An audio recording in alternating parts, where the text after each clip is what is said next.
Who the heck is Pep Talks? I'm not gay, but I fantasize about Marco Rubio. Pep talks. Pep talks. Pep talks. Let's eradicate the Kung Flu. I'm literally coming. Pep talks. Pep talks. Who the heck is Pep Talk? They want our women. They warn our children. Pep talks. Sometimes no means yes. Grab them by the Pep talk. Grab them by the Marco Rubio. Obama is a racist. Pep talks. I'm literally coming. I'm Pep literally coming. Pep talks. We found weapons of mass Pep talk. destruction. My fellow Americans, it has been confirmed today from Pep Talks that we are indeed all high on politics. Yo. All right, breaking news. Oh, man, I was in the middle of doing a whole bunch of life stuff and got home just in time for this. So, hey, Sylvie, what's up? What's up? How does it talk? How's it going? Here. We are going to go pretty much right into this. I got to find this press conference. Oop, that is not the press conference. We,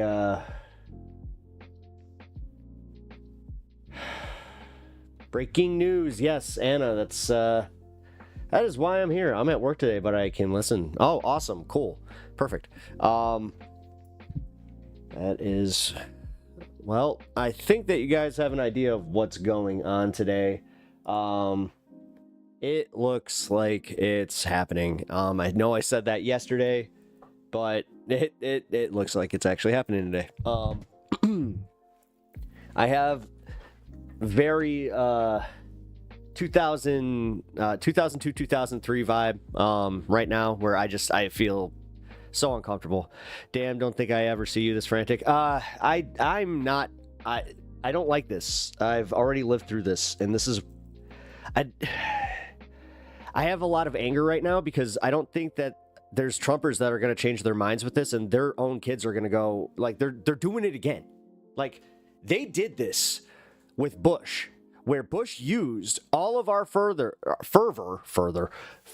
against, fucking Muslims, like pretty much anybody that was brown. Let's be real. Like, they were going after Sikhs because they were just like, oh, they wear turbans and we don't understand how things work. This is not good. Like, things were already bad, and then this dipshit was just talking about yesterday how he's sending in ICE, and then I just found out ICE was literally 2 neighborhoods down from me, and they attacked a car wash, and I'm actually getting a little fucked up by this, man.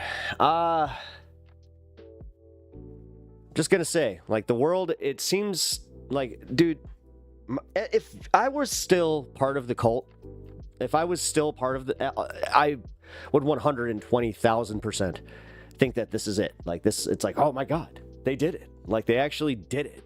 Like, they are trying to, and like, for everybody that is just like, oh, well, every time, this happens with every generation, which it kind of does. Like, every generation does think that they're seeing the end of, like, they're at the end times because they don't understand how floods work or whatever the fuck. But no, this one is like, it was always stipulated where it's just like, if Israel becomes its own, nation again, and then you have all these fucking parallels with the Middle East right now. It's fucking scary. And then Mike Huckabee, I'll be honest, I think that's why I'm so frantic today, to be real, Sylvie, is after seeing Mike Huckabee, the retweet or the retruth from Trump, I don't know. Calm me down, please, because I need to I need a reason to calm down. This is fucked. And I don't think people understand just how fucked. This isn't just like, oh, we're going to send in a couple drones kind of thing. And like, no. There's a reason that they geared up for this with a fucking $1 trillion budget for the military. And that's why I think he wanted the military parade at the time that he did. And like, all of this, dude, how do you not feel a little nuts when we're watching all of this deep state bullshit unfold? We don't know if we're involved yet. We'll see. I mean, Trump's 2 tweets, we probably are, but I mean, he literally said we control the skylines. That's the one that caused me to go live. I saw that while I was out, and I was just like, oh God, I gotta get home. Like, I raced home to get on stream. So if I look a little disheveled, that's because, yeah, I was not able to get ready in any regard. Driving right now, just listening while we're waiting for the Trump press conference. Give me 1 second, though, because...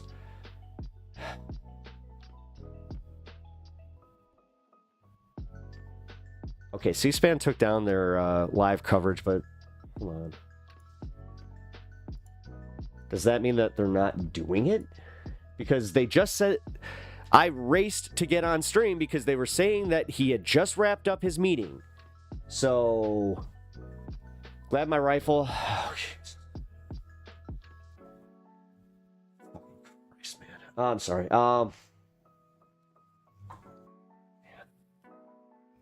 Where the fuck is it? Here, we'll just start with this. Says President Trump issues a stark warning to Iran's supreme leader.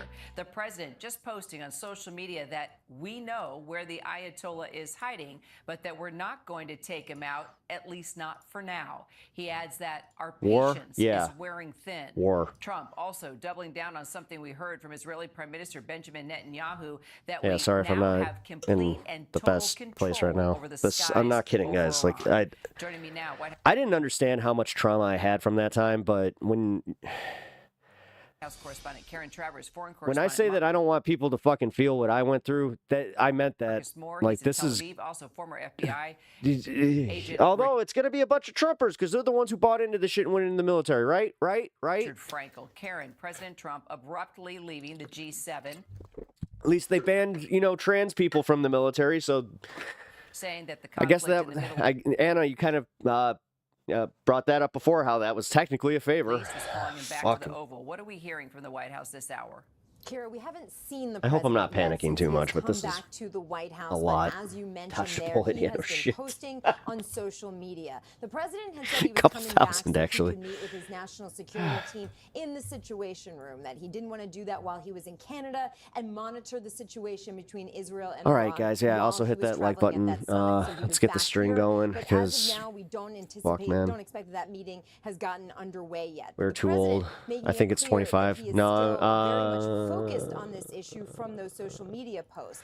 That one about the supreme leader of Iran, very striking message from the president when he writes that he is an easy target, but he is safe there, saying, yeah, 25. we are Okay, not you're right. going to take him out, Cool. kill, We're fine then. at Oh, least okay. for Cool, now. cool. Kira, that message from the president comes just days after 2 U.S. officials told ABC that the president had rejected a plan by the Israelis to take out the Ayatollah.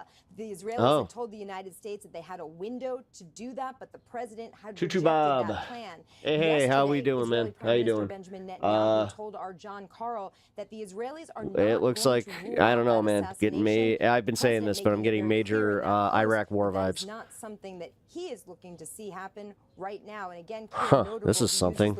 Brian. Buddy, how you doing?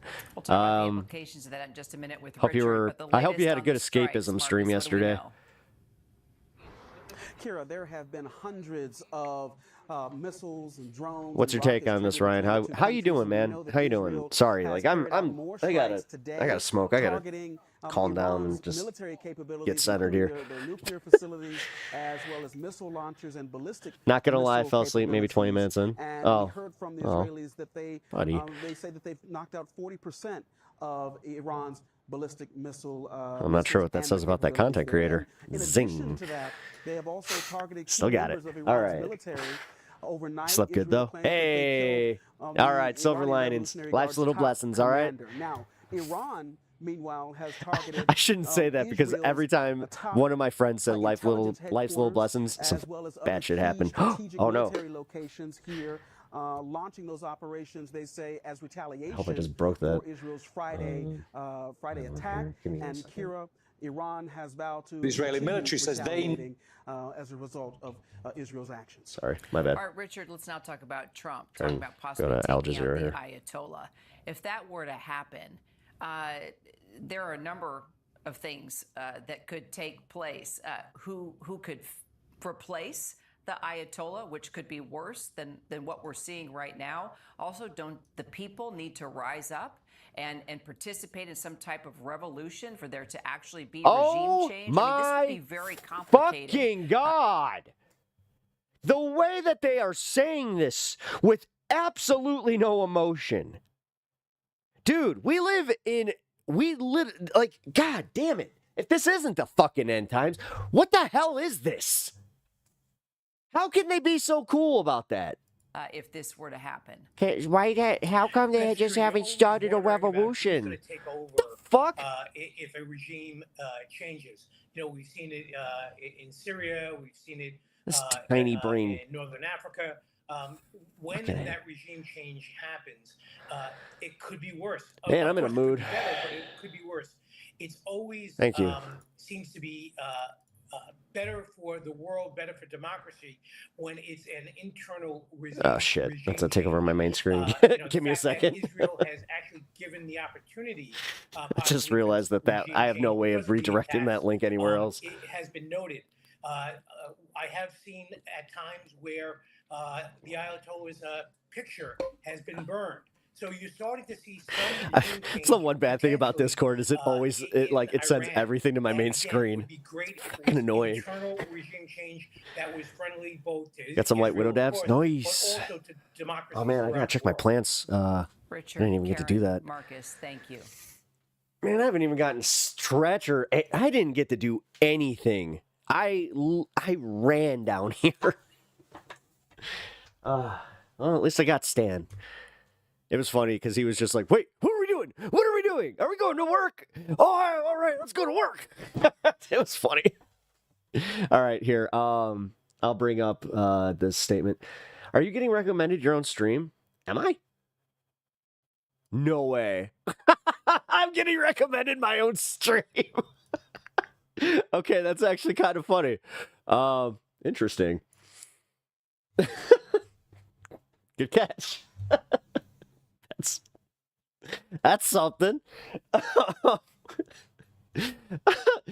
Oh yeah, you know what? Here, that's worth a screenshot. That's definitely worth a screenshot. This is too funny. Here, it's gonna glitch my screen just so you know every time I do this too. Too funny. There we go. Wow. Who's this Pep guy? Good looking fella. The hell? Hey, that must be a good sign, though. That must be a good sign. Gee, Mr. Pep, who the heck is Pep Talks? I've smoked 2 packs today. I have considered restarting. Nice hair. Thanks. That's kind of funny because, like, I was doing a little workout and I didn't really get to do anything with it. So, okay. Speaking of, I haven't even really gotten to take a breather or anything. Oh man. All right, calm down, man. All right, where are we at? Where are we at with this press conference? Is he on yet? He's not on yet. All right. Can somebody? I'm not sure if anybody has an idea of a better link than just C-SPAN, because C-SPAN, they have a frozen link right now. They went live for a little bit, and then they just they cut it because I think they may have they may have jumped the gun, because as I said, the last thing that I heard before getting out of the car was that Trump had just walked out of the meeting and that it was about an hour long. So I kind of figured, I'm like, holy shit, it's going down. Here, yeah, Pep Talks 421. Man, I am. Come on.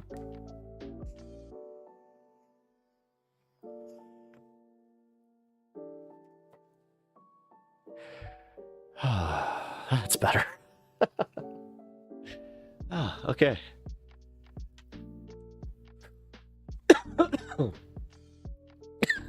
That actually did help.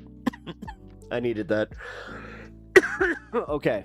I got this link now. I can read this. It did take over my my main screen. I knew it.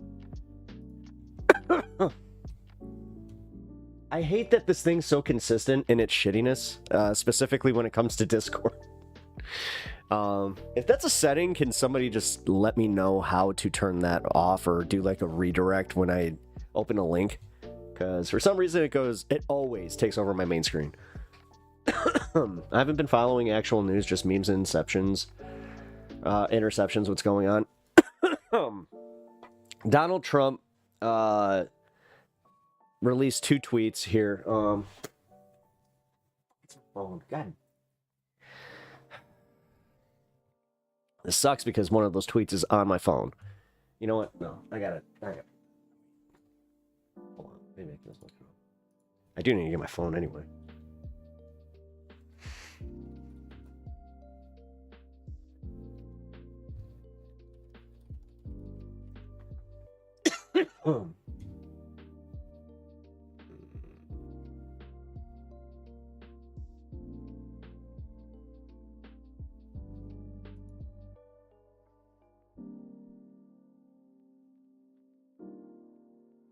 All right, so this is what kind of got me freaking out. Bloodstone, hey, by the way, good to see you. Glad that you're here. I'm on the bus for my local 420. Nice. Checks notes. War, that's that's not called a war. Listen, we never formally declared war, so I'm kind of getting sick of this. Like, I was thinking about this on my way home, where I was just like, so was World War II was that a war because it was actually formally declared as such, and it's because, Europe still had some form of decorum, and then past Vietnam, America did, wise up, because that wasn't even technically a war. You do realize that, right? Like, that was never formally declared a war. Fucking North Korea wasn't actually declared a war. Like, these are the things that really bug me. And then you have Afghanistan and fucking Iraq, which never declared a war. Never formally declared war, but we all know it. Everybody says it. So what are we doing anymore? Why do we give in to this collective fuckery that is them just trying to post this new narrative where and then it just takes over in our brains and we're just like, yeah, you know what? Fucking hey. And I know it's not us. I know. It's not us. We're not the problem. Surprisingly, I don't know why I said surprisingly. Anyway, so here we go. We know exactly where the so-called Supreme Leader... He's so mad that they call him Supreme Leader and we won't call him that. He wants to be called Supreme Leader so fucking bad. Such a baby. He's an easy target, but it's safe there. We are not going to take him out. Kill. He literally put in parentheses. Kill. At least not for now. But we don't want missile shot. We don't want missile shot. Wait. We don't want missile shot at civilians or American soldiers. He's already and I'm not above this going fucking full false flag, guys. The way that they're being so blatantly open with this one. They have been wanting to do this since 2001 in my, since it was kind of obvious to me even. Supreme Leader is a pretty cool title, so... Hey, Supreme Leader Trump has a good ring to it, right? Our patience is wearing thin. Thank you for your attention to this man. What the fuck, Trump? Thank you for your attention to this matter. What the fuck, man? Okay, that's actually kind of funny. Every time. That's the problem I have, is somehow he makes me laugh off that.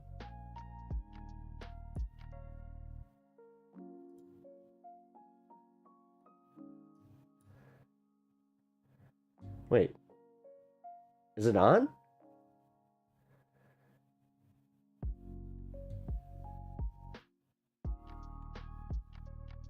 Wait, the department.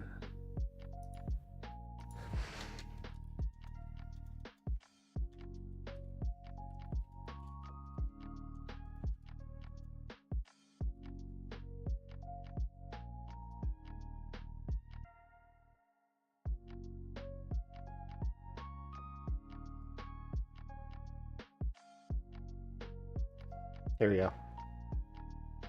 Wait, is this today? Here we go.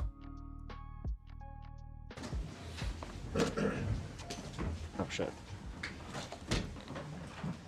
Hi, everyone. Hi. Welcome back. Appreciate you being here.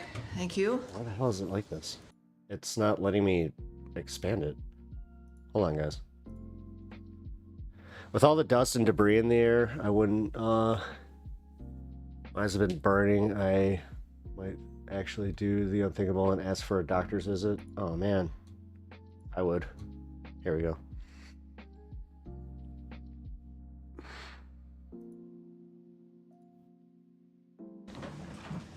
Hi, everyone. I'm gonna speed Hi. this up. Welcome back.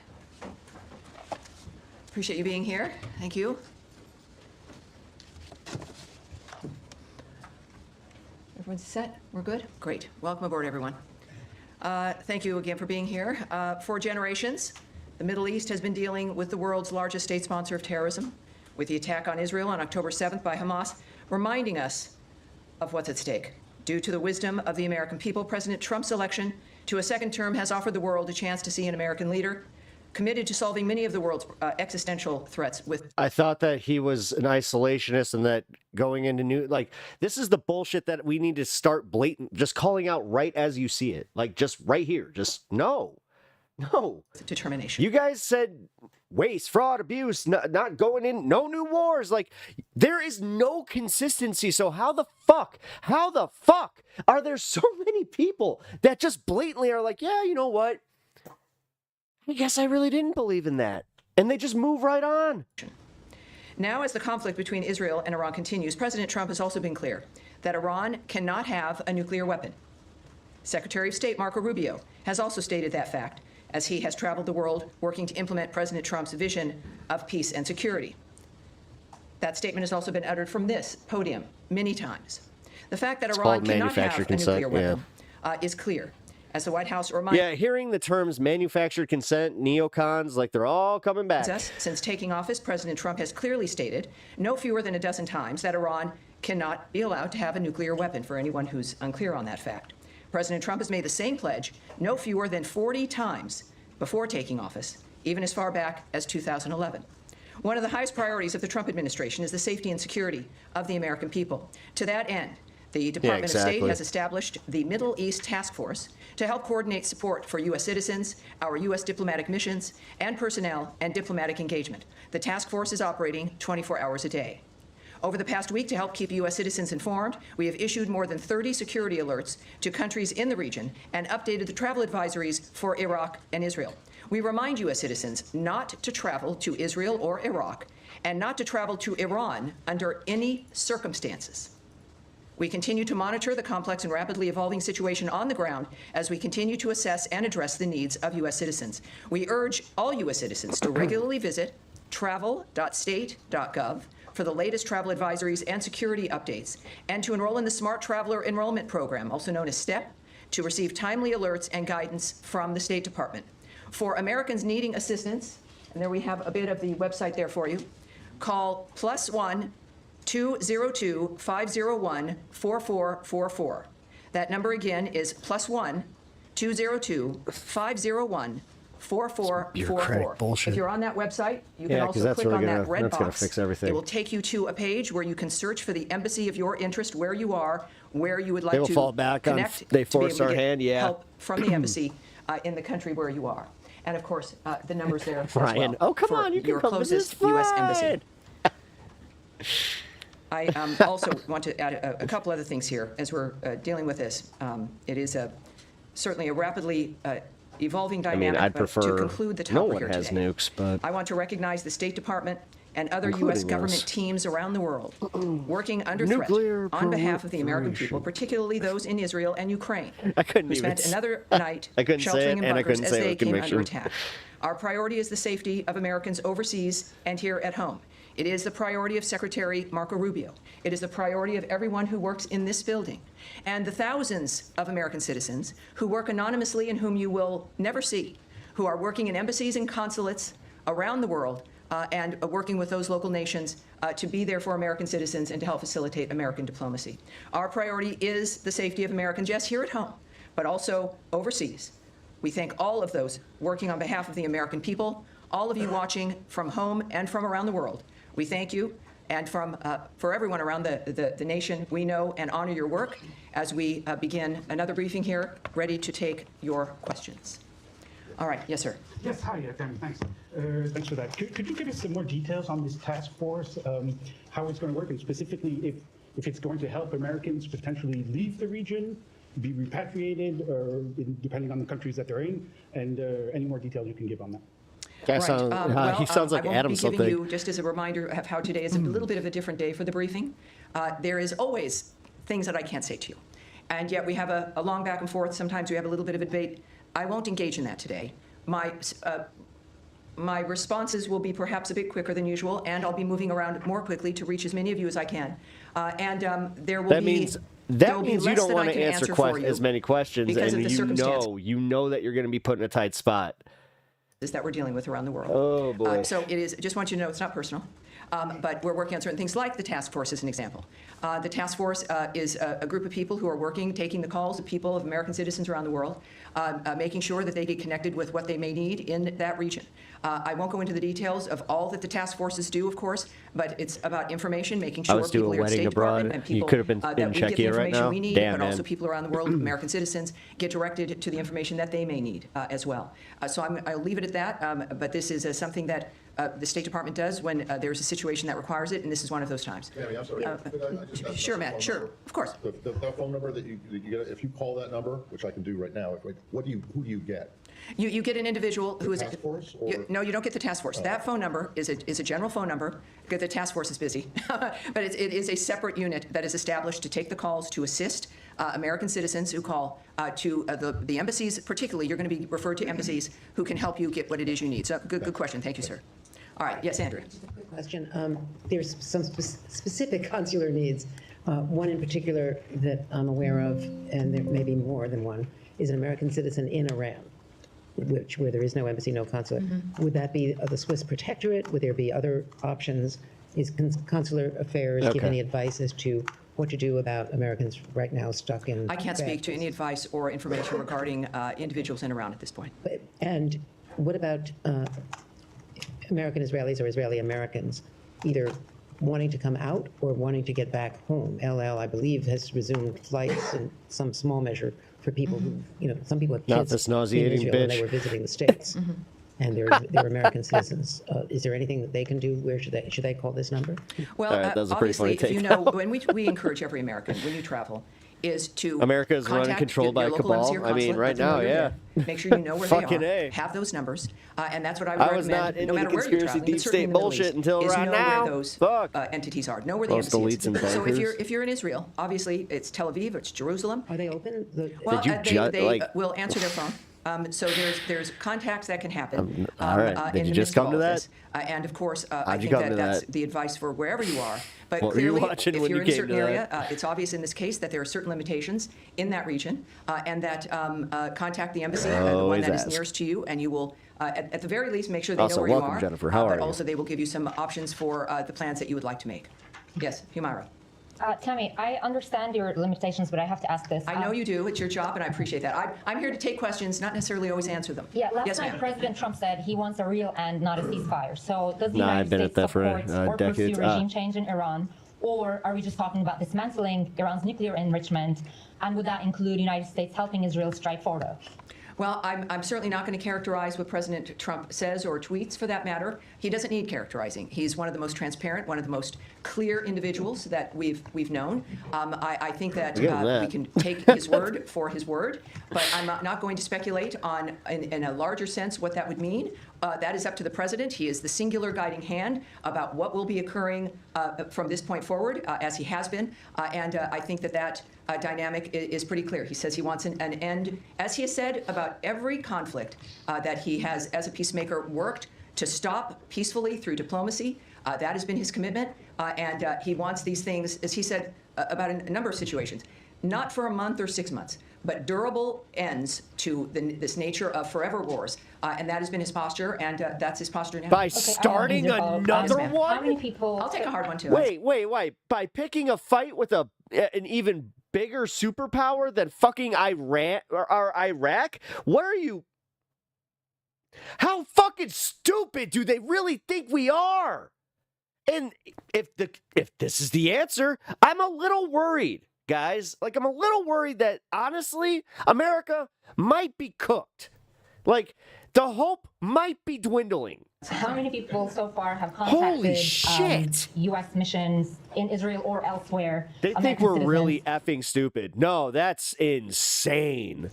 seeking help to depart the country that they're in the Middle East. Yes, I won't discuss those details or the numbers involved with the Are you embassies. guys planning to facilitate charter planes to get people out or military evacuation? I will not discuss what our plans are in that regard. Yes, ma'am. Just to follow up on that really quickly, Sure. are you guys considering at all operations that would help Americans who want to leave the region from evacuating? Wait, Dustin, you're saying hi, US, US, US. So what's so US, US about going into a war that we had absolutely no part in? I thought that you guys were no new wars. I thought that the fucking people that like Trump were no new wars. And that was a big part of it. Do you have... Dustin, I'm banning you if you don't have a fucking good answer for this. Do you have any conviction? Were you about no new wars? Did you ever try to use that as a fucking argument? Because if that's the case, peace, homie. Oh, I actually meant to do that. Oh no, I actually meant to do that. Fucking A, dude. I know that our commitment is to the safety and security of America. These cocksuckers are the ones, the reason that I had friends die. Are just assholes like you. Around the Sorry, world. man. I'm All just, right. Yes, sir. Yes, sir. Go ahead. You're all for that? Would the U.S. government like to see a regime change in Iran? We're not in Ukraine. We're just supporting them with. Oh my God, dude. We're talking about boots on the ground. Honestly, Dustin. First of all, I'm certainly not going to remotely address that. It would require me to speculate or speak on behalf of the president, which I will not do. What we've seen, though, is clear. Is months and repeated statements that all he wants is a peaceful world. His activity and the nature of the actions that the United States has taken and his special envoys have been rooted in one thing, which is negotiations, looking for diplomatic solutions to generational problems that he wants solved diplomatically. That has been his constant posture, and there has been nothing that has changed in what he wishes for, what he would hope to accomplish, and so, of course, that's not something I'm going to address. Is the U.S. government and the Israeli government on the same page when it comes to the intelligence about Iran's nuclear weapons program? That is a question for the White House, and perhaps... By the way, just so you know, before this happens to you, you're getting banned because you don't know how to fucking not use all caps like a fucking dill hole. The NSC, that's you not something I fucking can answer. You're boomer not asshole. Get the fuck out of here. The president said he wants to see Iran offers unconditional surrender. Bye, Dustin. I'm not going to ask you to comment on the president's statement, but I'm going to ask you if the secretary is involved in any kind of diplomatic missions with his allies, with the Germans, with the French, trying to offer something to the Iranians as a way out. Well, I again would not speak on the details of any diplomatic MAGA conversations don't think for if they themselves. Cult of occurred, personality is between strong. whom, Yeah, what sure. those details would be. We know, of course, the secretary and the president were at the G7. Their constant work from the moment they came to office has been to, and certainly Secretary Rubio, was to cult of open up personality of conversations one guy and to lead because the they world have through none diplomacy for to make a themselves. difference. But that's the only thing that would guide me when it comes to the nature of the decisions The they're only making thing at this that point. is their Yes, ma'am. personality, is their hate, is their fucking misunderstanding. Is the door to diplomacy with Iran on Honestly, its nuclear program still I'm open getting from the U.S. perspective? That way would be a less decision made tolerant by about it. President Trump. Have you heard from the Iranians signaling interest in continuing discussions? That is not something that I can speak to.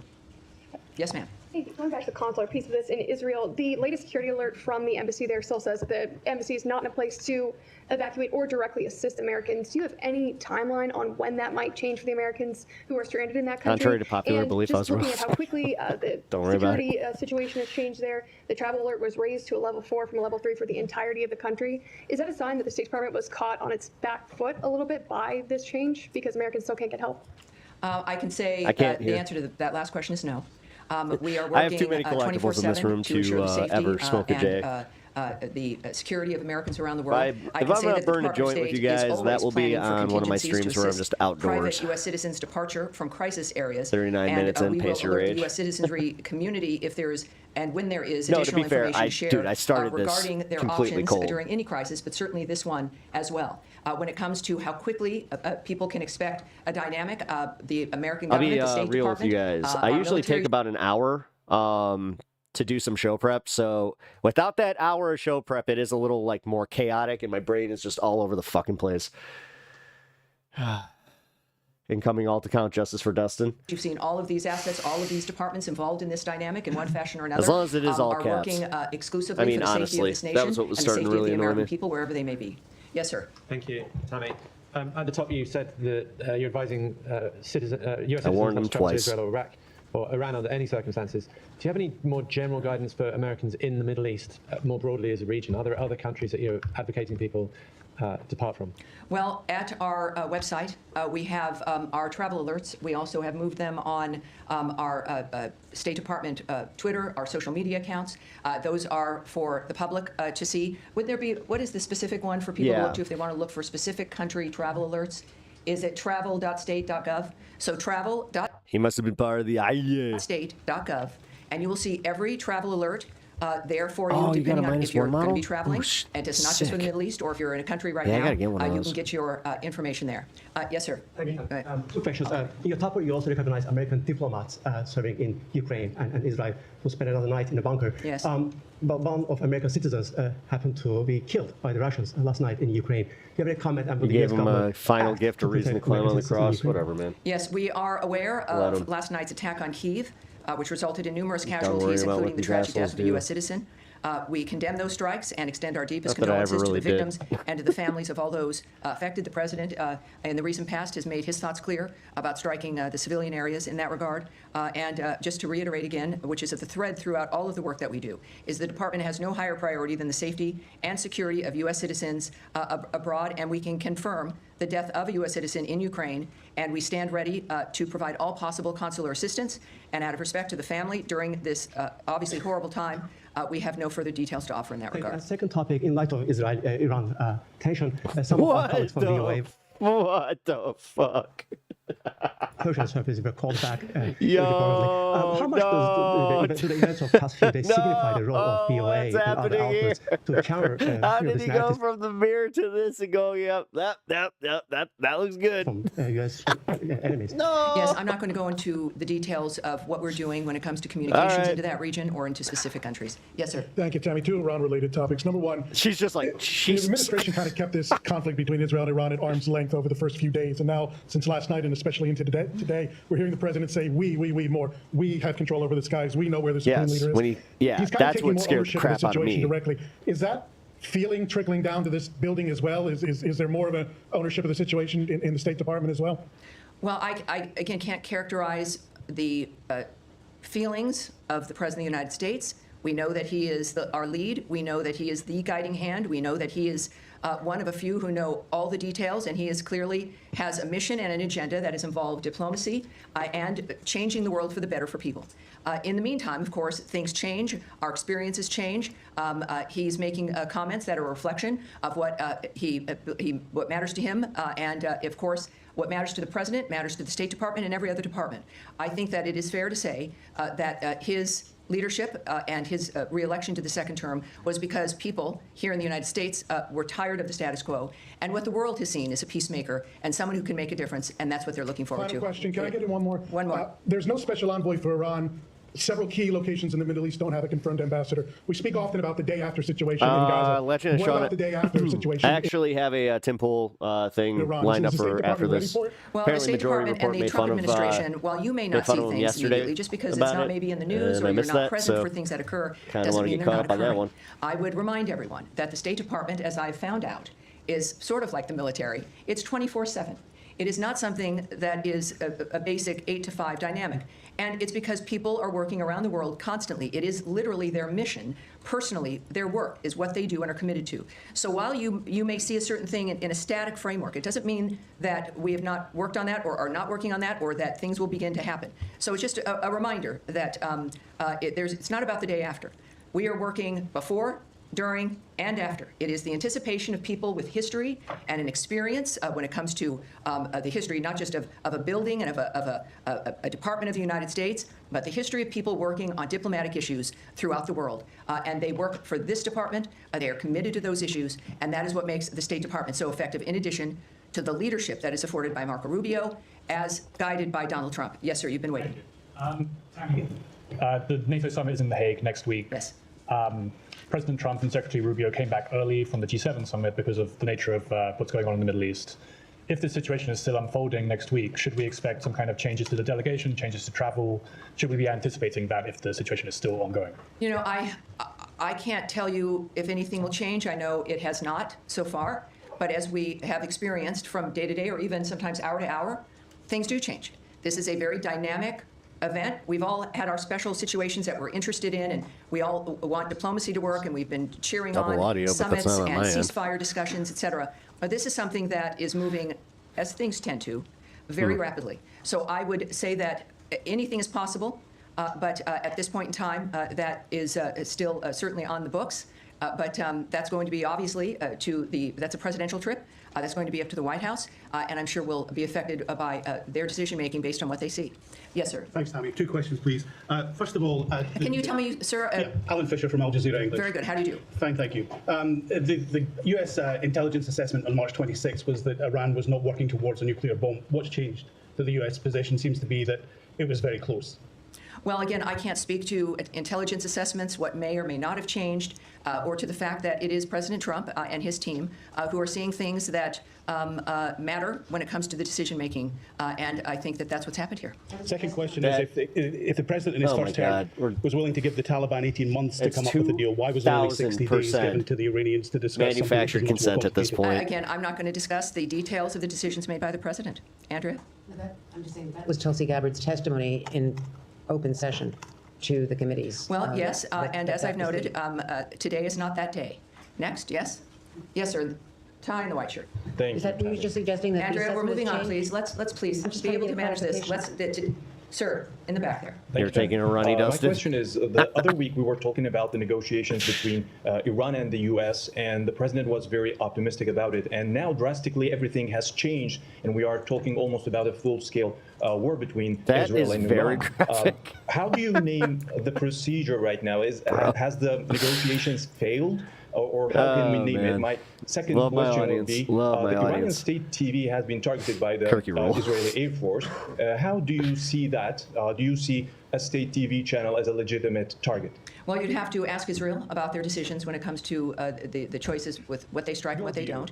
And on your first question, which now is already, what was your first question? My first question, after all this, after these escalations, how She's do not you good at name this. Oh, well, the I would say that you would look to the President of the United States for how he is characterizing what has occurred. And he is very open and transparent Jesus with that. Christ, And it's does literally it with his all many just conversations with the media. I defer to the president. I defer to the president. I defer to the clearly president who's accessible, literally certainly just with his sitting there remarks, like, and he has said a number of things Bleh. on social media that I think might answer your question. Wasn't this was the Bush agenda. Can I do that? Of course. Well, Dude, the are we neocons are back continuing at still? it, man. Like, the I will neocons are back come in to power, and they just don't give Saeed, a I promise, fuck but let's anymore. continue with the The topic thing at is, hand. they still So think yes, that sir, there's in like fact. post 9/11. Like, this is why I'm scared of a false flag, man. I really am. Threatens the U.S. against interfering in Yeah, the then let Israeli Trump do the press conflict. conference. Any Why wasn't intervention in Trump the doing conflict this with press Trump would conference? to target the U.S. interest across the region. How do you reach to the Iraqi government, and what's your message to these groups? And the second question was the State Department's assessment of diplomacy. How Just do you sitting put there diplomacy mashing on his the side, Diet Coke or you button. still believe that diplomacy can work with Iran? Well, again, I'm not going to comment on the nature of how the White House or the President or the DOD will respond to certain remarks or demands made by someone. So you'll have to ask the DOD regarding their reaction in that regard. I would also, though, I know that the President's Truth Social, he's made it very clear, even I think today, and I think I've got What that the right yeah, here. why But isn't this the is, again, Supreme one of Leader- the things we've learned about President Trump is that when he tweets, when he speaks, Speaking to the country about going to world war, what the watches, fuck and it's is the anyone most clear doing? framework that we can Scary how learn you guys of can his keep approach. voting near He, schizophrenically different has- people into power, but the outcomes never I don't seem know to if I can get change. the exact This, one, I mean, but he's again, made this it isn't very about clear like us. That, oh yes, Like, here we go. I didn't vote for He has this. noted that This is what sucks about living we in don't want a missiles shot at democracy civilians or sometimes is American like, soldiers, yeah, or our patience is wearing thin. sometimes there's a large Thank you for your contingent that are attention just like, to no, this this is matter. fucked. We're fucked. He is making We it clear, agree. I think, This is here fucked. regarding certain choices on the ground that are being made, and that what we've asked for regularly is, and what he has made clear is that we were not a part of the initiation of this. Certainly, we're not a part of Israel's attacks on No, Iran. the thing is, they want that I think was American made- sentiment. stated very clearly by both Secretary. So, like, this is the thing. This is also why, like, it's so beneficial to Israel right now, because Israel was losing support. Like, unilaterally, they were losing support. Now, now everybody's pray for Israel. We're back with Israel. Everybody, Israel, Israel. Like, it was literally pivot on a dime. Fucking Piers Morgan, for as much credit as I gave him for, turning and actually, like, talking about Gaza, just that quickly, he was just like, you know what? Fuck it. Yeah, Iran totally deserves this, and honestly, my whole criticism about Israel has kind of taken a back seat. Rubio and the president. And that's important for them, for people to know. And in this case, of course, the president has made it clear that if Americans are hurt, or in this case, a missile shot at civilians or American soldiers, that there would be a repercussion. I think that would not be surprising. All right, we'll go back. More on Iran. We'll close with you, sir. Thank you so much. Can you tell us about the role of partner countries in mediation efforts with Iran, like Mohammed bin Salman of Saudi Arabia, Qatar, and UAE? President Trump recently concluded successful trip to the Middle East. So what can you tell us about the role of these partner countries? It's clearly he went with a goal in mind. He makes deals. He's the best deal maker in the world. These partners in the Middle East that we have, they understand clearly our intentions and what our goals are. Thankfully, again, to the approach and the style of President Trump. I think that when it comes to, again, the best person who could explain his feelings and thoughts about what's accomplished on any issue is the president himself. So I'd refer you back to what he here. He writes and what he's. Holy shit. Like, this is twice that she has spoken that same bullshit without thinking about, like, oh, well, I guess, the follow-up question should be, why isn't he here? Posting on, I think, a very regular basis. Which then the media just goes, meh. Which is helpful to people like me, and I think to the world at large as well. Despite Israel's concerns, can I one more? Despite Israel's concerns, President Trump is still trying to negotiate with Iran for a nuclear deal, showing that his priority is peace in the region. President Trump has once again recently offered to mediate on Kashmir, but the Modi government says that they don't need Trump's help. Does President Trump need Modi permission to bring peace in South Asia by resolving the Kashmir issue? Well, yes, this is every country, as President Trump has stated, is a right to define its own future. He offers his help, and it's up to he caused this mess. Whoever he's offering it to, whether or not this was caused by him. We live in a fascinating, exciting time. Where we've got a man who can make the difference, and he's generous about making. The reason that this got paused was because Biden won, and like John Bolton, which is kind of funny when you think about it too, because John Bolton was on the outs like right at the end of the administration. So making that difference, he could have chosen to have this term be about anything other than peace and making America great again. But he's stuck with that. He's committed to that. It is part of his overall commitment to the country. So I would not speak to the nature of another country's decision making. That's up to them. But I think all of us are grateful that we have a president who's willing to help and wants to help. Now you have one more in Iran, and then we'll go to Saeed. Can you confirm a report that the former Iranian President Mahmoud Ahmadinejad has been killed in Tehran? I can't confirm that or report on that or discuss it. All right, thank you. Saeed. Thank you. Very quick question. Yes, sir. In the last 48 hours or the last 3 days, dozens of Palestinians have been killed at the aid centers and so on. With everybody focused on Iran, is this situation still garner some interest or attention from this building or from the United States of America? And are you urging the Israelis to hold? Has anyone asked her why Trump isn't talking about this? I think he wants to talk, but no one wants him to talk to not further screw himself. To not further screw himself over, but he wants to. Yeah, he wanted this. Whatever, firepower they're firing at these. Well, again, this is why I keep trying to tell it. Like, the one thing that I'm trying to break through to MAGA is just how dumb they think that he thinks they are. It's like, you need to just take a step back from trolling the libs, because that's exactly what you're doing here. Not trolling yourself constantly, and just look at it objectively for what he's doing. But they can't. Aid secrets. And that's what scares the shit out of me, that, like, honestly, and I think it is a little bit of me. It's almost like my grief. It's almost like I'm grieving the fact that these people are too far gone. Well, we, of course... the fact that these people are openly mocking the assassination of two political opponents, that's kind of where, like, that was all I needed to see from these ghouls. And then for Trump to just be like, you know what, I have nothing to say. It's like, cool. You know what? Message received. Are always saddened to hear reports about any mass casualty situation or shootings. Everything that we have been that I have called alarmist about, like, him coming after the left and, like, honestly, like, using all this shit to, like, just go for the ultimate authoritarian grab. I don't know who isn't. Like, dude, we're not even I think we're 6 months in. Did we just hit 6 months? We're not even 6 months in, and he's already doing it. That's fucking crazy. No matter what the dynamic, the IDF has said a particular incident is under review, and that is helpful, and we'll see what their review comes up with. In the meantime, I think it is important also when it comes to the nature of the efforts to get aid and food to the Gazans. We now know, can report that the Gaza Humanitarian Foundation now is working at 4 distribution sites and has distributed nearly 26 million meals to date.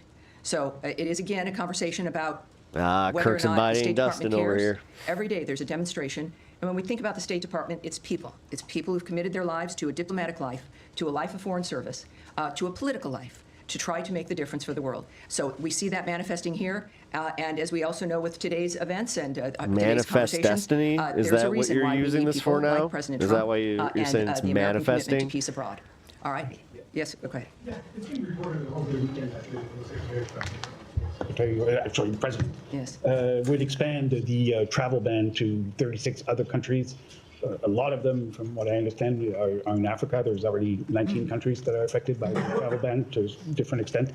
Can you share any details, elements you have on this plan? I can speak a little bit about it, not into the detail of what about the decision making or the process in that regard, but we are of course committed to protecting our nation's citizens by upholding the highest standards of national security and public safety through our visa process in particular, as laid out in President Trump's Executive Order 14161. Protecting the United States from foreign terrorists and other national security and public safety threats, the visa adjudication process has got to ensure that U.S.-bound foreign travelers do not pose a threat to the national security and public safety of the United States. That is, I think, a very low bar and is a bar that every nation should be able to adopt. To protect the national security and national interests of the United States and its people, the Department of State and other U.S. government agencies assess other countries' security capabilities, information sharing, and identity management practices, exploitation of the U.S. visa system, such as overstay rates, and failure to facilitate the repatriation of their removable nationals. So, noting where a country, perhaps as you did, is located, APAC wants Iran. The geoposition, the actual location of a country, is not a factor, or what continent that country have wanted is on. it for a long These are about very time. specific aspects about whether or not the United States feels it can trust the information we rely on those countries for to determine whether or not they'll get a visa. We don't, we rely on the vetting and the presentation of information from other nations in order to say, yes, you can, or you can't come. In this particular instance, I think that it's clear as we're looking at providing a period of time, countries being told if they don't get to that point where we can trust them, that they've got to change the system, update it, do whatever they need to do to convince us that we can trust the process and the information they have. So that is the goal of this. The Secretary will have the discretion to determine whether or not someone is on that list, as we then also continuously vet the nature of what's happening within these conversations. Somehow they're going to find like babies on that list. The goal is so Trust that we me. can all move forward, so that people can come to the country, and that's our goal. All right. Yes, sir. Yeah, but I don't know why you're so far in the back, Michelle. But I'm sorry. With NPR, yes. Yes. Just following up on that, there was a deadline given for these 36 countries tomorrow. U.S. just the Pentagon just put the U.S. forces on high alert in the areas that are in Iran to come up with their action plan. I wonder if you've heard back from any of them yet. That's incorrect. Okay. I can just tell you that well, that's not we'll go correct. into that. The fact is that they will have a considerable amount of time to rectify whatever the situation is that the State Department is determined Honestly. is affecting the nature of our trust in. I've been really good to myself. This is one of those situations where I'm just like, fuck it, I could use a Mickey D's. Like, it's funny where I'm just like, oh, you know how people are just like, I need a drink. I'm just like, I need some fries. How we issue a visa.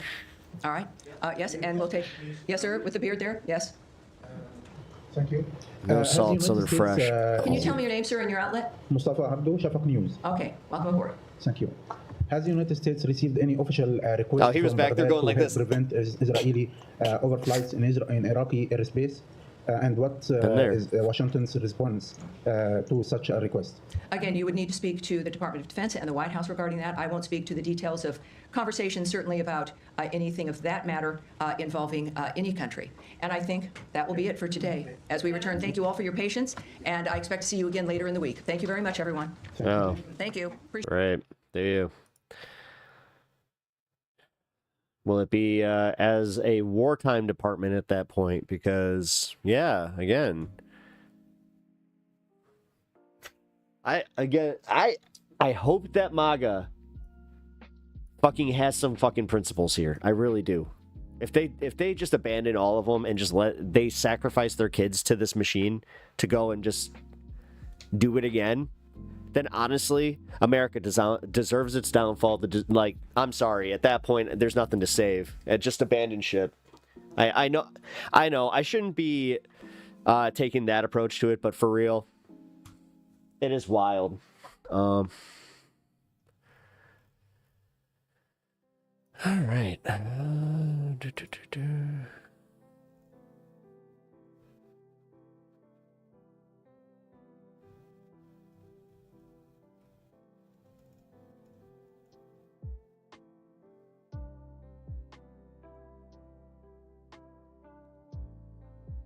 Okay. Papa's thinking about moving to Canada again? Oh, no, it's not like one of those situations. It's just literally like, what do you do? Like, because I have a feeling if like there was like a political refugee situation, then that actually would be the time to go. They're getting George Woosh it.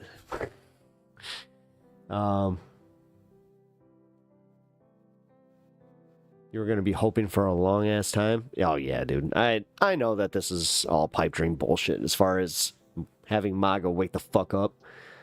We're doing war to do war. You don't get a choice. Thank you, and we see you again when you have no more excuses. Like that again. They have no guiding principles. They have no guiding beliefs.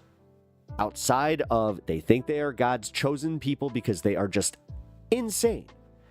They are just selfish, stupid, insane people. And honestly, holy shit, how the fuck were you going to sell me on having children that we're not going to just go experience that whole world out there with those same people? Like, I am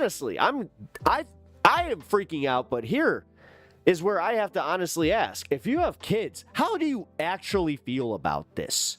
Do you think that you brought them into a world that is somehow better and was somehow better? Like, god damn, dude. Just how blatant it is. Honestly, that's where I'm just kind of done with it, where I'm like, oh, they don't care.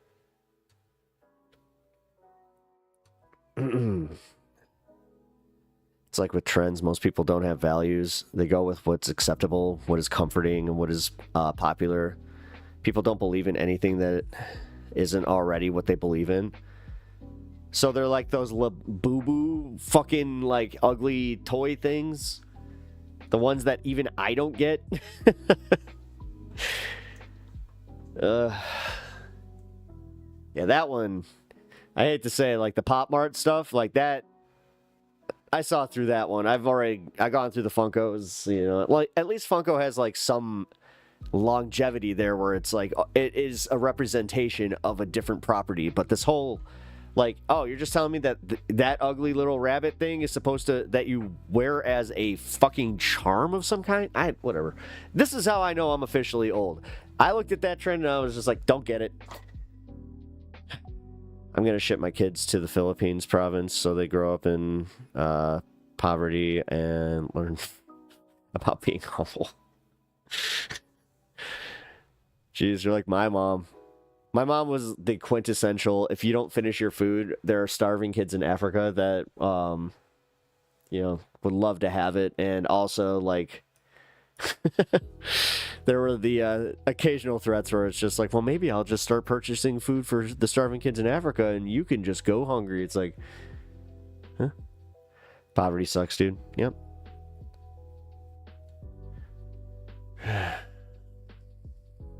All right. Here we got Steve. I got to run upstairs and grab my coffee because I think that's also why I'm in a bit of a great mood here. So, Steve, let's get our daily Steve. Let's get him to fucking give us a few Steve-isms while we're waiting for news. Some Michael more Horowitz updates on things happening. I also have two videos that I want to go into. We got Tim Pool's take on this, which, come on, we know who's coming out for that. Let go of me. Do it, woman, buy them kids in Africa food. I can go a day without it. Do it, woman! I should have just stewied her. Sorry, Mom. Well, occasionally I will say something where I'm just like, my mom would have been pissed about that. Yeah, like the Stanleys, the Lububus, all that nonsense. Most people have like 2 to 10 brain cells. The masses need guidance, and our dumb society has picked the orange man. Yeah. Well, the Stanleys at least have utility. I will say that much. Like, they're useful. They're like, my wife has multiple Stanley Cups, but the thing is, she uses them all. It's not like she just collects them. Well, okay. She bought like a Barbie set. Whatever, fuck. I'm not... Listen, this is a fine line that I will ride here, is because... Just because I don't understand the Labubus doesn't mean that I'm just like, bad. If you got, like, whoever loves them, fine. But I'm not getting, like, the explanation from, I mean, like, also interested to see at some I asked my point wife we about might it, because she hear was like, some I kind of want one. reporting, I'm like, some do you want American one because you're reporting seeing them and you on think they're what cute people are because hearing? they're We the haven't even trend? heard that. Or is it like, you I have saw not seen one any that was American specifically reporting on, speaking like, to you oh, because it was, inside, I that I would don't know, consider like from a different reliable property on, or like, whatever. Insider says they've decided. I am this. married. Yes, I am married. I haven't seen any of that at this point. Sorry to break hearts. I've heard a meta guide. Thank But you. yes, I've everybody heard here nothing knows about of the president Mrs. making Pep. yes, She frequents the chat. Where is Trump? He didn't do the press conference. He sent out a fucking proxy. We just watched the State Department instead. Here, I think I do have a little bit of an update just from where. Yeah, here. Israel and Iran trading. Oh, it's this dummy again. Well, whatever. Man, I really am in a bad mood. Don't know what happened. Strikes as President Trump issues Guys, a stark warning tell to me a joke Iran's or supreme something. I leader. don't know. The president just posting on social media Need that to be in a we better know mood. where the Ayatollah is hiding, but that we're not going to take him out, at least not for now. He adds that our patience is wearing thin. Trump also doubling down on something we heard from Israeli Prime Minister Benjamin Netanyahu, that we now have complete and total control over the skies over Iran. Joining me now, White House correspondent Karen Travers, foreign correspondent Marcus Moore. He's in Tel Aviv. Also, former FBI agent Richard Frankel. Karen, President Trump abruptly leaving the G7, saying that the conflict in the Middle East was calling him back to the Oval. What are we hearing from the White House this hour? Kira, we haven't seen the president yet since he has come back part to of the what we White saw. House. But as you mentioned there, he has been posting on social media. The president had said he was coming back so he could meet with his national security team. I can't do it. I can't do it. ABC, I can't do it. These people, like, they get sued by him, they cave, and then they turn into this. Like, dude, it really is turning into fucking state propaganda that is just unwatchable. Holy fuck, man. Here. All right. Yeah, I know. That's when the briefing is. Thank you. We got 10 minutes until smoke. I need to get my coffee. I'm legit tired of Timu, Tony, Soprano, lame-ass statements. Yeah. Well, that too. The whole fucking literal, like... Some people have mentioned that, listen, they got to do something. I'm a big, strong man. I project strength through stupidity. Iran like, that's made all all sorts of threats last night, and nothing It's came of all it. it is They is talked about strength how they through were going to fucking attack stupidity. Israel throughout the night. And what That's they a were, I guess bunch. there were a few All right, really coffee small time. missile attacks. You know, so at this point, I'm not taking their threats, that kind of threat, hugely seriously. The burden's on them at this point to prove it.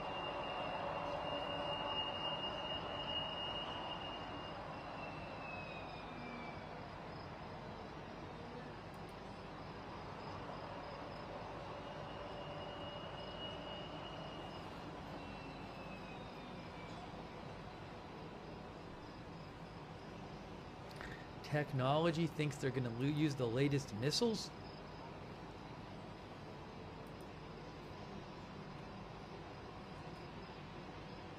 I mean, I don't know for sure, but again, at this point, I'm going to be skeptical. until proven otherwise.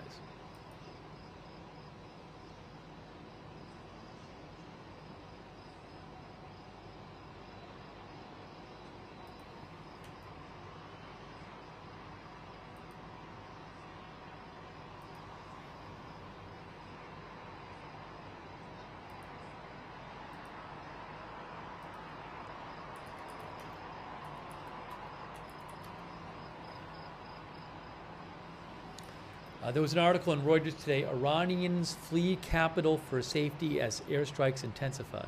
They said thousands. Thousands is not that many when you have 10 million living there. They said thousands of, this was yesterday actually, it wasn't even today. Thousands of residents of Iranian capital Tehran are fleeing their homes and stockpiling essential supplies for fear that Israel's airstrike campaign against longtime foe Iran will escalate in the coming days. That was before Trump even posted his tweet. One person who Reuters talked to who lives in Tehran says, "We have nowhere to go. Where should we go? How long should we stay away from our homes?" Iran lacks public bomb shelters, by the way.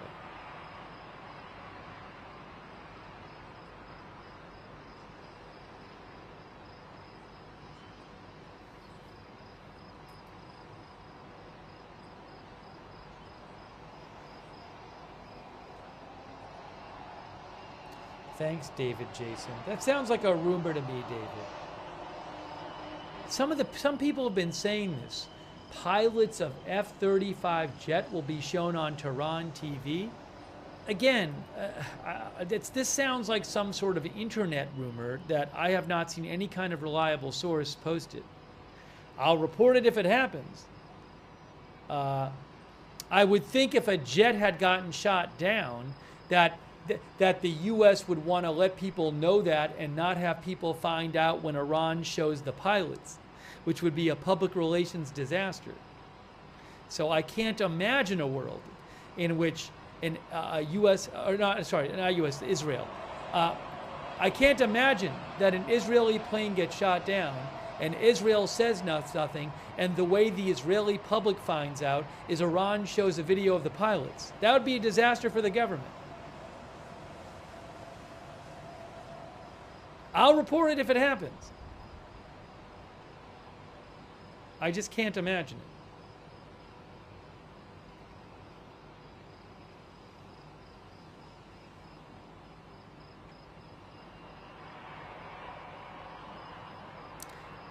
Sorry, I don't mean to be picking on David. So I've seen a bunch of people mention this, but I just would be utterly flabbergasted if that happened. Thank you to Schultz. Shelley, Ed Weeby. Thanks again, David Jason. I appreciate that. NMCT. Who says, the F-35 is meant to be invisible. That's why they're quiet. Yeah, I know. Didn't we watch a video about that? I feel like we watched a video, one of those educational videos about like aerial technology and specifically like I don't know that they have some existing stock of these much better missiles that they just haven't Okay, used so I'm not really seeing that discussed. I've been reading a lot of articles about it. I'm not really seeing, I don't know that I've seen once a discussion where some expert says, oh, well, they have this extra stock of these really, really great missiles that they haven't used yet, and they could use those. So given that I have not seen that possible... Steve, put you on the back burner, and we're going to do a segment. All right, segment time. Let's check out what Tim Pool is up to these days. Here's Tim Pool. He's going to weigh in on the Israeli attack on Iran. Might as well just get him ready. And Iran's firing back. I already hate this segment. It's not cool. And now this is a very joke's getting old, guys. Sensitive topic for Tim, because he's both anti-war and pro-Israel starting a war. No, but he can't really articulate any of that in any meaningful way, or his audience will get confused, because Tim tries to sit on the fence with these things. So this is a complicated high wire act. And one of the strategies Tim does is try and put as many people in the studio at any given time so he doesn't have to articulate certain things, it seems to me. But he still needs to have like a hook. Yeah, you got to have some red meat for the folks. And what's it going to be in this situation? I don't know if we have this one. Oh, there you go. Always messing with the audio with Tim Pool. No, we don't have that one pulled up. We do have this. Congrats to America on another war. Trump says Iranian negotiators working with U.S. are no longer alive. Well, He says they didn't die of the flu. They didn't die of COVID. Israeli sources this with open arms. had been reporting. I've already lived through Check this out. this bullshit. How an Israeli-American deception campaign lulled Iran Honestly, into a false. I had a mini meltdown at the start of the show specifically because it is insane how they're just doing it again. Like, holy of shit. Security. Israeli official says Trump's warnings to Netanyahu not to attack, as well as stories of Israeli officials flying to the U.S. and PM taking a short vacation, were put out to fool the regime. Now, I don't know how much of that is true, but with Trump saying we know everything, it sounds like that may have been the case. That the U.S. was basically saying, no, we want to negotiate with you. Considering Trump's the one who killed the nuclear deal, him saying I want to negotiate you, it's plausible. And the reason why they're keeping this from the American people is that Trump knows his base. I can tell Tim is winding up to say something pretty brave here, which is, I am anti-war. Donald Trump is the anti-war candidate. He's going to be pretty brave here. Pretending that you're in negotiations I need to go for alert nuclear disarmament subreddit. If as you a find way anything good, don't be afraid to predicating a put it strike, in the in Discord. fact, war. A surprise attack on you, that's bad. That's Wouldn't mind bad covering because some of I'm that. anti-war and Donald Trump is anti-war, and we don't want to start a nuclear, and we don't want to encourage so-called rogue regimes to have a nuclear weapon because it's the only way that they can be defend themselves against an attack. Well, at least it's not alleged weapons this time. It's potential future weapons. Yeah, good observation, Oni.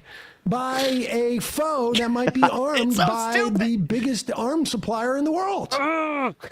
Watch out, folks. Here it comes. This is my Kudos to country I Tim live in for right bringing now. this This up. is Here insane. it comes. I haven't felt like, and the reason why they're keeping I've said this multiple times this stream. I have not felt this way since high school when we were going to war with Iraq. From the American people. I was asking the adults in my life, hey, what is actually predicating this war? Because we still, like, you keep saying that it's Osama bin Laden, but Iraq. And they're like, well, you know what? They're ramping up weapon WMDs. They kept saying WMDs. Is that Trump knows his base is largely sure as anti. shit, by the time I was getting out of high school, I had like this same adults going, well, they didn't have WMDs, but you know what? We didn't like Saddam anyway. Intervention. It doesn't want to be involved in this, but it's entirely possible. 420. Trump was trying to maintain the posture of we don't want to be involved in this conflict, getting those stories out so Iran thought the attack would not happen. The Netanyahu also said he wants an Iranian revolution. He wants the people to overthrow the dictatorship that is their government. He doesn't have a problem with the Iranians. It's the government. It's the dangerous, psychotic. This is his argument. I think Trump might feel the same way. And I'll tell you what, if I was in their position, if I was the Ayatollah Khomeini right now, and I was betrayed like this by the Americans in the middle of a peace deal, I would never forgive them, literally never forgive them. So unless they're removed from power or destroyed, whatever, unless they're removed from power, I don't see this conflict ending. Now, if there is a regime change in Iran and there's a democratically, maybe there's a republic that's instantiated, maybe that can quell the violence, but I don't see it. Other than that, I don't see it. And that kind of wasn't the result in Iraq. I don't know that would be the result in Iran either. Iran was a successful democracy. They do have a much longer history as this is going to sound bad, but as a civilized state. Like, they have been around independently for thousands upon thousands of years. On the other hand, Islam is a tribal. It's a religion that likes violence, and the concern that I would have is that for a second. I want to just remind you, they're talking about a conflict that was started by a country. I just expect that if you do pass Moonlord that blunt, that you tell me immediately so I can put him on this stupid podcast instead. that claims they are a Jewish state. Judaism is a religion. Now, I would argue that, in fact, they are not a Jewish state. They're an Israeli, a Zionist state, but that's not. Thank you.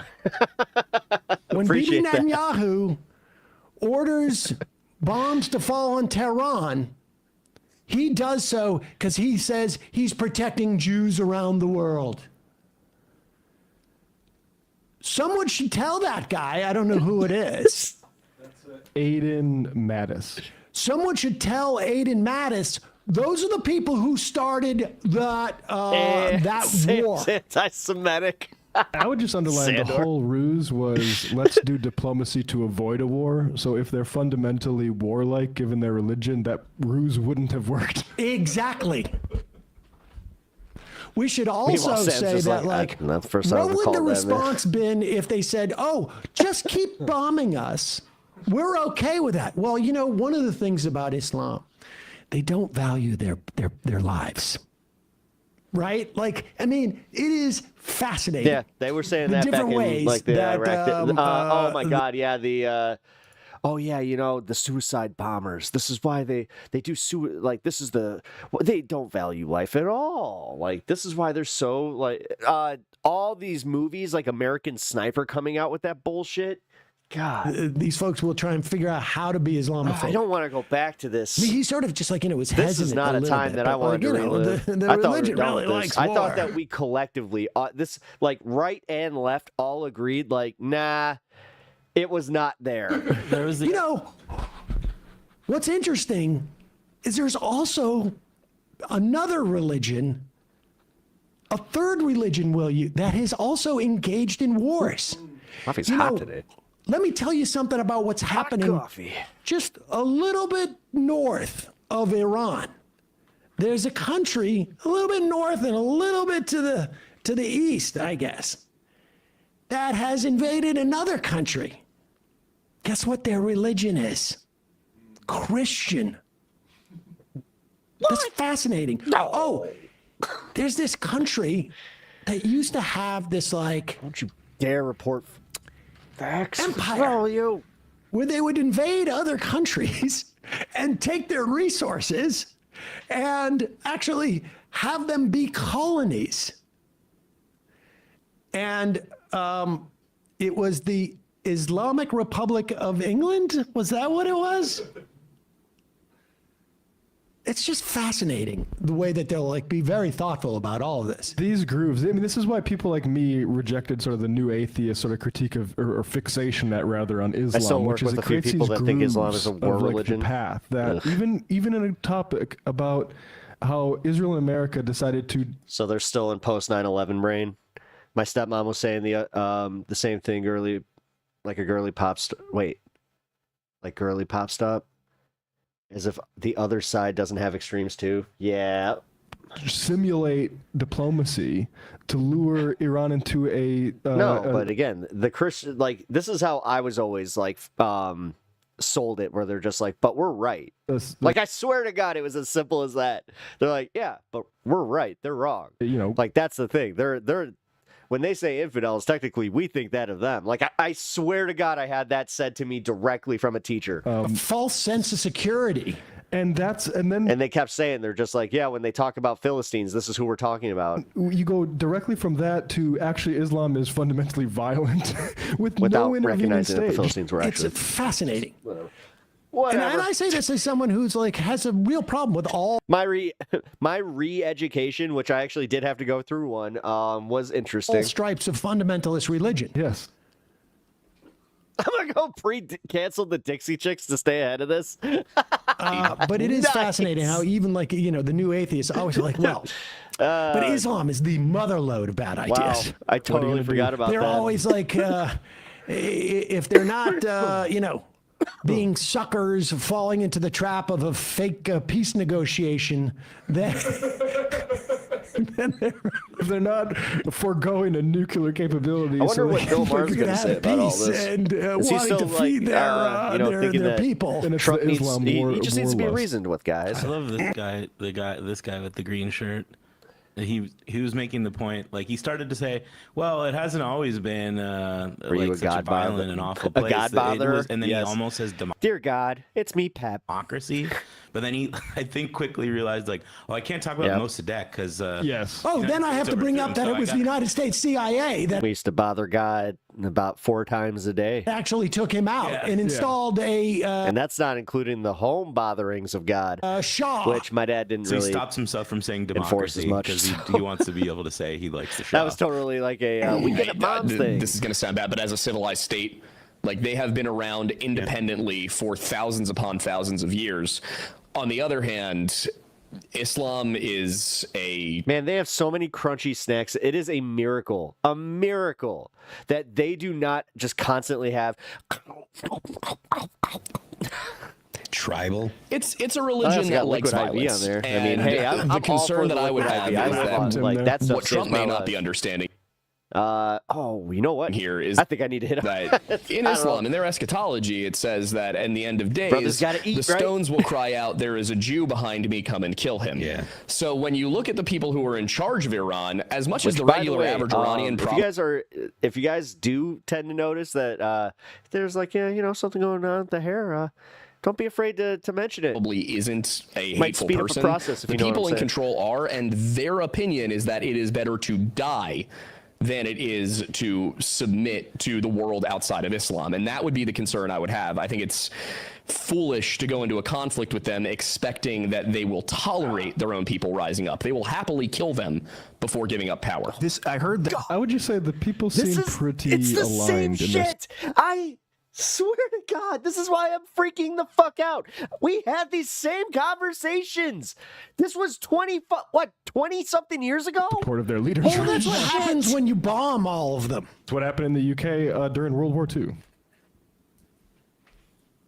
This is where the bomb. Let's just Iran hear a little bit more. bullshit, I mean, like what? I'm just waiting for early YouTube. I like how Tim Newgrounds. will not express an opinion that Israel in any way was being warmongering here. That the Israelis basically launched a surgical strike, destroying members of the Iranian government and military, like top nuclear scientists. They were literally killing people in the room. Like they were selecting the room that they were in, shooting ordnance into the room that really basically just killed the people in the room. It didn't destroy the building or whatever. So just excuse me? Is that right? I remember. Pepperidge Farm remembers. Hell yeah. That's going to be me just sitting on a rocking porch in my 70s, just Pepperidge Farm remembers. No. And it's literally going to be me on my weed farm just because, We're to hearing this early post-October 7th, too. God, I really am fucking Randy Marshall. So it became, a joke to say because of all the One of my footage friends made available. that joke one day. I was just like, There is footage of like mayor of a town outside of, just on the outskirts of You were Tel in deep. Aviv. Oh, yeah. No, I was. That was hit pretty hard by the. We used to sing not just like, your standard songs, but it was really, really weird. We would start our week by singing Onward Christian Soldiers, which was wild. Like, looking back at it, it's just insane. And then we'd pledge allegiance to the American flag and then pledge allegiance to the Christian flag and then start our day. Oh, after a prayer. Iranians killed, I think, 2 people. We would take prayer requests, too. And the thing is, it was like, it kind of taught me how to be like kind of like a hot goss where I was just like, ooh, like, this is where they kind of, it was like morning therapy for these kids that would just totally drop the, like, one of my favorite ones. I don't care what, this girl, Nina, she comes to school and she's already like she's sobbing and like the girls are, consoling her and all this stuff. So, I'm curious. I'm like, what the hell is going on? And I had to be in like 4th or 5th grade. And she just, during prayer request, she's just like, my mom caught my dad, with my aunt and now they're getting a divorce. And immediately, that was the first time I was ever like, ooh.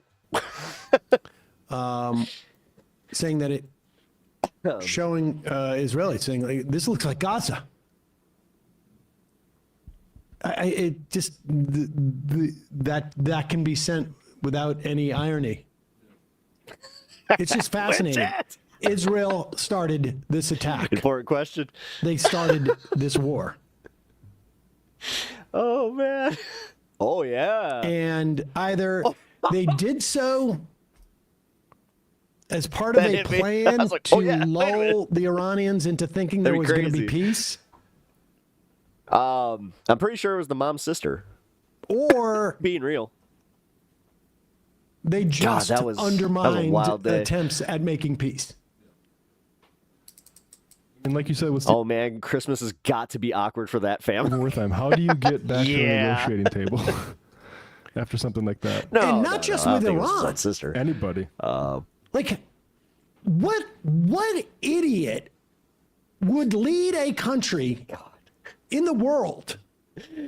The other thing that stands out about that day, we were doing like it was like a fair thing where we had like these little, poster board presentations where we had to present our states. So it was like the state fair. I did South Dakota, and I had no idea what to do, so I just put a bunch of sugar cubes like in a bowl and just put them in front of my table. And it was a hit. All I had to do was get those little flags of the South Dakota flag, and I was just like, see, South Dakota. They got a corn maze. They got, I also made a bust of the Mount Rushmore because, come on, easy points. That wouldn't be suspicious of any peace. That just stands out to me because it was the same day. Talks. And she was stationed next to me, and she's just sitting there like, and her mom came to school, and we're all like, oh, damn. With the United States now. Like, honestly. No, Dad, though. You would have to be... And let's be clear. We're not just talking... Banging the sister-in-law has got to be the ballsiest play in a married man. About, like, individual personalities. Yeah. There are hardliners in the Iranian government. There are ultra-conservatives in the Iranian government. And there are reformists in the Iranian government. Me and my sister-in-law are cool, but we didn't necessarily like each other for a while. I mean, we saw this dynamic after 9/11. Who was empowered after 9/11? I'd say fuck her dad, but that might be... who was empowered after 9/11? Was it the peaceniks? Yeah. Was it the people who wanted to... I feel bad. I'm making, like, even like defense? all these years later, it is like, was Bernie Sanders empowered? She was cool, too. She, like her her family before that, they had like a little thing where they raised ducks. So like she for show and tell one day, she actually brought like the what do you call them, the little ducks? Howard after 9/11? So or did we just see our defense budget skyrocket? You're not just dealing with one individual in any country. I mean, any given leader has to respond to their constituencies. Those constituencies may be narrow. I wonder what happened. Because she left our school after that year. 30 people in their, oligarchs or their Politburo or their council or whatever it is. But there's going to be hardliners there. And when this happens, those hardliners are going to go like, are you seriously going to go down the path of negotiation? Dude, I did this thing where I was talking to one of my friends just to the side. About how, like, one of my school bullies, they're like, "Do you ever look up your school bully, find out what he's doing, like what he's up to now?" I'm like, "Yeah, you know what? Let's do that." I was all like, liquid couraged up. I'm just like, "Let's see. I'll even hit that friend button. See, like, I'll be the better man." I found out he was dead, and I was just like, "Well, that's depressing." Negotiations. I was like, "This is just all a trick." Well, and how do you argue against that? And you make everybody that wanted that diplomacy in Iran look like traitors. Like idiots and fools and naive. Went out with some opiates. I mean, that's the thing that, like, and I think Israel is just setting it up so that that's the case. I mean, my guess is that Trump just got rolled. It is. Don't forget, he's incredibly incompetent. No, he is. He's an incredibly incompetent leader.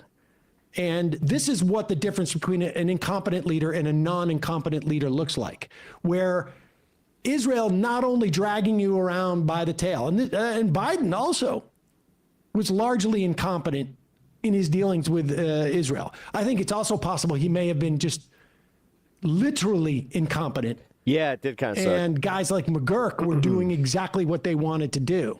Autopilot.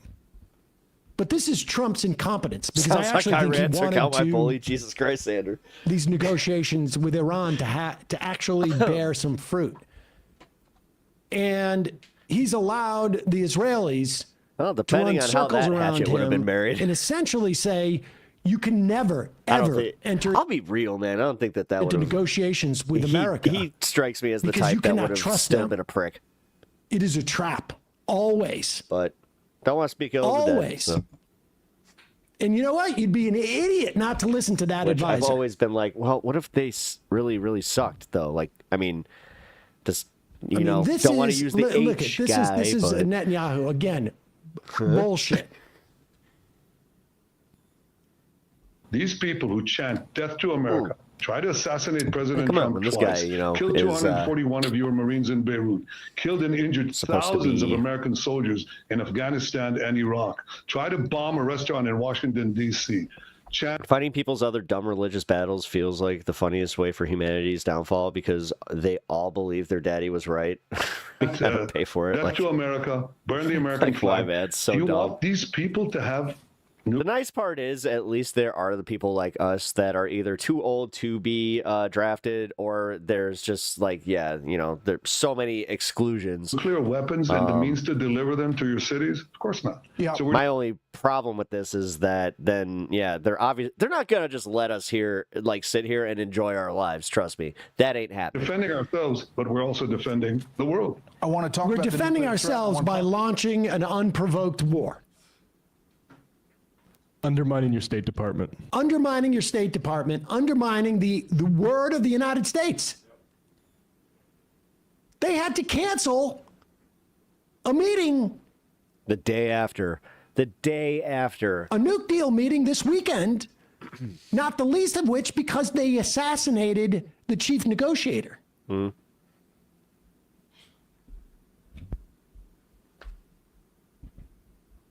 I don't need to bring up the USS Liberty in the context of criticizing Israel, but apparently we can go way back. Just grotesque. Grotesque. What was that other one you had up there?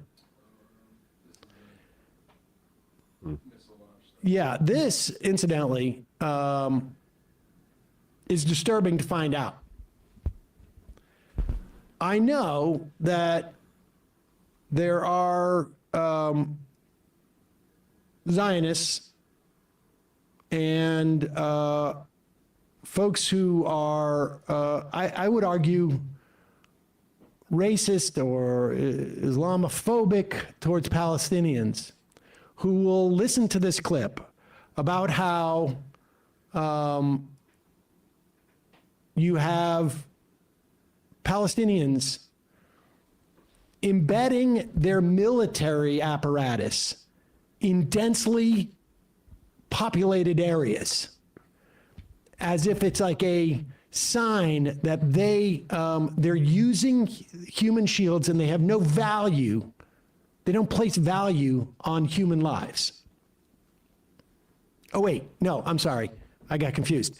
This is actually a report on Israel forgiveness getting is divine, hit. but never pay full price for for a late pizza. I mean, let's see if this sounds. Damn it, I fucked up the U.S. back. intel view that among the targets All right, were what's it Israeli from, guys? What's it airfields, from? but also, and this is crucial, the headquarters of Mossad, the International Intelligence Service of Israel, which is inside Tel Aviv. It's in the northern part of Tel Aviv, but it's in the city. It's in a densely populated area, and of course, the concern is Although if there you're is a firing, pizza scene in even Spider-Man though 2. Pizza Iran time. might consider No, that's that a what I was about to military say. target, Pizza it time. is in a densely populated city with civilians around it, and that's just one more layer of I'm pretty escalation. sure that's actually the girl from Iran Community that's might in that consider scene. the Mossad a military target.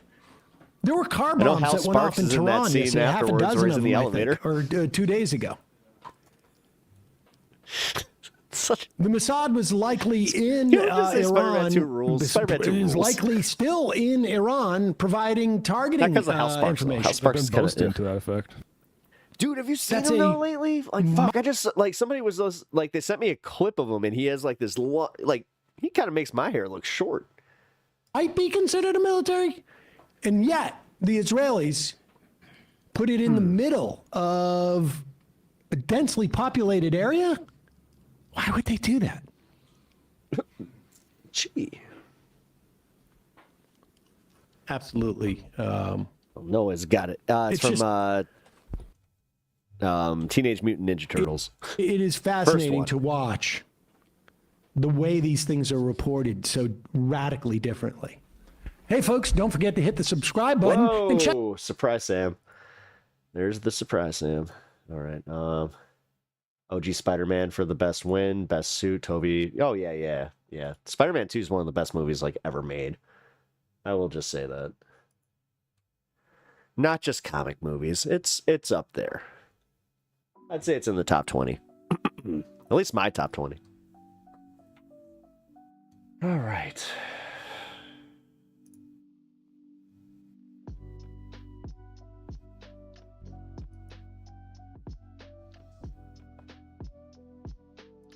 Perfect.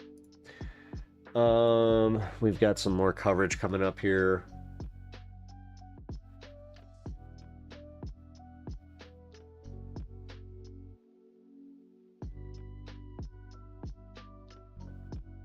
Wait, Hassan's got personal news?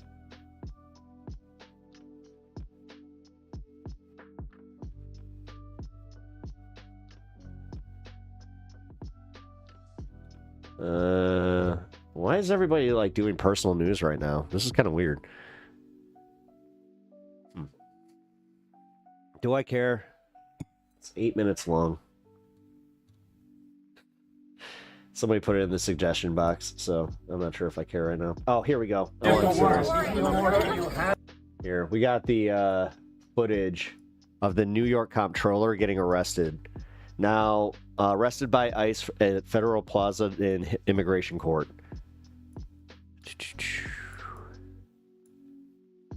Tornado on the ground? Where? Do you have a judicial warrant?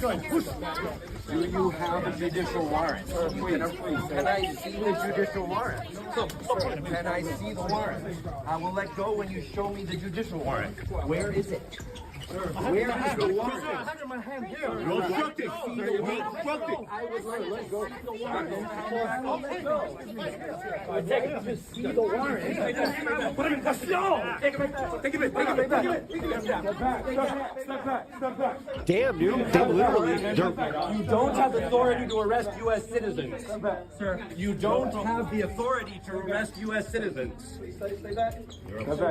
You don't have to. I'm not obstructing. I'm standing right here in the hallway. I asked to see the judicial warrant.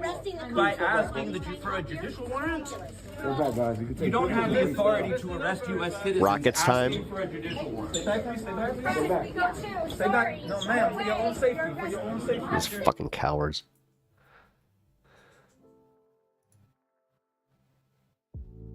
A second, I might be able to get Modine up real quick. Modine? Modine Israel. Oh, I thought they meant the streamer, like the guy that bothered John Cena, and like, yo, my name's Modine. I think I got it. Hang on, folks. Come on, bruv. I got Modine. Where is it? Where is it? Where is it? That's Modine, but it shouldn't be so big. I don't want it so big. Oh no! That is Modine Israel. I'll put it down here. Modine? Oh, okay. Got it. It's so big! Doing my best. Oh, God. I did Steve's voice too much yesterday. I think I actually did, like, kind of scorch my vocal cords a little bit, so I gotta be careful with that. That was ICE detaining him. They can't do that. Exactly! That's why everybody's freaking the fuck out. That's insane. That's insane. That person's going to lose their job, surely. Okay. Modine, Israel, Jerusalem, and Tel Aviv. Dude, Donald Trump hasn't condemned the assassination of the fucking two politicians in Minnesota IDF yet. says missiles from Iran are incoming to Israel now. Yeah, that's why we're going to keep an eye on this. Also, here, let me bring Daphne my Lay live says, feeds expect up. alarms in the north and center. The north and center. Oh shit! I'm I gonna don't put have a this live feed Jerusalem anymore. one Damn it! down here. Well, I'll make a new one.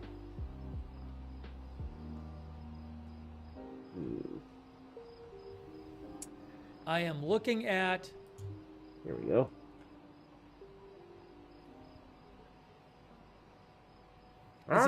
Is it like Tel Aviv and Haifa? I'm not sure. Damn We might see stuff in Tel Aviv. I lost another one. Fuck. Dude, where did... Oh, did they just bury all of them? So again, okay, missiles yeah, here's my Al incoming. Jazeera I've feed. seen some discussion Yes, we're seeing online shots of maybe the north. That explains where Haifa that and went. Tel Aviv Okay, center, hold on, but I'm guys. not They sure if reset that's all of true. my Google So stuff. That's don't why. quote me on that. We'll have to see. Associated Press. There we go. We got Tel For a Aviv, day and a half, and these have we been got pretty small missile launches. So what will this one be? Jerusalem. And remember, Tel Aviv, like big sprawling modern city with the We haven't the heard crane the looking sirens things. in Tel Aviv yet. What are I those, don't by have the way? a Haifa cam Are those because cranes? Israel is not allowing it to be And shown then, you know, by Jerusalem is the classic one. And now we got Modi'in. That looks kind of like a lot like Des Moines, Iowa. Or That's my cursor and the Jerusalem cam. no, that's more like Dayton, Ohio. A whopping one building. Yeah. Welcome to Dayton. Not sure if you guys have ever been to Dayton. It is a fucking shithole.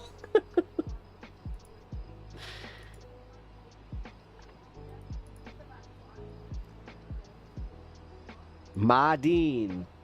You know, I try. At least I'm trying. I'm trying. Ariel Oserin, Israeli reporter, says sirens expected in central and northern Israel, which would include both Haifa and Tel Aviv. All right. Music off.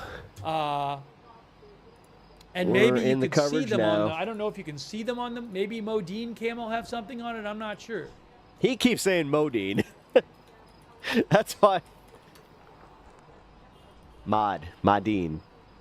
Madine. Modine is in central Israel. Well, he keeps saying Modine. He is painful to listen to. I know. Trust me, it's not exactly great. I haven't seen the alerts come up on the SoFar app. It's what sucks though is he's got that coverage. I don't have a Haifa cam. So we have to make do without a Haifa cam. Well, because Israel here. won't let Reuters show it. I don't have to listen to him. I can keep the audio from these two on now. We'll just increase the There we go. All right. Pretty skyline. With the moon in the background.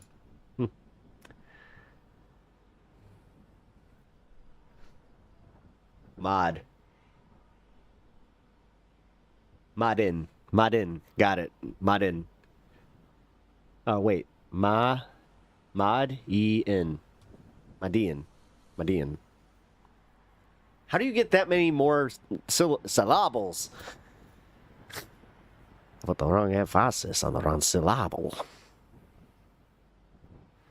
Yeah, I mean, he provides nothing. BRB gonna go see if anyone got this NATO.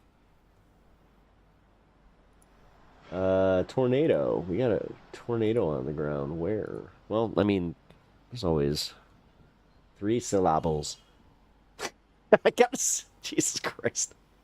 I do know how to say it, folks. I just, let's call you folks. Kopic's got it. 1 tornado down. Oh, no, he's chasing it. No, it doesn't look like anybody's actually got it. All right, no worries.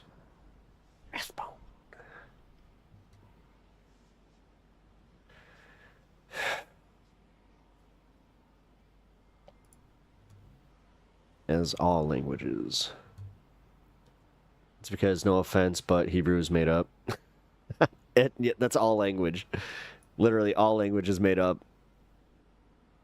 We at one point decided this word or this grunt or whatever means this. So honestly, that's why I do have a little bit of that where I'm just like, yo, yo, yo, yo, yo. It kind of reminds me of how, like, my grandma used to be, like, with the elbows on the table bullshit. Like, one of my favorite memes that I saw recently was just like, yeah, old people will be, like, offended when you have your elbows on the table and then say something racist. So, yeah, but also it's not the old Hebrew the Israelites spoke. Hebrew is internationally constructed from the few translated old Hebrew on clay tablets and borrowed from the modified word from other Semitic languages like Arabic. That makes sense. Reed saw it for a second. Oh, shit. Here we go. Attack this time.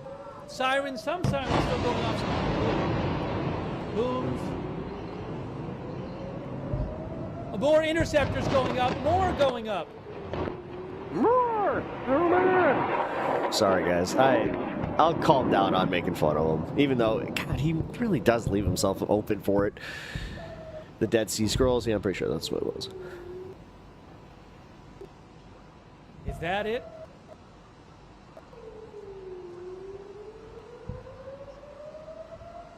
Now, where is that siren? Is that one of the other cameras?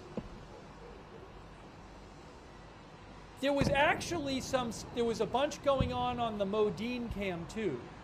So, I don't know. Maybe a draft would if shape up all the slacker potheads. Basic training would whip them into shape. Which is well, here, joke's on you. I'm 38. Just in the Can't draft me, bitch. Unless you go Russian on the rule. Tel Aviv cam, so I got rid of the other cameras. So because of its nature, there was some activity I mean, on the Modine cam. Jerusalem, I saw a little bit of activity, but I'm not sure if anything got hit anywhere. I mean, his reaction is valid. Yeah, but the thing is, a valid reaction's great, but his reaction is also the same as my, 6-year-old nephew when he sees something, like fireworks, just, ooh, ah, oh, look, wow. Let me see what the report says. It looked like maybe some missiles went to the ground on some of the cameras. It was He's like a hard to Zionist tell. golden retriever. So let's see what the reporting is coming out of Israel right now on the aftermath of this. I would not be surprised. Okay, hold on. Seems legit. Guys, this guy in America named Joseph Smith on these tablets. News says around 20 missiles estimated. According to N12 News, yeah, like he's a little boned up. I lost That's my volcano shot. Otherwise, I would totally play it. Bigger than the more recent. Steve volleys. got more private. Also, Daphne Lay, who's a reporter, says reports of falls in the Sharon area. She also claims Trump and Netanyahu spoke. That's not confirmed. So, again, trying to figure out, did missiles hit in various parts of the country? About 20 missiles. I don't know. I don't think he's pro-Israel or Iran. I think he's just wants something. I think he's pro-war. Yeah, he's pro-war, which is that's awful. Like, he's an awful human being if he's for that. He's pro-destruction. Yeah, he's an awful human being. I don't see why, like, mincing words on this one matters. Like, he still sucks. That's not really more news. We're waiting Who cares what he's pro if he's still pro-death just for his personal entertainment? That actually makes it that much worse. Hits. My God. Oh. Breaking news. Jennifer Jacobs reports that Kristi Noem apparently had an allergic reaction. Again, CBS News Jennifer Jacobs says Kristi Noem apparently had an allergic reaction. She is recovering. She was taken to the hospital, but she is okay.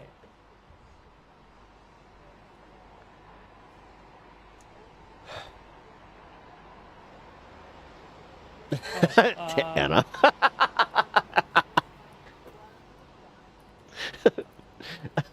I appreciate you reacting.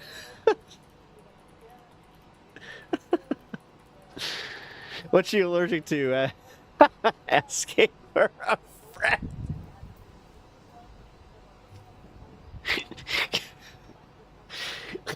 My God, she's gonna have a fucking blow dart. So again, let me just see if I can find any updates about any kind of missile falls.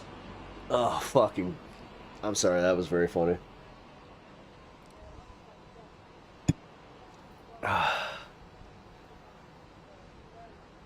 Botox OD? That'd be funny. Please be bees. Please be bees. Not the bees! Not the bees!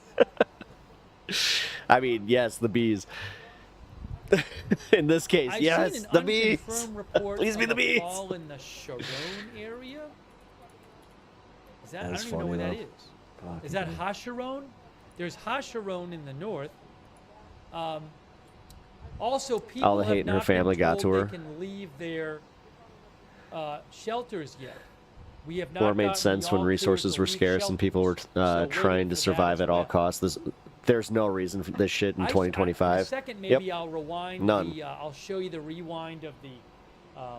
Except just to keep, One of you the know, Modine cam. keep the people in line. And this is how they do it. Again, I saw an estimate of 20 missiles, which is a bigger barrage than we've seen lately. News the Security Cabinet on Telegram says initial report of a fall in the Jerusalem area.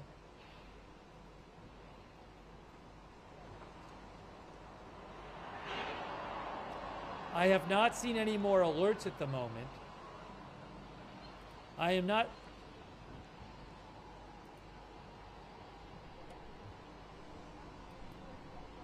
Hold on. Oh, there's more. Are there more alerts or no?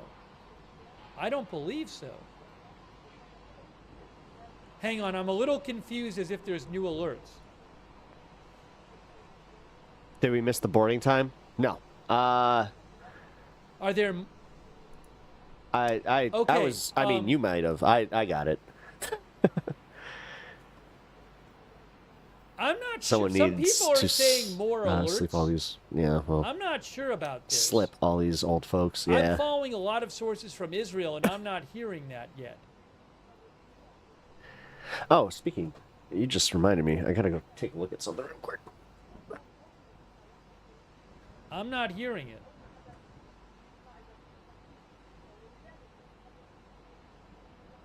A bunch of our viewers are saying they didn't get any. So I haven't seen it yet. The last post from the home front, the last message from the home front command was 7 minutes ago. And that's when the missiles were coming in, I believe. So I don't think there's been any after that. No, I got But you. they have not given the all clear yet. Occasionally, dyslexia works for me in the opposite way, where like if somebody does slip up, it makes me like I can see through it because it's just like Report I'm always of an playing that game. interception I need to go get my fragment phone too. I forgot about that. fell in the Jerusalem area, says N12. Again, also they say estimate of around 20 missiles launched.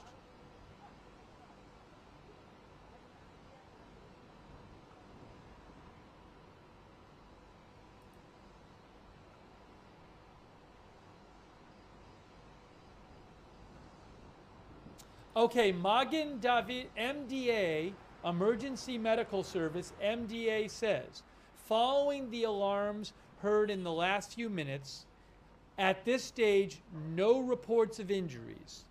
No reports of injuries so far. That is from MDA. No reports of injuries. They get on it really fast. No reports of injuries at this point. Again, I've seen a report of a fragment that landed in the interception fragment that landed in the Jerusalem area. I would like to replay the Modine cam.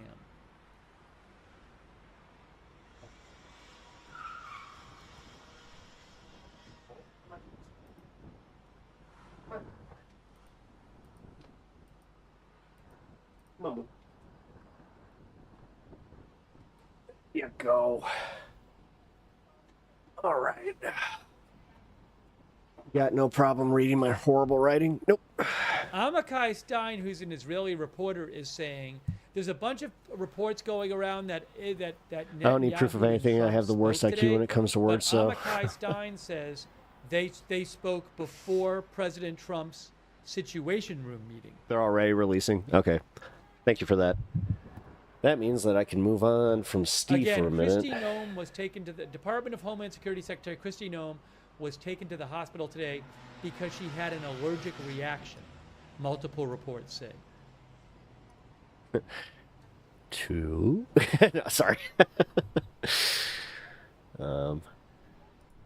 Not your girlfriend. Oh no! I bet he has such a hard-on for her. She's a strong woman, you see. She takes dogs out the way they need to be. Excuse me. The timing. I'm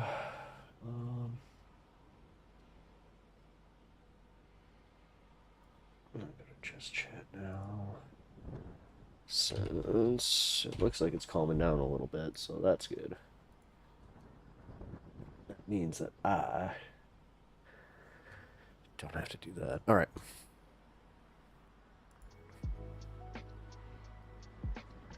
This is kind of weird, though. For how this stream started, the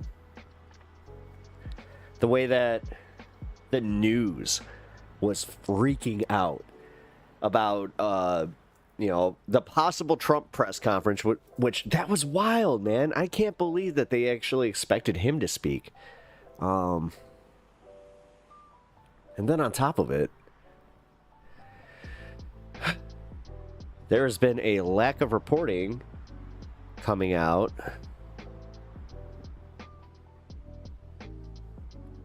Mamdani better have a security detail. Can't know shit right now, especially the way everything's going. All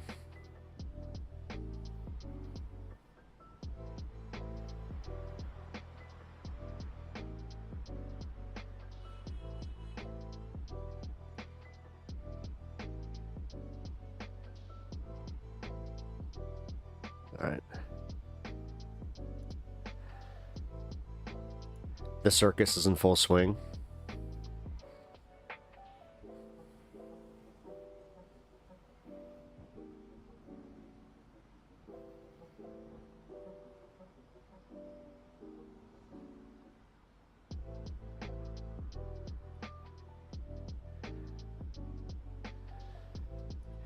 I mean, the comptroller getting arrested by ICE today.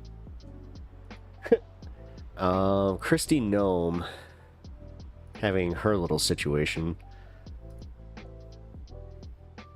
That's like all this stuff that's like top news right now.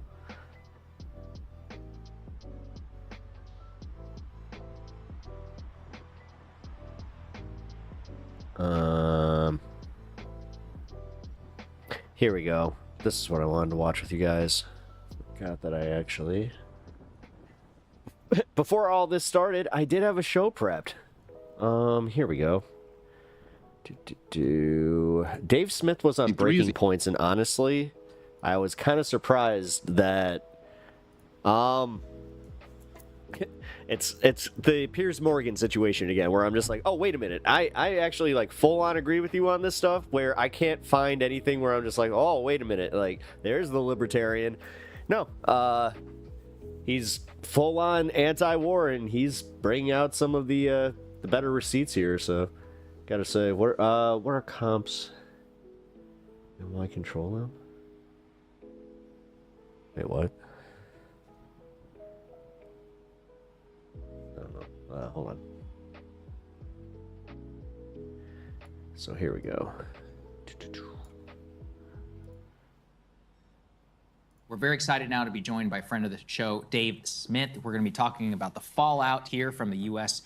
Involvement in the war between Israel and Iran. Weird. Sagar is actually doing the thing where he's being consistent in his anti-war stance, and he is being very critical of Trump right now. I want to get to the actual goal here of the Israeli military campaign. Prime Minister Bibi Netanyahu really giving the game away yesterday in an interview with Fox News, where he calls for regime change with Iran. Let's take a listen. So is regime change part of the effort here? Could certainly be the result, because the Iran regime is very weak. I think it's basically left with two things. It's plans to have atomic bombs and ballistic missiles. That's basically what Iran has. They certainly don't have the people. 80% of the people would throw these theological thugs out. I mean, they murder them, they oppress them for 46 years. They've yearned for freedom. I mean, they shoot women because their hair is uncovered. They shoot students. They just suck the oxygen from this brave and gifted people, the Iranian people. I want to talk about the nuclear threat, and I want to talk about President Trump. You just said Iran tried to assassinate President Trump twice. Do you have intel that the assassination attempts on President Trump were directly from Iran? Through proxies, yes. Through their intel, yes. They want to kill him. Look, he's enemy number one. He's a decisive leader. He never took the path that others took to try to bargain with them in a way that is weak, giving them basically a pathway to enrich uranium, which means a pathway to the bomb, padding it with billions and billions of dollars. He took up this fake agreement and basically tore it up. He killed Qasem Soleimani. He made it very clear, including now, you cannot have a nuclear weapon, which means you cannot enrich. He's been very forceful. So the fact that this is the thing, can the conspiracy theorists explain this one to me? God, this is why I wish I could talk to Honeybee right now, because I would just ask her straight up. It's like, do you find it odd that Trump lost power and Benjamin Netanyahu lost power? Then all of a sudden they come back into power, and all of these things, like war starts coming back. They make all these backroom agreements that seem to be just way too obvious to everybody that has a fucking brain. But then you do this thing where you're like, there's no way they're that obvious, when in fact for them he's enemy number one. Yeah. Look, they also tried to kill me, but I'm his junior partner. They understand that President Trump is a great threat to Iran's plans to weaponize nuclear weapons and use them. When did you tell President Trump you were going to launch these strikes? Look, I've been in constant contact with President Trump. We've known each other for many years. And obviously we informed our American friends and President Trump, our great friend, ahead of time. We did. He keeps kissing that ass. I mean, there were reports that President Trump kind of helped you achieve your strategic surprise by Don't you forget it, buddy. Don't you forget it. Not to attack when he already knew you had decided to do it. So you were closely coordinating with the U.S. throughout this process. Look, we're fully coordinated, but understand that America, under President Trump, will make the decisions that are best for America. And that's the way it is. He understands that I, as the Prime Minister of Israel, the one and only Jewish state, must make the decisions that are important for the survival of my country, and he will do what is best for America. That is a relationship of mutual respect and mutual confidence. I mean, there's so much going on there, Dave. There is regime change. There is the flattery and the lies, potentially, about this some so-called Iranian plot to assassinate Trump. And then finally there is the, really buttering it up, but calling Trump to join him in this war on regime change. Just broadly, we want to give you the floor, both to react to that and to the entire Panic, where's it taking place? Situation here.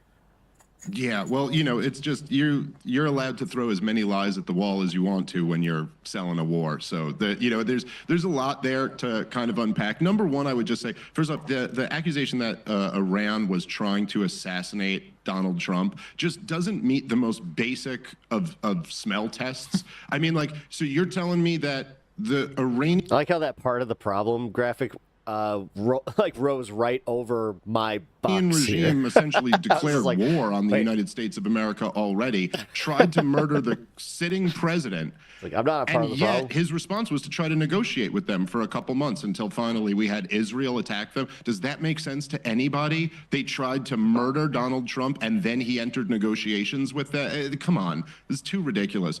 And you could go back. The thing about Saddam Hussein that a lot of people kind of forget in history is that it is true that at one point Saddam Hussein did have what you could call weapons of mass destruction. He used chemical weapons in his 1980 through 1986 war with Iran and was supported by the United States of America while he did it.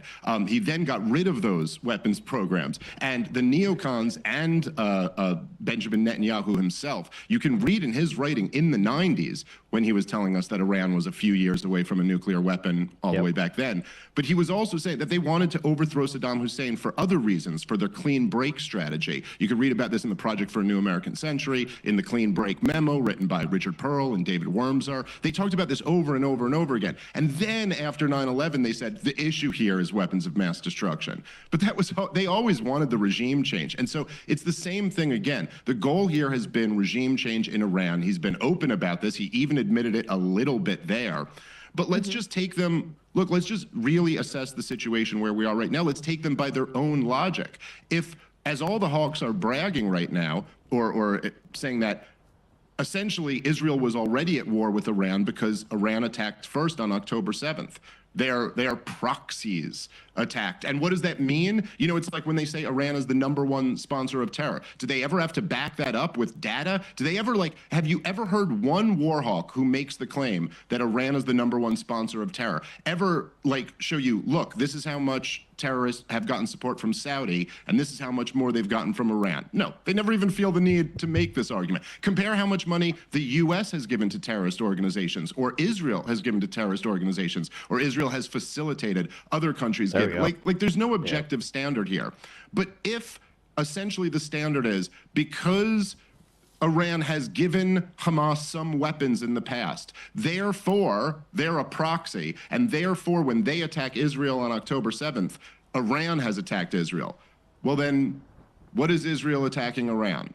Other than the U.S. attacking Iran, right? If that's not, I mean, and come on, and look, this is proxy state. Yeah, and same with Ukraine and Russia. It's the same line of argumentation. So if you're, but this one is so much more devastating because it's not just that we give Israel the weapons and the money and the intelligence, but at the very least here, I mean, we had people, we had evacuation orders 24 to 48 hours before the attack came. Donald Trump is speaking out of both sides of his mouth. Netanyahu here is clearly saying that Donald Trump knew this attack was coming. So imagine they had that on Iran with October 7th. They don't have anything close to that. So make no mistake about it, we are at war with Iran right now. The United States of America is. Donald Trump has betrayed MAGA, betrayed America first. He has made the most disastrous decision to lead America into another war. Now, if they want to say that, look, there is an argument here, I suppose, that perhaps Iran is a better candidate for a regime change than Iraq or Libya was. This is the argument they're going to make. People will have to be drafted for this war. Yeah, they don't understand, like,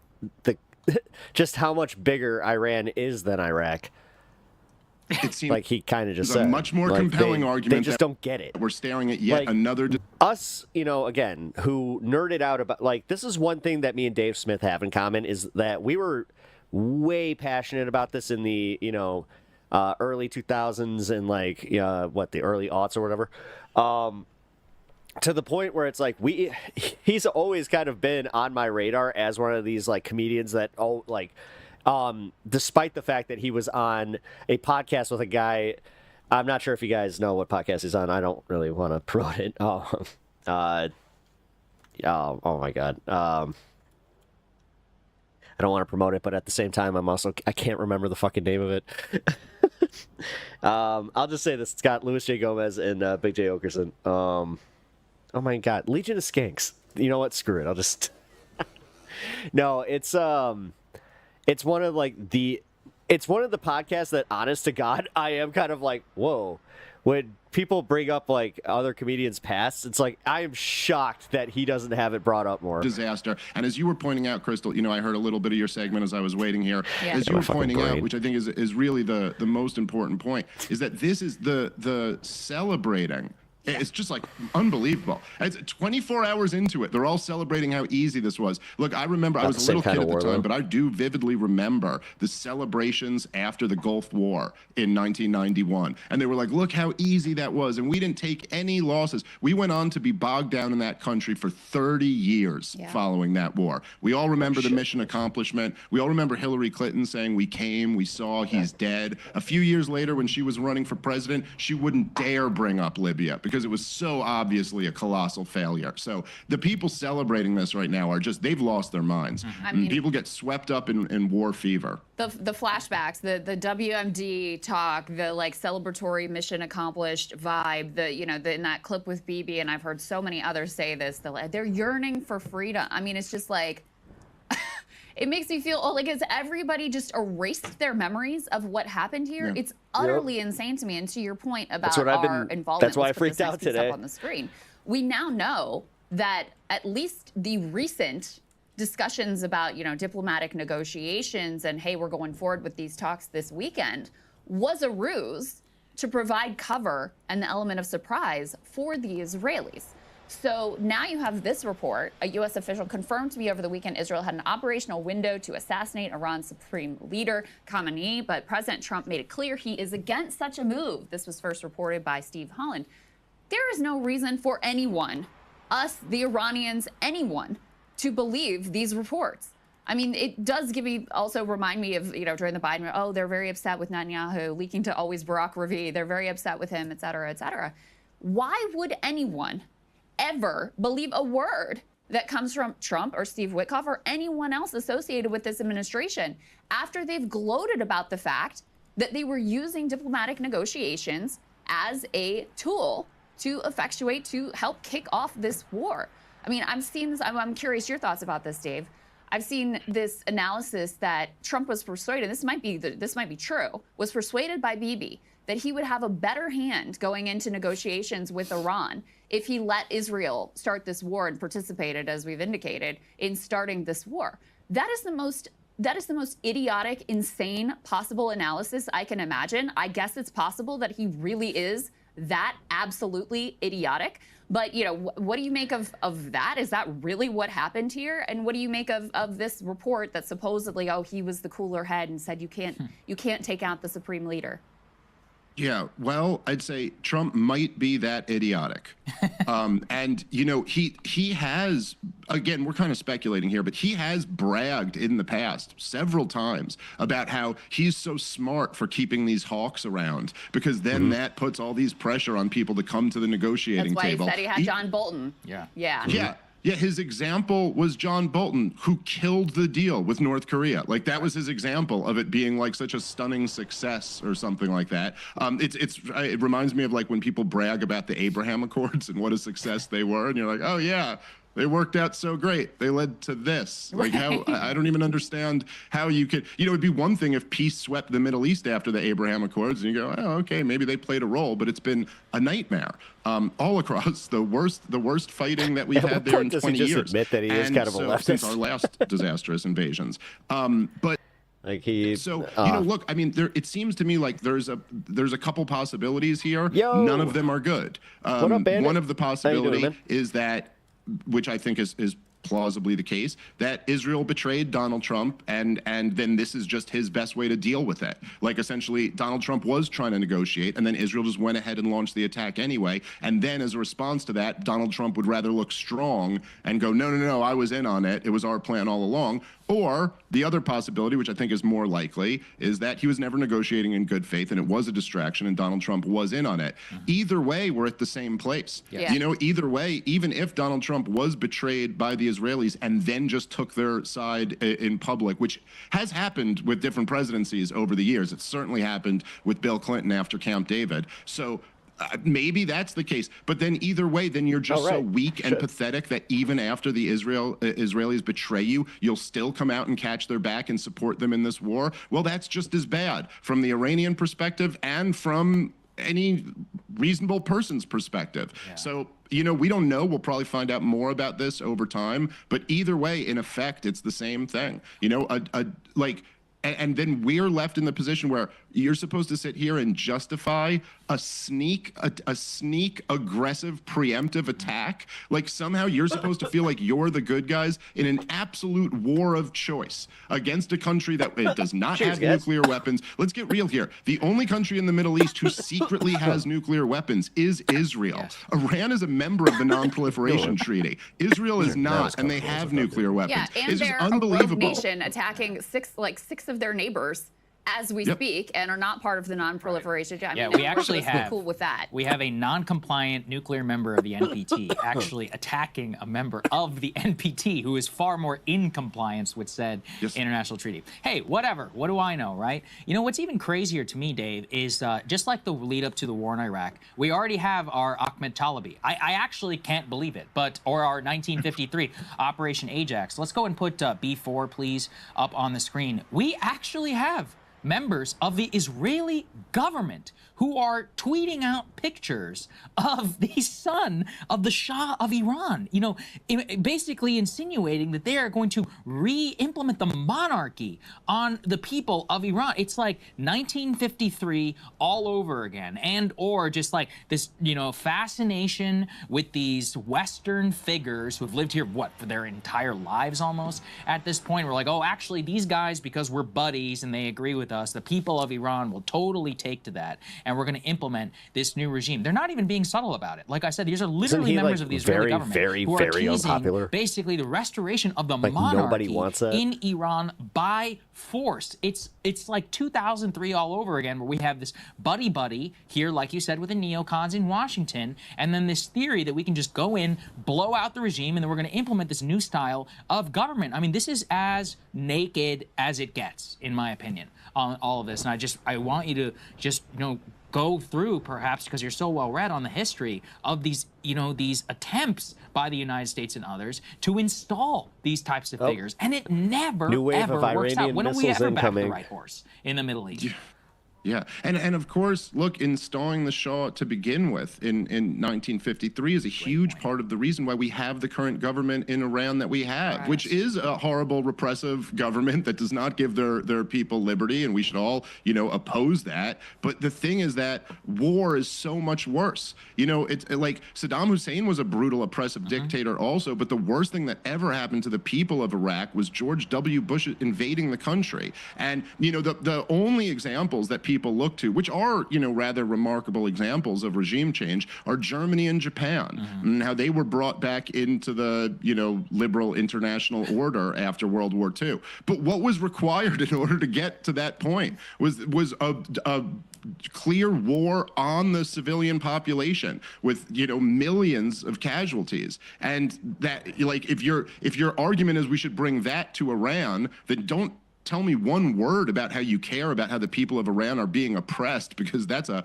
far worse, you know, level of oppression. And so, you know, this is, again, as you guys have touched on, this is always how they talk at the beginning of these wars. It's always that democracy will sweep the region and that the people will greet us as liberators. It'll be easy, paid for in oil, all this stuff. But, you know, sit here and tell me about how Washington, D.C. or Tel Aviv can, you know, reorchestrate another society, can reconstruct it from the ground and choose its leaderships. I mean, just think about the hubris involved in that. As the late, great Harry Brown used to point out when he was talking about the war on drugs in the United States of America, the U.S. federal government can't even keep drugs out of federal prisons. Washington, D.C. can't even solve the violent crime problem in Washington, D.C. You're telling me we're going to install the new leader for the Iranians and the people will comply because what? Because the regime is so weak and the people want liberty so much? This regime has ruled since 1979 with the most powerful governments in the world opposing them, working on ousting them the entire time.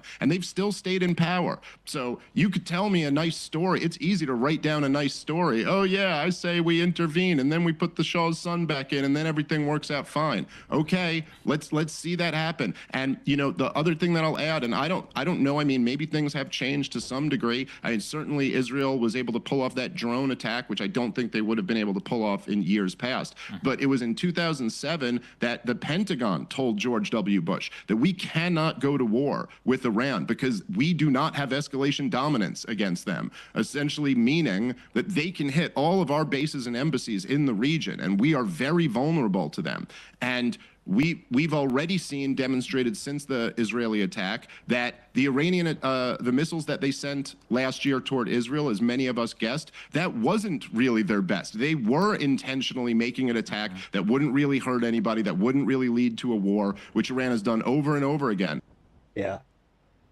But now we've pushed them to the point where they probably don't feel that they have the option not to respond. And Donald Trump telling them to come back to the negotiating table now is a joke. Yeah. I mean, what a impotent leader to be sitting there talking about coming back to the negotiating table. It's like sitting after Pearl Harbor and telling FDR, now's the time to go negotiate with the Japanese. Right. Negotiations are over now. The time for negotiations was before this. And so, yeah, Donald Trump looks, and man, I supported him from where? this last year. I apologize for doing so. It was a bad calculation. At the time, it seemed like the right one. But he should be impeached and removed for this one, and not on some like not on some ridiculous Nancy Pelosi. Of course, the Congress will never do it because they're all a bunch of corrupt hacks. This is the one thing they support. This is like the Donald Trump should be impeached and removed for this. All of his supporters should turn on him. It's the absolute betrayal of everything that he ran and campaigned on and everything that he stood for. And I will say, despite the fact that...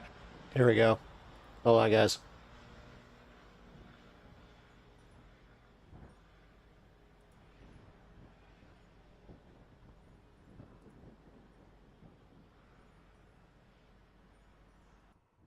Huh.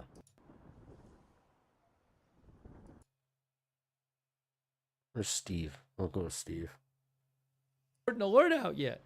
So they're going to want to get a hold of those cams you're looking at.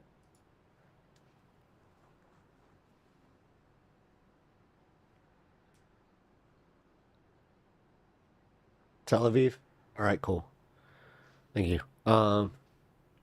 Just saw one go up over in Jerusalem, too. Deleted the post. The original poster deleted the post.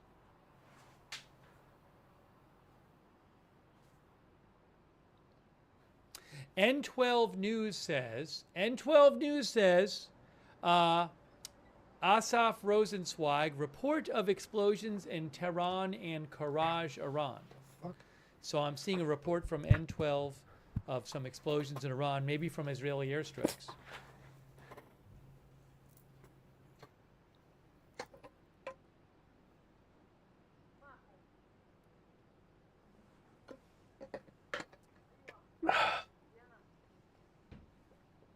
Oh, here we go.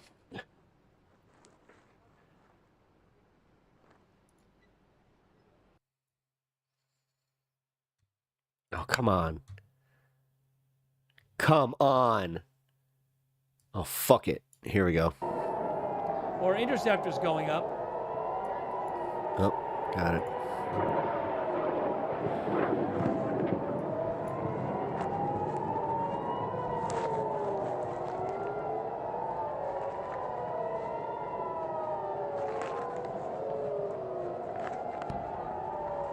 Some more interceptions, it looks like.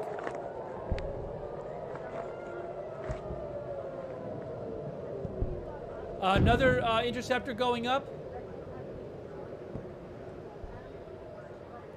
More interceptors going up.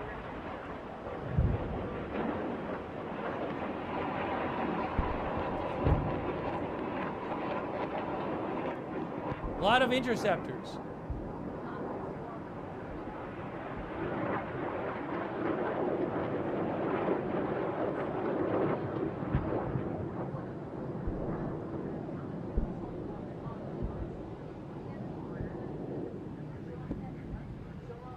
What is he doing?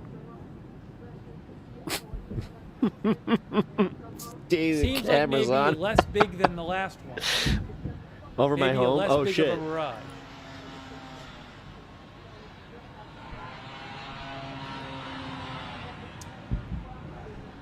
I'm seeing some alerts for north of Jerusalem. I'll keep an eye on the Jerusalem cam too.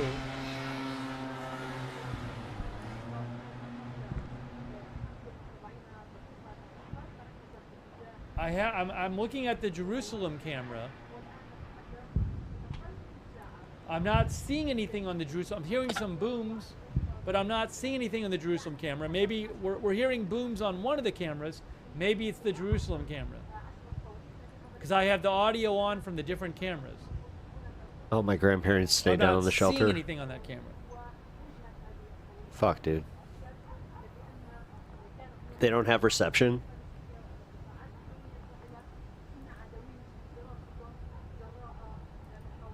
Certainly that seemed like more than, say, 3 missiles. I don't know that it was as many as the previous one. Let me check the sources in Israel and see what they're saying.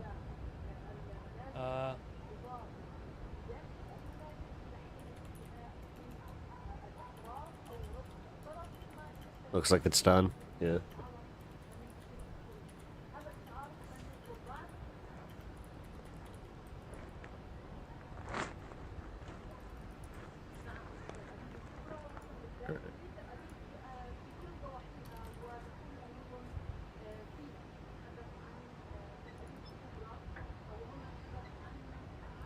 Yeah, I think it's done.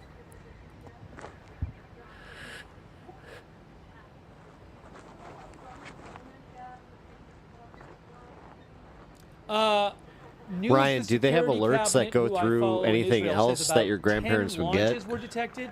About 10, they're saying. Again, around 10 missiles. The previous one was about 15. I haven't heard yet of any missiles landing.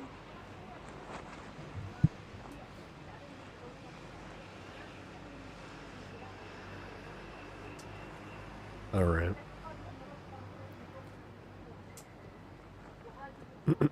Oh, I was just wondering if they have like a TV station that would get to your parents or your grandparents, so they just at least knew it was coming.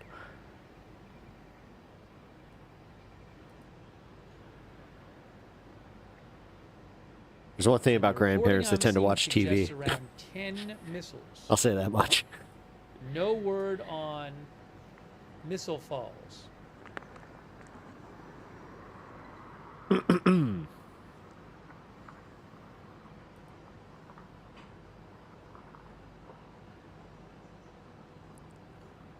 They have a TV in their apartment, but I don't know, down in the building shelter. Oh, shit.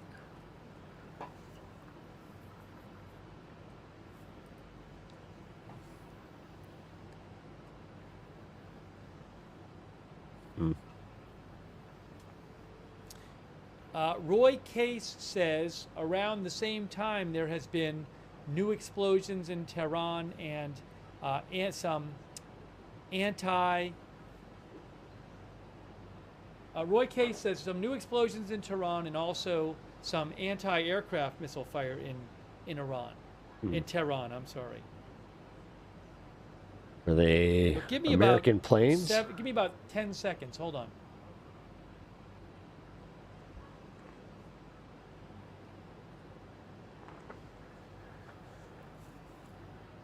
What's he doing? Now I'm curious. 10 seconds. Yeah, it was about 10 seconds.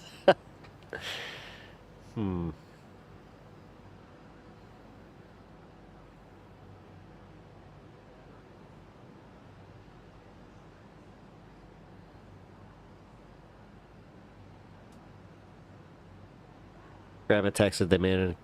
Thank God.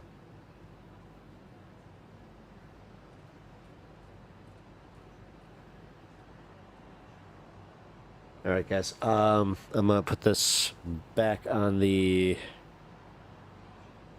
watch. I'll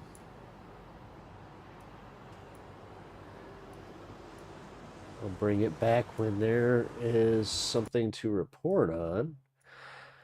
But we will continue this Dave Smith video, and then we got a Donald few Trump other segments I want to get to. Have been labeled like a cult I got a new following, segment and that I want to certainly get is to, true and then, for a percentage of his supporters. He is going to lose his coalition over this. I know I don't just speak for myself when I say there are a lot of us who simply will not go along with this. So it's just a devastating mistake. By the way, on top of that, he's also going to lose the deportation fight because of this. Because right now he needed all the political capital he could have to turn that, you got a majority support for deportations, but the minority is very mobilized and they're out and they're protesting all around the country. He needed all of his political capital for that move. So here's what we got. The neocons win. More war abroad and, bomb the world and invite the world. Alec? No matter who you vote for, you always get John McCain. It is funny, some of the smartest evangelicals I know say that the war in Iraq is actually what killed them. And they're like, we were winning, we were on top in 04, we were, at Defensive Marriage Act and all of this, but it was Bush actually who killed our agenda and any ability, to do that. And then we lost, obviously, the 2008 election. I'm not sure I necessarily agree with it, but people who, if you do care about some of the domestic stuff, let's say, that Donald Trump did run on, well, you got your answer as to the easiest way to destroy it. Go ahead. Well, look through all of American history, right? This is why it's so crazy for conservatives to not be anti-war. When did they lose the culture, the big time? When did they have the hippie sexual revolution? Is during Nice, the Sandor.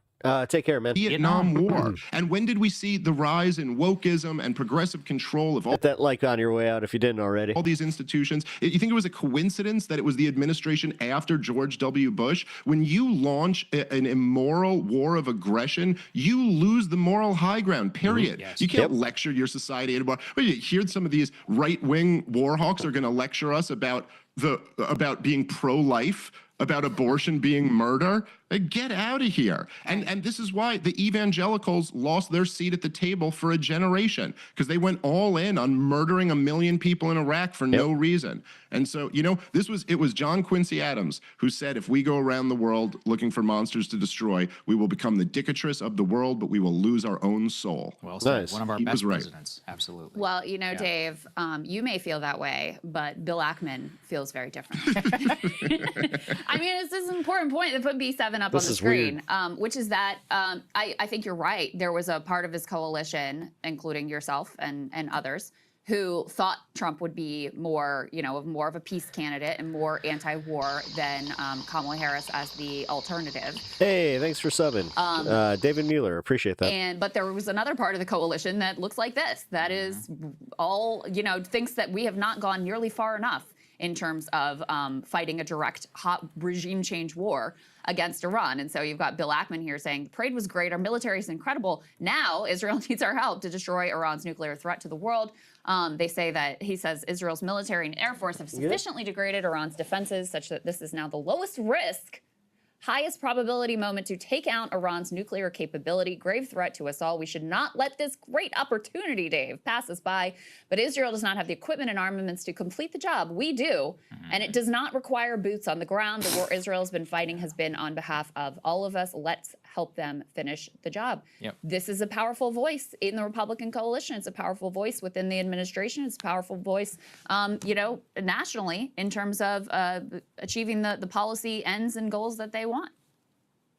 It's like we're never going to get the mass deportations, but could we at least deport all of these war hawks to an El Salvadorian prison? Like, could we just? They really just should not. I mean, I don't know. It's testing That's the Israel horseshoe between you and me, Dave.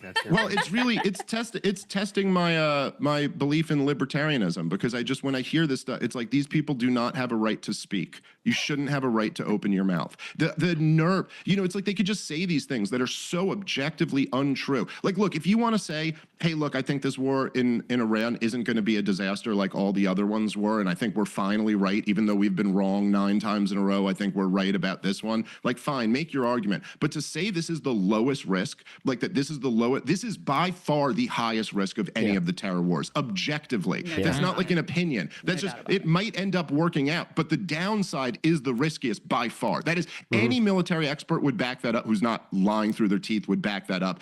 So anybody sit down and argue with me about potentially what Saddam Hussein could have done to us after we invaded, or potentially what Gaddafi could have done to us versus what the mullahs can do to us. I'm sorry. The risk is at the highest here. I hope that doesn't come true. I recognize we're already at war with this country. I know it won't look good for me, but I hope it does go well. I hope it's not the disaster that it looks like it's going to be. But don't sit here and tell me that this is the least risky one. This is by far the riskiest of all the terror wars. You know, maybe the a proxy war with Russia was riskier than this. But compared to Libya or Syria or Somalia or Afghanistan or Iraq, no comparison.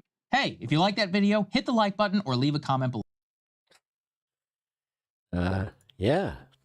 Mm-hmm. All right. I mean, this is, again, something that it's almost like all this time just didn't exist in between the Bush era, and now all of a sudden we're just right back at it.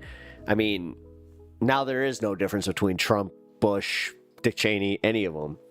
So, like, all of that bullshit about just like, oh yeah, you know what, MAGA's a different party. MAGA, they're not the war hawks. I mean, like, goddamn, I heard so much about how, like, oh well, if Hillary had gotten in power. We had that guy earlier today in chat saying that shit.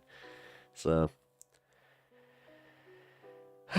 hit that hit that like, and then if you enjoy, as I said, I appreciate the new sub. Also, if you guys want to really help out the channel over on Twitch,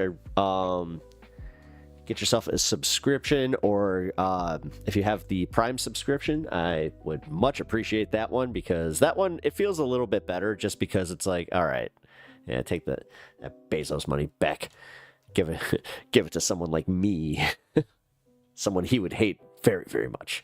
No injured reported. Good. Well, this actually this happened under Biden, actually. Wait, what are you talking about? We do have troops all over the place in the Middle East too that need to be protected. I have no idea what you're talking about. No, you guys, like, everybody criticized Biden for pulling out of the Middle East with the deal that Trump had started. You know, that's another thing where it's just like, okay, easy to say, where it's like you negotiated the deal at Camp David of all places. God, I just love how there's all the ability to conveniently ignore everything that you need to in order to just make Trump not the bad guy it's astounding. I mean, we got the Jeffrey Epstein stuff now, but then you got this, where it's just like, how many more things do you need? But realistically, it comes down to a lot of these people, they want the rapture, and they don't understand how the Antichrist worked, which is kind of hilarious to me. Because there's one thing that he does really fit the mold of, and that's the description of the Antichrist. But so Ukraine, Russia was under Trump. Oh, well, that wasn't, again, that's not our war. Like, you can't have like this weird thing where it's just like proxy. Like, no, what Trump is doing is he's committing U.S. troops to this. This is the difference. This is why I'm so critical about this. I hope you understand this. Committing dollars is a different story to an ally against a, very, very aggressive fucking authoritarian regime. Trump was president again. This isn't what this isn't what you think it is. Like, panic. I swear to God, today's not the fucking day. You can take your contrarianism somewhere else if you want to be that way. Trust me. I know a lot of people would actually thank me on that one.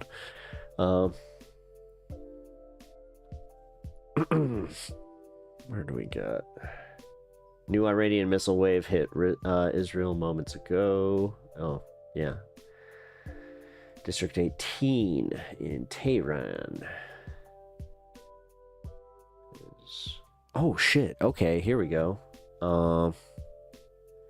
You're lying again today, though. Ukraine's not an ally. Every time you lie, I'm going to call it out. What am I lying about?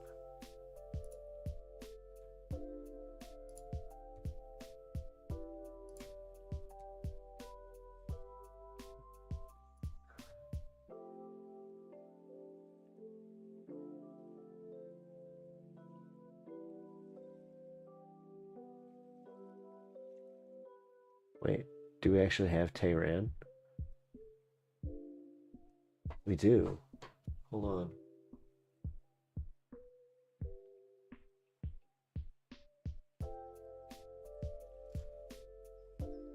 Oh shit, I can't use that feed. Damn it. Alright, hold on.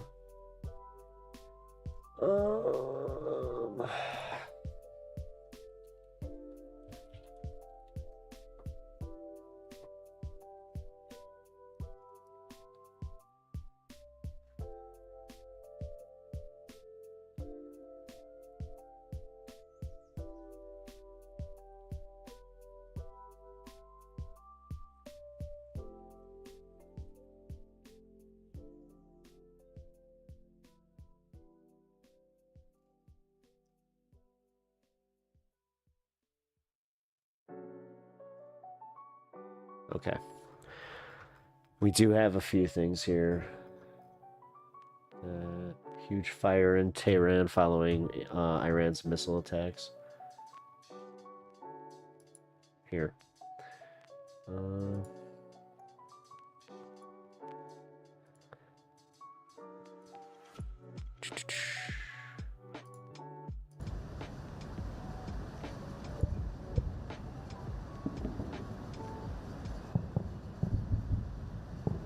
This was in Tehran.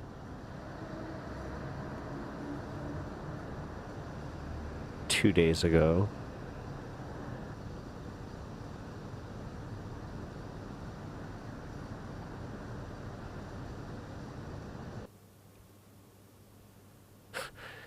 Jesus.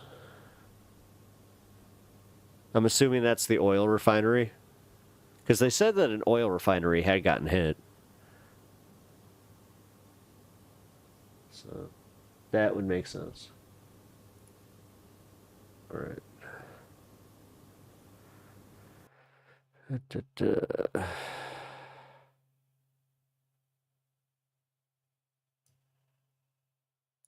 All right. Trump needs to throw a bone to his military power keys, and this is the bone. Oh, wait.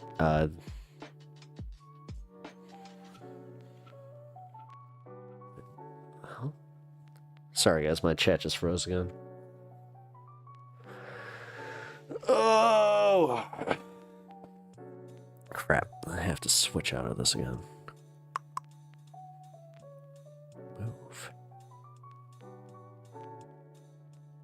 There we go. Oh, it's because Panic spammed the chat with like 6 different comments. I'm just kidding. Yeah, my chat didn't catch up until now. Alright, so I was halfway through this one. Trump needs to throw a bone to his military power keys, and this is the bone that he's gone. They've wanted to invade, or that he's given. He's going to invade Iran for decades, and is finally giving them, the younger generation. Yeah, I mean, honestly, this kind of makes sense where I was thinking about, like, making the younger, specifically younger men into, like, rah, MAGA. Because think about it. Who are the most likely to just go into the military? Especially, I mean, this is why I'm going to be honest. I am very, very, like, I'm not afraid, but I am, like... I'm hyper aware that if there's if something big happens and it pulls the US into a war, I'm gonna immediately go, and my Alex Jones tinfoil hat will totally be on at that point, because I'll be screaming it, double F. Sorry, it's all right, man. Don't worry. Wait, there was a car park that got hit. Jesus. Oh, man. Don't do that, man. Come on.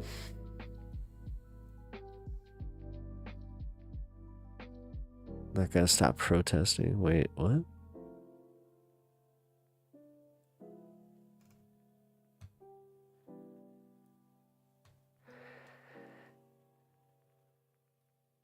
They're going to play recruitment ads in Fortnite soon. I wouldn't doubt it. Honestly, I wouldn't doubt it.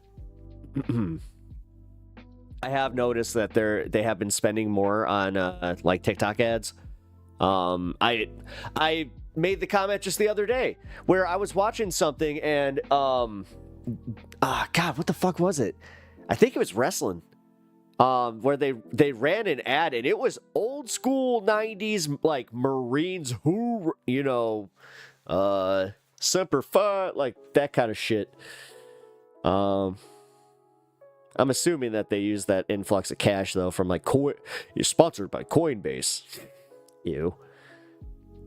God, crypto, like the crypto bros are literally sending their like the poor kids into war. And that's the next generation who's going to run this country are the crypto bros. That's why I'm honestly just like, you know what? Giant meteor, please, because the future's fucking bleak. Unless we can take it back from those assholes, I don't know what to do. Like, I honestly don't. Because, like, you have parents that are actively feeding that. They want their children to become that. That's insane to me. But whatever. keep raising the next fucking generation of demons. I wonder how long before I get ads to join the U.S. Army. I mean, there is here. You know what? I'll just play this because I just got the breaking points thing, and I had another breaking points story here. It was breaking points, right? Hold on. Oh God, I gotta pee. Yeah, here. We'll do this one. At the same time, within Israel, there is an extraordinary development. Let's go ahead and put this up there on the screen. There's a new report here from a New Policy, which is an American lobbying organization for U.S. policy towards the Middle East, actually advancing national interests. Here's what they say, quote, sources tell us at a meeting yesterday between U.S. Ambassador Mike Huckabee and Israeli Prime Minister Netanyahu devolved into a shouting match over Netanyahu's objections to U.S. plans to evacuate citizens from Israel and the wider region.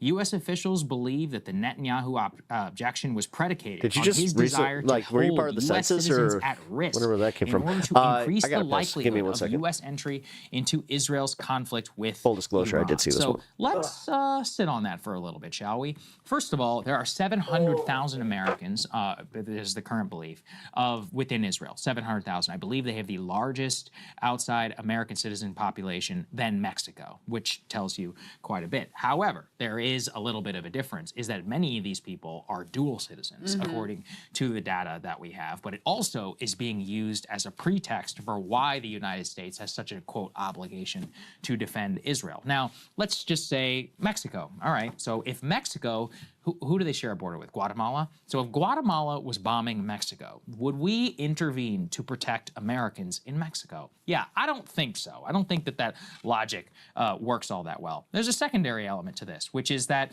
currently, at least, a lot of these U.S. citizens don't seem to be allowed to leave. You know, we haven't seen yet some of the reports there, and obviously the flight situation there is pretty crazy. But almost every one of the other great powers has told their citizens to evacuate immediately. Yesterday, the Chinese Foreign Ministry issued a statement that all Chinese citizens should leave Israel immediately. The Russian Foreign Ministry came out and said all Russian citizens should leave immediately. There's actually a huge Russian population in Israel. A lot of people don't know that.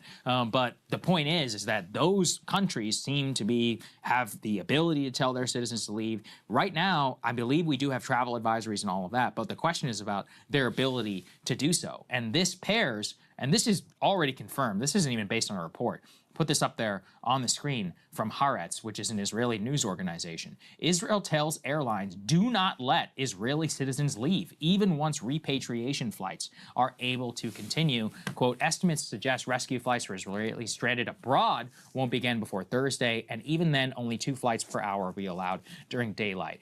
And the plan does not match the scale of the crisis. So, I mean, effectively what you're seeing is that they are locking their people basically in their borders, in the same way that Ukraine tried to do so in order to force everybody to fight in the draft. And they're afraid, I guess, of the number of Israelis that do have dual citizenship all around the world who could take advantage of that and say, I'm getting the hell out of here. I don't want to fight in this war. Or, hide in a bomb shelter every other day.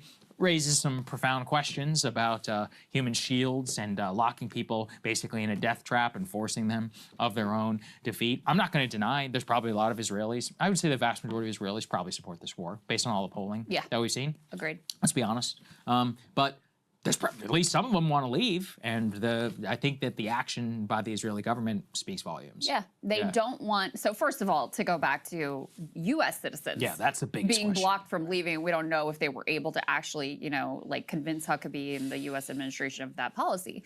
But what they're saying here, they want to use American citizens as human shields. Like, that is what that means. That's insane. And they want to use American That's a citizens way to get as America pawns in their game to jump try off your to cause force real an fast. escalation and force us to come in on their side.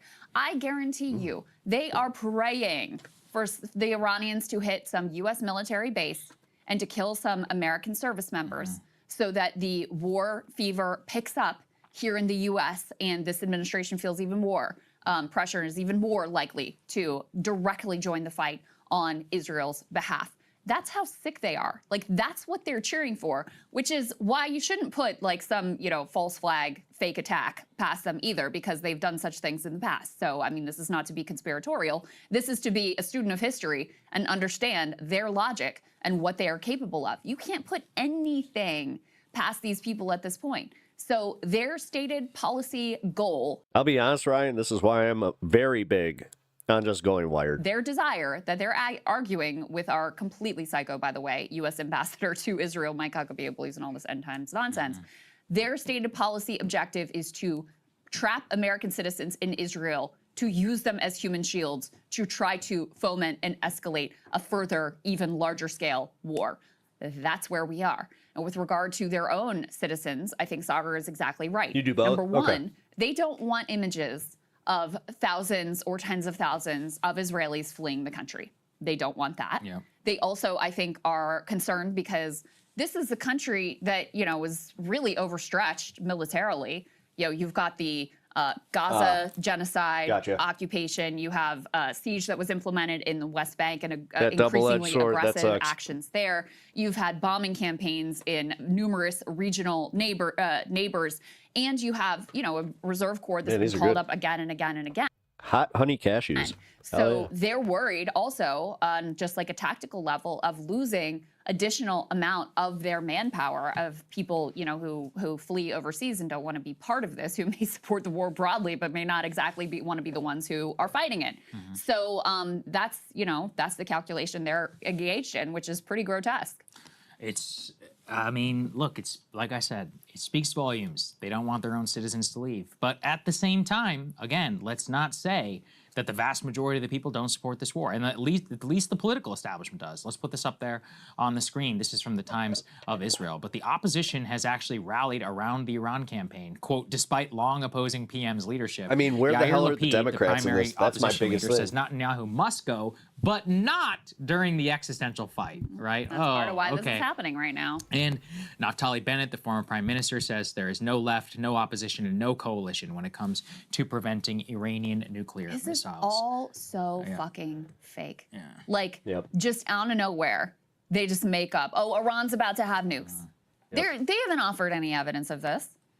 Our own intelligence community says that is not the case. They aren't pursuing nukes, that it would take 3 years. We've been hearing for decades now that Iran is days away, weeks away, months away, whatever. I mean, even Bibi himself isn't saying they're like weeks away from an Iranian nuke. So this is all about a political calculation by Bibi Netanyahu that, number one, he does not want the diplomatic negotiations that the Trump administration was engaged in to succeed. Number two, he is still on very tenuous political footing himself. And so this is a way to, Did you see a few of the people coming out and just saying how, like, nah, the timing wasn't sus at all? What are you talking about? Like, it's almost like, you know, he just wanted to make it part of it so they would negotiate. It was like, what? Israel, that you can see here, is evidenced by the opposition basically saying, like, this is our guy for as long as this war continues. Well, guess what? That Hell of a way to incentivizes negotiate. war continuing forever. So that's why this is happening right now. It has nothing to do with any Iranian activities regarding developing a nuke. That is the pretext, and the goal here very clearly is to collapse this government and foment either a failed state or some sort of direct regime change. That is the true aim of what they're doing, and so do not believe all this, like, don't get caught up in all this nonsense. Trump tweeting out, oh, Iran cannot have a nuke. Okay, then keep going with your negotiations, which had a genuine shot at success until you lied about them to trick the Iranians and help to, you know, close the possibility of any sort of a diplomatic solution. Yeah, I mean, and especially what we're looking at right now from Donald Trump. I mean, what we see is just, you know, like not only a backing of the campaign, but what you're also watching are just accepting a lot of these implicit assumptions, like that this is a war of necessity, that the Israeli intelligence is somehow better than our intelligence. I don't. That's why it that. scares I me mean, because look, there was Tulsi no 9/11 Gabbard this signed time and testified like, before Congress what under oath. If she lied, go ahead and tell us. Show us the proof. Right. This is what I mean about Iraq. They actually did try. I mean, they made up all of this bullshit about yellow cake and curveball and they tried hard. I mean, I could tell you the whole story. A if you really long want to. propaganda. Yeah, it took a while. Build up. Colin Powell, and you know, there's no question that they're on their path to a WMD. I was actually going back and reading the exact TikTok of all of it. In a way, it's impressive the amount of BS that they were able to make sound legitimate. They don't even try this time. It's all out here in the open. They're just like, no, our intelligence assessment, I don't agree with her. That's what Trump said today. And in terms of the Israeli society and government, it's pretty clear they're united around this. Put B4 up here on the screen. We have Naftali Bennett, the former prime minister. What a peculiar country, Israel. When Iranian missiles rain down on us, 200,000 are scrambling to come home. Not away from danger, but towards it. I love my nation of lions. It'd be interesting to see what that number would be if they did actually allow outbound flights by Israeli citizens. I love how he says they're not running away from danger. You're not letting them. Yeah, it's like, well, you won't let them, will you? I did say, I don't know if this is confirmed or not, but apparently some Israelis are taking like yachts to Cyprus. Really? To get around the air ban. One last nice. thing, and then we can move on to this Tucker and Steve Bannon conversation, which is interesting. We got a number of pieces of it to share with you. But did you follow Tulsi put out that like weird ass nuclear video last week? Yeah. And it was very ominous, and she was talking about like the nuclear attacks, you know, are dropping the bombs in World War II and all the carnage from that, and sounding this very ominous warning. And at the time, first of all, I was like, what is this? And then also, it felt like it was more, and maybe it was in the context of like Ukraine, Russia, and the possibility of a nuclear conflagration there. But I don't know. Now with the outbreak of, you know, us joining this war with Iran, I don't know if it was like more about that. I'm not sure, but it was interesting to me. Now looking back in retrospect, I'm like, was she trying to send a message as some sort of a plea for help? I don't know. Yeah, look, at this point, look, we're not there yet, but, you know, for Tulsi, this is a person who staked her into, and look, she's compromised, I think, many things that she said in the past, but I don't think she has compromised herself on Iran and really on Iraq war, right, which is the central reason, according to her, just, you know, when we spoke to her, as to why she wanted to get into politics. It's like, if they do launch a war, you have to resign. If you have any integrity whatsoever. I mean, but I don't think it'll happen, but I think she should. There are a few other people in the administration. RFK Jr. is one of them as well. This is a person who, look, he may be very, very pro-Israel, but he has spoken repeatedly about the war in Iraq, with the disastrous neoconservative intervention. I mean, it's a separate question entirely if it involves like fully bombing, and it's something by his admission, he said it was some of the most disastrous choices in U.S. history. It's like, okay, then same thing. You need to resign. There are a lot of people in the administration who have literally forged their way to Donald Trump and to working in their positions right now because of their opposition to forever wars. I have two dogs outside now. And so, look, if somebody's going to do such an about face, then you kind of do have at least some. You know, there's an integrity question here when it comes to that, and if they don't, I mean, they're going to be scarred for all time. Oh yeah. Look, we'll see in terms of how this works, but I think Tulsi is the one that really comes top of mind to yeah, because she's just her whole thing is against Well, I the mean, war if she mongers, doesn't, against like, the they already forever covered, wars. That's her like, she whole has to thing. resign. And so Like, she if has you, to. and you have Trump throwing If you they under, actually go directly through under with the bus this, then now. she has I got don't to care what just, she like, said. humiliated you in front I of mean, the come eyes of on. the world. I mean, if you think about it, you know, the ODNI, And if she doesn't, then it's just like, oh my is supposed God. to be the boss of the entire U.S. intelligence community. So if she goes I abroad guess that's the best and she's reaction I meeting could with, have, let's say, our because Five what? Eyes people and said, this is the U.S. intelligence assessment, they're going to be like, why should we believe you? You know, that Donald Trump says he doesn't even trust you. That's right. He kicked your legs out from under you completely and neutered. I mean, it's honestly embarrassing. It's humiliating. I quote, I don't care what she said, right? I mean, this is one where it really is, it really is just, it's astounding and it is sad. So that's where things are. Hey, if you like that video, hit the like button or leave That's the second one. All right.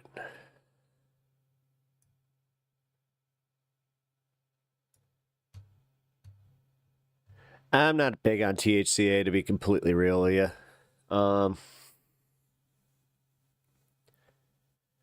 Some of it in Eddie form is okay. They got this new stuff, the, what is it, TH something, I forgot. Or it's not THC, it's H something, I don't know. But it is derived from THC the same way, so. That's all you have?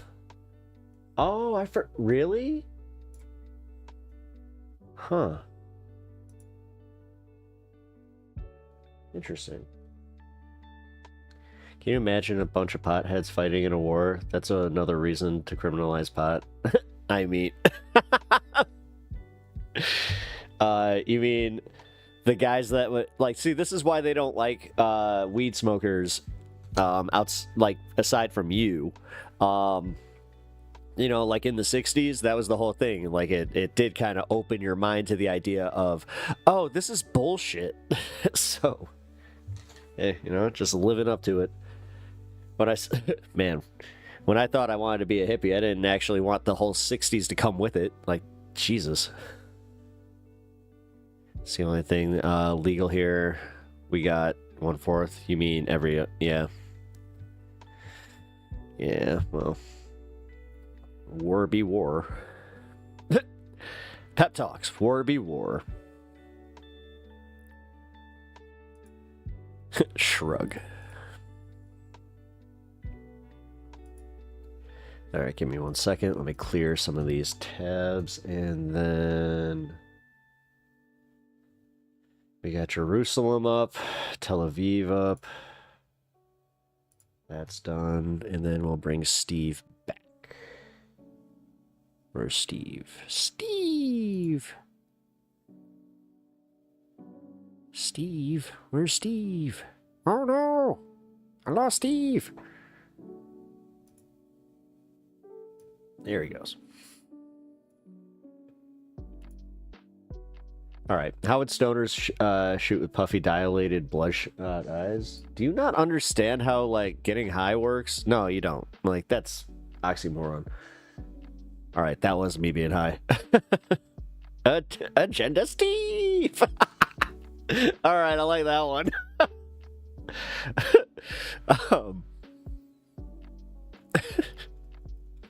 We have fun here. We really do. This isn't like Spice, though. That's all I was worried about. Not trying to run around biting people. What? Bandit, that's why a draft would benefit potheads. Would they just be on the couch eating Doritos? Man, I had those new Twisted Queso Doritos today. Oh my god, those things were fire. Hope they keep those around for a while. Here, I got a feed of Steve. Let's see what's going on with Steve. And agenda free. No, he's infrastructure, just as it has done in the recent days. He does have more information Dear about citizens, for your safety the and health, IDF we ask that you immediately updates. leave the designated area in District 18 of Tehran. Your presence in this area puts your life at risk. These people are getting this. They are getting this announcement.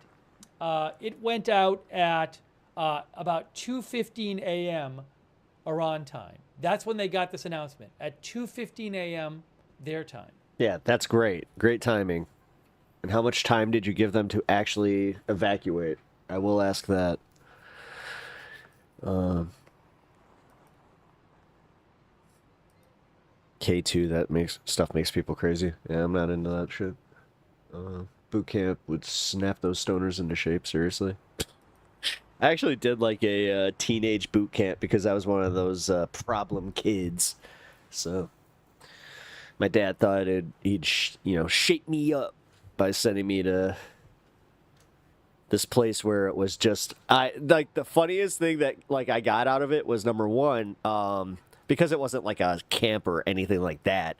It was like a voluntary school situation thing where they had like a physical program that they put us through, and it was just funny because near the end of it, they took us to this park to hang out, and we all realized that we were just the problem kids, and we were all like, y'all want to smoke? And it just turned into a bunch of us being stoner friends for years. So it's kind of funny. Also, we did find the common denominator. We were all children of divorce. So,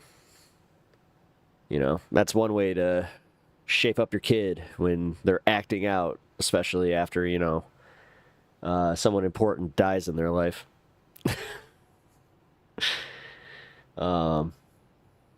They get lots of hits, but nice, Anna. My dad almost sent me to military school. Yeah, I got threatened with it once, but I don't know. My pops found the local boot camp thing, and he was just like, "This'll shape you up." Did prove to me that I was a little bit more physical than I thought I was. So after say that much. His It's also where I fired my first gun. Situation room meeting with his security team. National security team, it was all for Army recruitment. Because literally right after that, I started getting just inundated at school. And with just a bunch of recruitment shit. I'll never forget when they did this whole presentation, and the guy had already known me, and oh god, that was awkward because everybody expected me to go because I was actually participating in some of the ROTC shit. And then yeah, I but little did they know I was slowly getting radicalized against all of it. And then yeah, I think I told the story here that I lost a friend in an IED explosion, and it was 2 days after he was here on leave. So it was one of those situations that just immediately radicalized me against going into the military. You'd be hilarious in the Army. I mean, I probably would have fit in all right. I feel like you would like it with your personality. I mean, I was told that with a lot of things. And honestly, I mean, yeah. The Dr. Phil. Wait, we need to find Pep's Dr. Phil appearance for Troubled Teens. Dude. Now, did you tell me that you like to skateboard? Did you know that skateboarding leads to Satan? Well, all right, that's more Mr. Mackey. Hold on, I gotta get my impressions right. You want me to catch you where? Catch you outside? That's pretty much Hank. God damn it, Bobby! You want me to catch you outside? You need to stay off the goddamn internet. Everyone loves that. Ew. I mean, I don't. Did every drug travel the world? Chill, dude. Major Payne is free on YouTube. Oh, is it? I love that movie. Major Payne rules.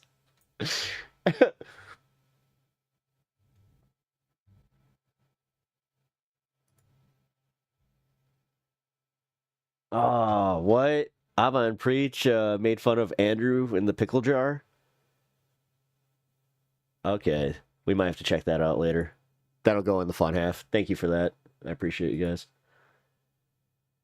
Thank you to anybody that sends me some recommendations. I always appreciate that, so We do have more suggestion boxes in the Discord if you're not already part of that. Here, you know what? Join our Discord. I'm in a friendly mood today. I think you'll have fun there. Also, hit the like button on the stream if you haven't already. It really, really helps out the stream. So, get yourself a sub. Guys, what's your favorite, like, big box sub place? Like, out of, like, a Jersey Mike's, Jimmy John's, Subway. I'll include Blimpie in this one.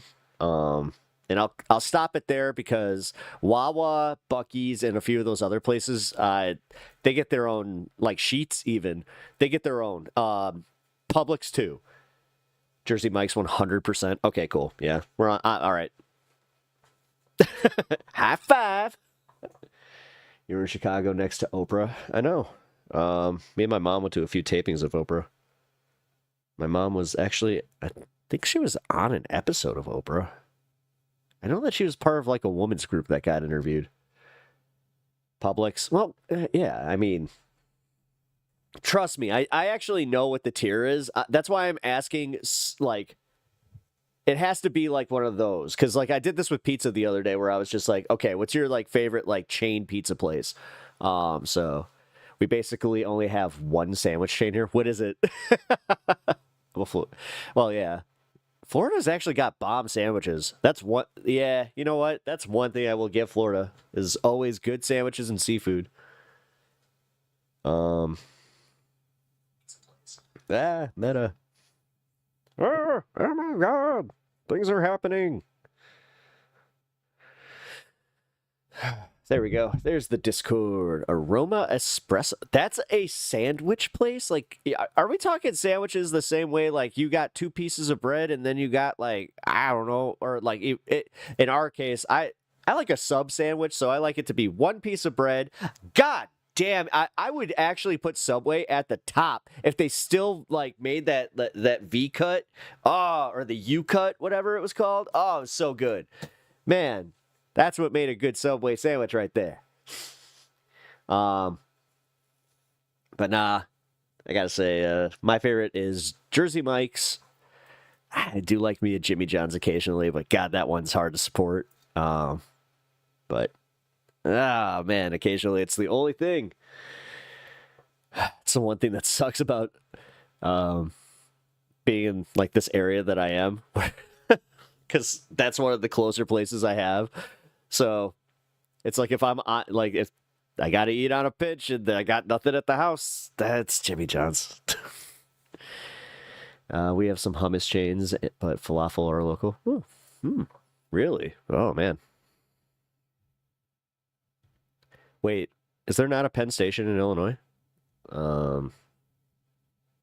There's a Grand Station. I don't know what you're talking about. Penn.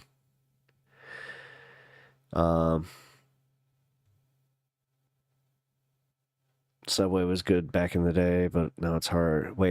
Hard to find a good Subway. Oh, yeah, that thing is, yeah, they went so, like, franchisey that, yeah, they do have that problem where, yeah, some of them are good. Yeah, that's what it is. Potbelly's just recently did the same thing, man.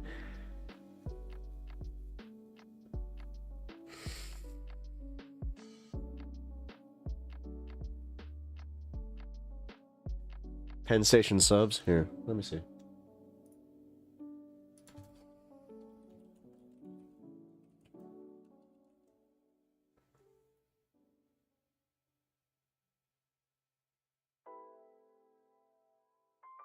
Oh, shit. You know what? They actually do have one. It's not too far. Well, let's see. What's that about? Maybe 40 minutes? As far as Oakbrook from... Oh, yeah, shit. That's about 40 minutes for me. Huh. Really as good as you say? Oh, there's a closer one in Wilbur. Oh, damn, that does look good. All right. All right.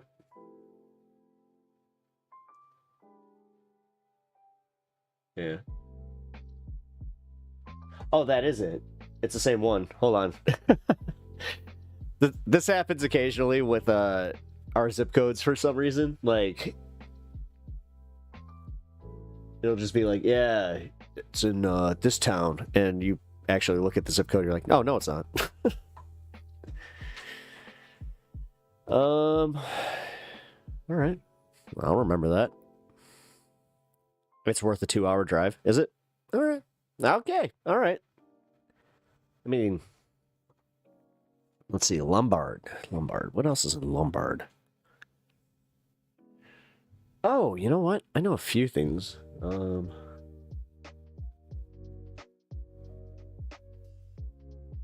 Oh shit, they actually had a really cool skate park in Lombard. Oh, is it 420? Oh, it is. Shit. Here. Smoke them if you got them.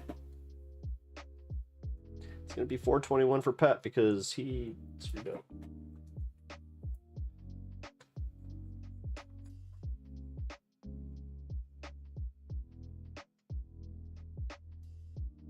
Ooh, tuna, roast beef.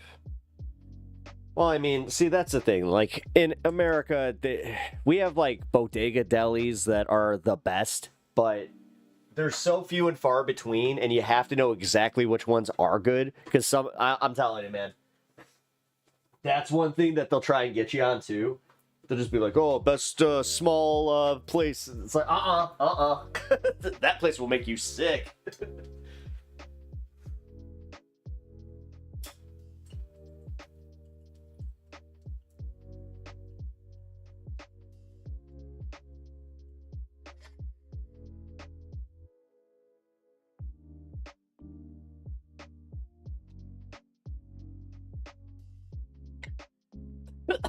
I'm one of those guys where I like try to avoid self-proclaimed best in, region, blah blah blah.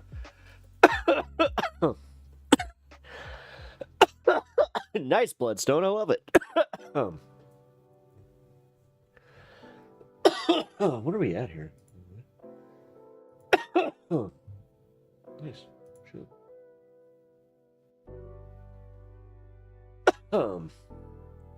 Let's see.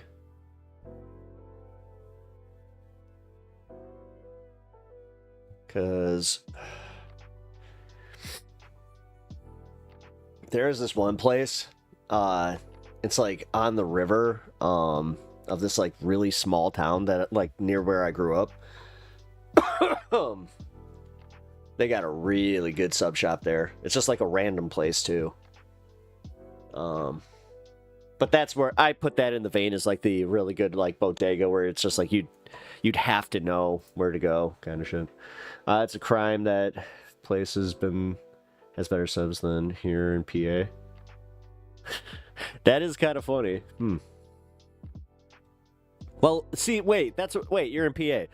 Wawa, dude. Just go to Wawa. Like, I'm not kidding. Like, I used to do a lot of traveling and that would like and I used to do a lot of traveling through PA, and I would look for like I would just like see through Ohio until I got to one that like to a station that had a Wawa, and I was just like, finally, Wawa. I actually have a Wawa shirt upstairs. Yeah, literally in PA, you can get good sandwiches in the weirdest places. Yeah, that's what I mean. Like, I didn't believe it. I did not believe it until my friend was just like, you have got to try a Wawa roast beef hoagie. I was like, all right. Is a sub a hoagie? No, a hoagie's different. The cut's different and the bread's different. Actually, Subway, you could almost classify Subway as a hoag. Safeway, see, that's the thing. Yeah, I was about to say Safeway's actually got some pretty decent subs too. The one that I was totally floored by was Sheetz. What the again, didn't know that there was like a gas station rivalry between Wawa and Sheetz, but I don't know what they're doing, but keep it up because the coffee at Sheetz was amazing. And I mean, like I don't know what the fuck they're doing, but they're trying to prove something. And then, yeah, I gotta say Wawa's got the better sub. But Sheetz, if you're in a pinch, it's pretty good. My favorite thing about Wawa, the one that I used to like frequent a lot anytime that I was driving through PA, they had the early, like the screen where you could just like build your own. Oh my God, that was my favorite. And then there's the other one that has like, it's so cool because it's like one of those old school delis, but it's a Wawa where they like you order same thing with the screen, but they put it in one of those rotating slot things that you go pick it up. It's cool. I don't know. I easily entertained, I guess. But also, I love the fact that I could always rely on those rest stations where I was just like, ooh, at least I know that like those are the good ones. Wawa's amazing, but not even close. You will cry. Well, okay, see, that's the thing. Like, it has to. I'm not sure. Like, what's the vein of the sandwich of the Penn Station sandwich? Penn Station sandwich. Yeah, they're toasted. No. Totally different. I'm talking Hogue style, like cold Hogue style. Like, although, god damn, that Italian looks good. Ooh. All right. No Pep Talks food segment today. No, can't do it. I don't get to eat for another few hours, so no. Sorry. I'm not doing it. And I have been there, and your location is different, and I haven't been there in at least 3 years. Is Quiznos still a thing? There's a Quiznos, I know. I think there's one still in Chicago. I could have sworn I saw one recently when I was driving back home. And I was just like, ooh, what the fuck? But honestly, I gotta be real with y'all. Quiznos is one of those ones where it's like it's so good.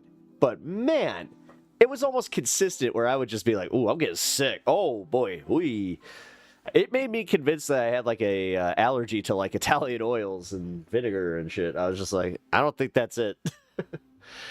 For respect of the regional conflict, can we only talk about hummus and falafel? I mean, I should probably back off this while we're talking about food. Oh shit. Steve! Man, he's been on for a while. 6 hours? Dang. He does pep talk streams. As far as length.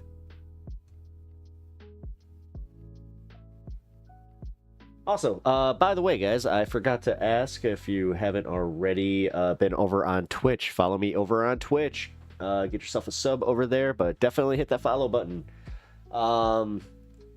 Got a few things happening over there. Oh, also, I'm excited to announce that I have some members-only content that you guys need to be looking out for. All of my upcoming like short videos for you guys will be members-only for... Now, here's where I need your help. Would you guys prefer 5 days or just like the full week? Because I was thinking like business week or like, week. So, I don't know. Chime in with what your thoughts on that one. If you think it's going to be a little bit more exclusive to y'all with the full week, I will do that. But should actually probably just start a poll on that. You know what? I'm going to.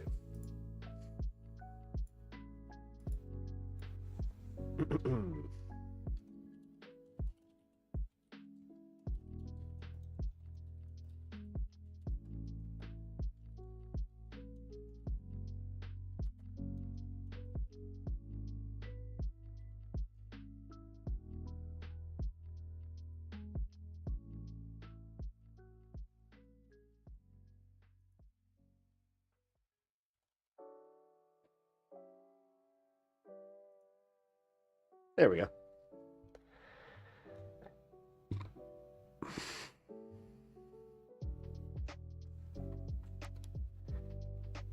I appreciate you guys' opinions on this.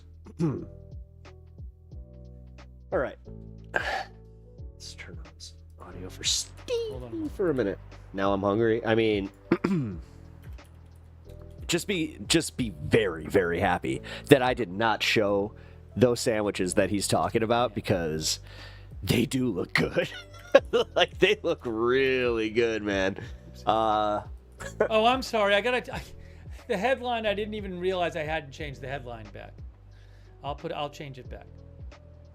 There's too much going on. Ooh, cool.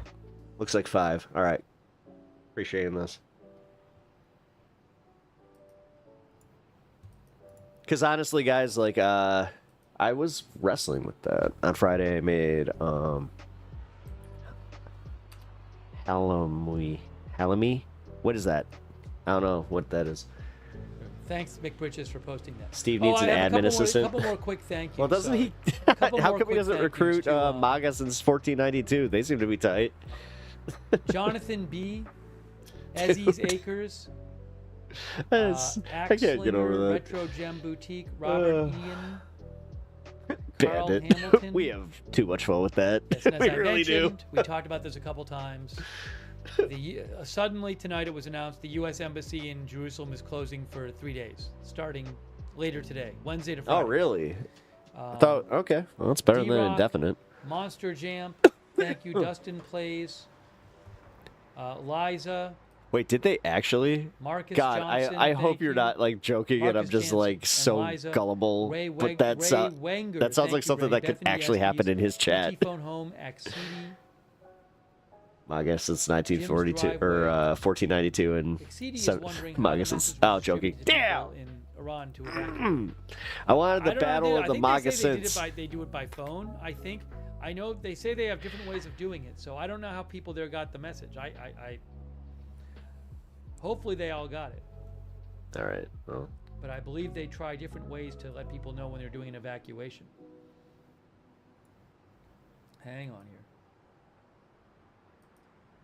Sorry, I'm just behind on my thank yous. I need to thank a couple more people. Give me one moment.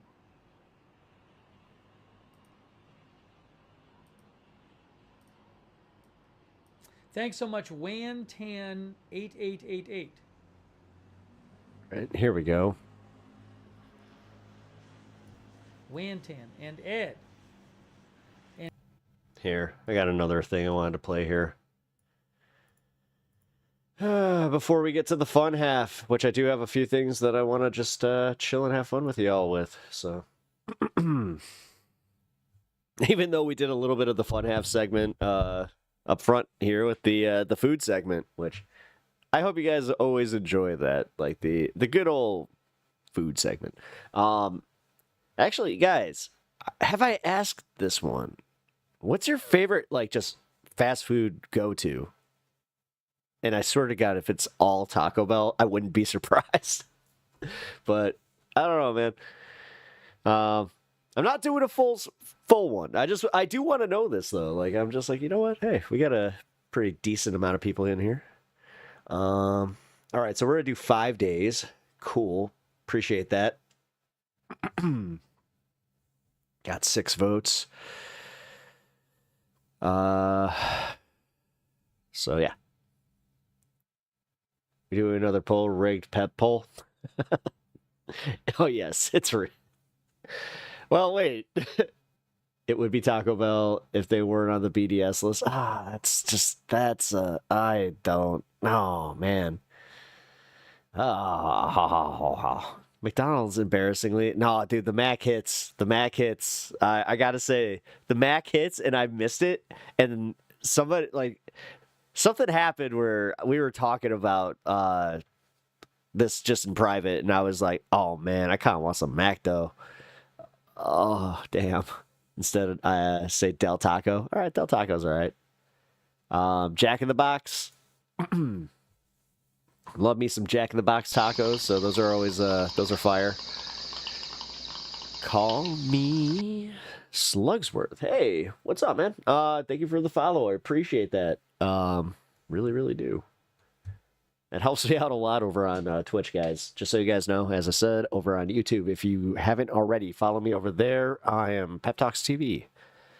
Same name. Easier to find. I don't know, Domino's works too. Ew. How you doing, man?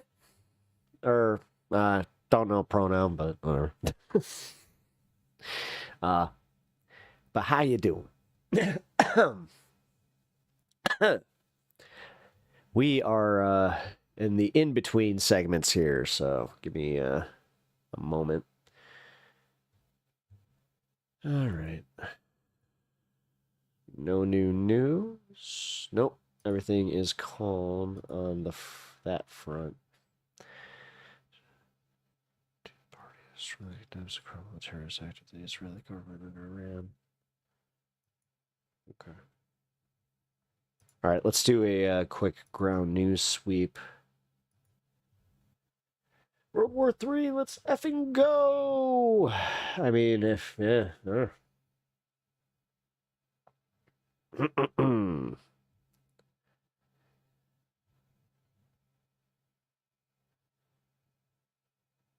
White Castle barely counts. You can have... Oh, come on. It's not the same. It's definitely not the same. I feel like it's not for saying this, but I don't eat fast food. It makes my body feel wrong. No. I get that, Dave. I totally get that. The thing is, I have like cheat days, like where I allow myself to just feel like crap, like knowing damn well I'm going to feel like crap. But that's also why I do have a rule where before stream, before work, before like doing like anything important, I try not to eat that. I've been actually eating a lot less of that crap, so that. But occasionally, man, like today was that day where I've been thinking about it all day. Where I'm just like, fuck it, I want a treat. Pep wants a treat. Man, I want a 360. We're anti-war in here. Stop. Now it's boring. Oh, we anti-war. Peace, love, and vibes, bro. Good vibes. We need to get back to eating clean, clear out the brain fog and irritability. Yeah, see, like that's yeah. Honestly, I have felt a lot better when I changed my diet, and like I'm pretty sure that you guys saw Kumbaya. Yeah. Yeah, I ate a nice balanced meal last night. Had me some chicken Alfredo with a nice little salad. It's delicious, actually. And then I offset it with a little bit of mozzarella sticks because, again, Pep loves some mozzarella sticks. It's uncomfortable to refer to myself in the third person, but it's kind of who you got? I placed a bet on. Jesus. Well, no, that shows your like humanity, which again, it's all right, man. I'm just glad that like I get these examples where I'm just like, oh yeah, this is why we are where we are. Like, got it. Nah, I don't have to wonder. To be honest, if you want to get rid of the brain fog, smoking smaller J's is a good way too. Yeah, well, if I ever eat fast food, it's usually chicken. See, that's the thing though. Like, I didn't specify. Like, okay, like my go-to, like tonight, what I want is a 10-piece chicken nugget with some sweet and sour and some barbecue sauce because I like to have, both available. Get that medium fry. All right, let's take a look here. Brad Lander, NYC controller and mayoral candidate, is arrested outside immigration court. Oh, he's a mayoral candidate? Well, that might boost his chances.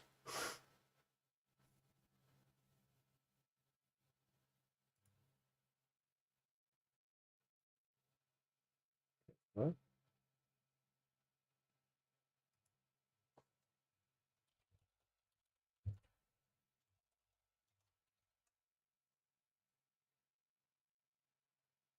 The fuck?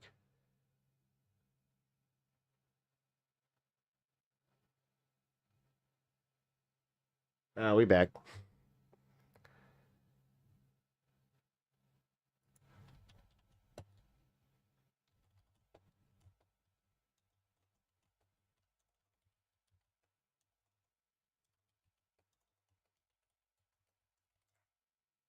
There we go.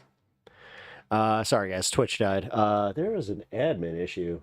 It's the second one I've had.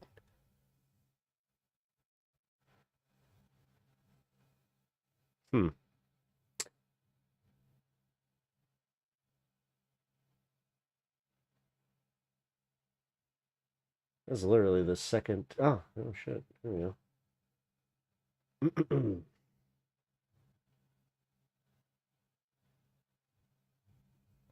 All right, we're completely back on Twitch. Just so you guys know, yeah, everything's cool, but stream.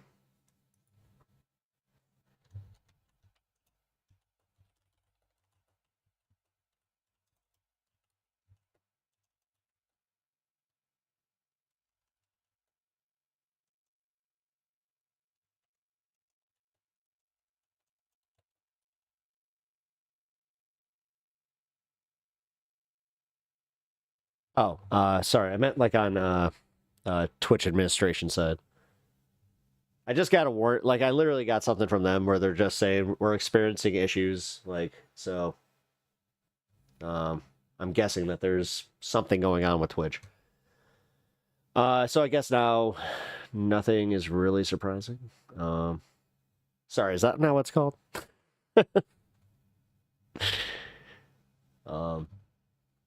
Here we go. Back to the ground news. What I was talking... Yeah, because I was just literally talking about, like, a mayoral candidate. I'm like, wait, why would my stream... I did get, like, I'll be honest, when the stream died, I was like, oh shit, did I just get banned on Twitch? I was like, oh no. But we did just have a chatter that went off pretty hard there, so I was like, timing. You were talking about chicken nuggies. Oh, yeah. Oh, is that a bannable offense? It's like, oh.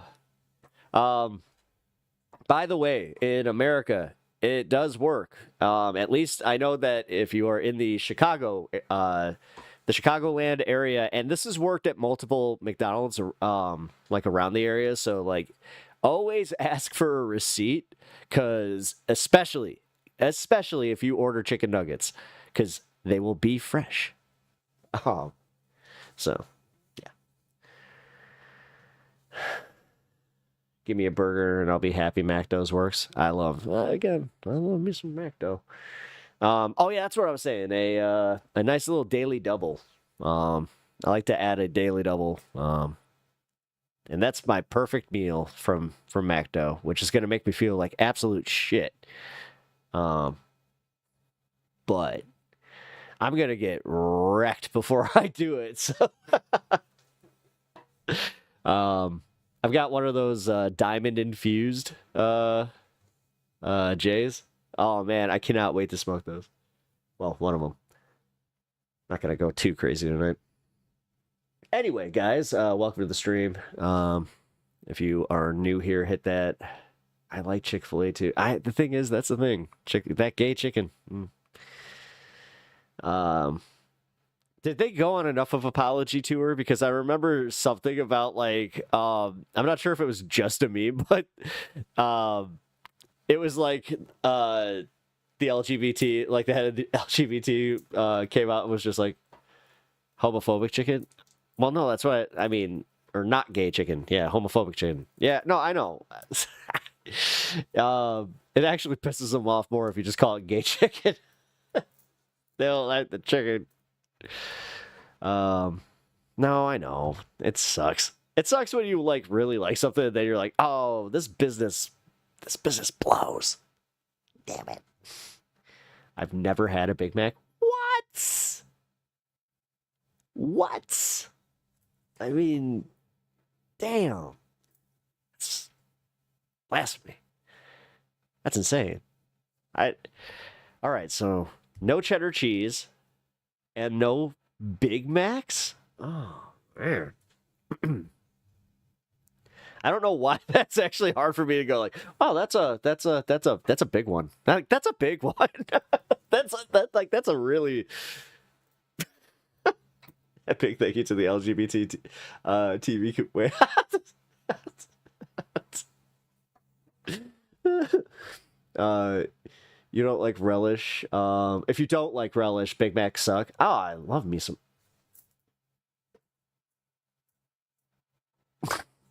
Wait, you're telling me that you don't like relish on a hot dog? What's wrong with you? What? What's the matter with you? No, for real. Like, wait a minute. So you're telling me that a Chicago dog wouldn't hit with you? Because, yeah, I guess it wouldn't. You don't like relish. Yeah, Chicago dog, like, oh, man, it's perfect mustard, too. I need to stop. I really need to stop. I'm actually getting really, really hungry. I've had mac and cheese once in my entire life. That is insane. What the fuck? Do you not have Kraft macaroni and cheese available in Israel in the middle? Like, wait.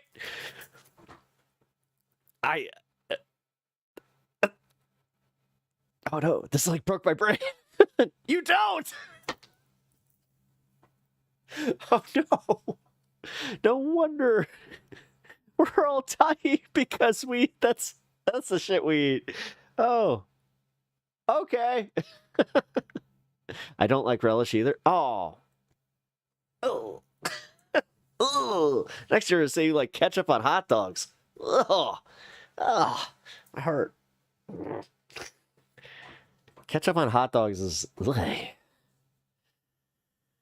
It's a sin. It's an effing sin. Never had relish. What is it?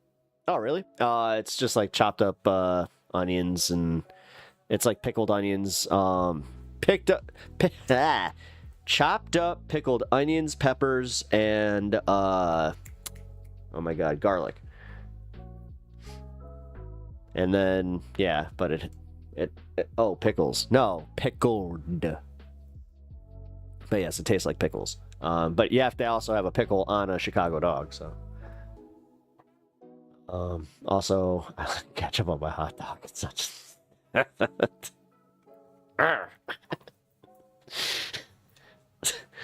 All right, now this is where I'm like, okay. Germans had hot dogs, right? Yeah. We got Pep talking food again. Yeah, you did. Damn it. Ketchup on a hot dog is literally a staple. And mustard, you know? Well, yeah. I'd rather just at this point, just give me just the mustard. I used to be like, I don't know, man. I had that hard turn where like all of a sudden I was like, oh, this is disgusting. Like having ketchup on a hot dog. It just does not taste right. Now it's like, yeah, the more like onions on it, oh hell yeah. Because that's one thing. If they don't have relish, I'll just put onions on a hot dog with some mustard. That's good for me. But when did ketchup on a hot dog become problematic? I mean, it's I don't know. Like we don't do it in Chicago. It's like something that I've grown up like not being very cool with. I've always also like attributed it to like having childlike taste, where it's just like, actually I think that's because Bill Burr at one point was just like, oh, you like some ketchup, do you? Huh? You need some no ketchup for your fries? Like I was just like, oh, but like ketchup on fries is dope. Like McDonald's ketchup is like fire too. Pickled red onions though, that's good. I mean, I'm one of those guys where it's like, if it's pickled, I'll try it. Onions, relish, mustard, ketchup, baked beans, chili, and chili and cheese, macaroni and cheese, bacon, etc. Yeah, well, a good chili dog. See, we got Portillo's. That's one thing I will say. We got one of the best damn chili dogs at a Portillo's. Oh, could go for that. All right. Dude, this turned into exactly what I was trying to avoid. This is not cool. You would love. All right, yeah, the Portillo's especially they got the jumbo, and then they got the jumbo regular, and then they like certain locations will have a long dog, which that's my personal. No, you get the like, it's not the Coney, because I know like New Yorkers call it like, they're like, is it a Coney? It's like, no, No, it's just like a larger hot dog. But man, nah, they got the best chili cheese with the fucking chopped onions. Oh man, because they do this thing where they like saute the onions before they put it. I'm so hungry. All right, guys, food segment's done. Pink's on La Cienega. I don't know that place. New Jersey has a pretty wicked dog. Yeah. No, East Coast, I've had some really, yeah. No, New York's where it's at too, yeah. I will totally give it that. I love the fact that everybody's got their own, like, version of a hot dog, but, yeah. I hate to say, I'm a little elitist on this one.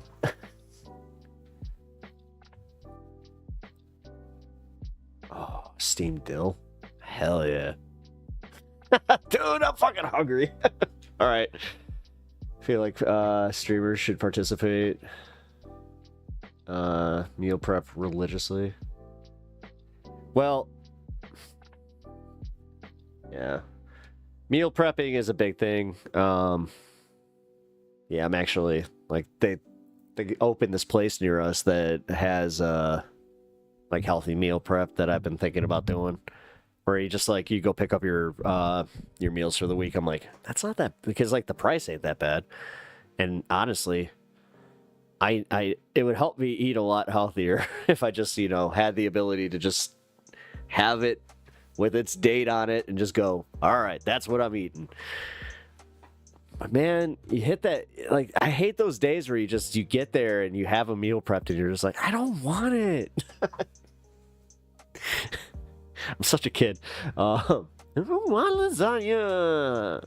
I want to have a burger. It's kind of odd. I don't like relish, but I love pickles. See, that is odd. I gotta be real. That's odd. Is it a consistency thing? Because it might be the relish that you've... I don't know. Have you had, like, a really good, like...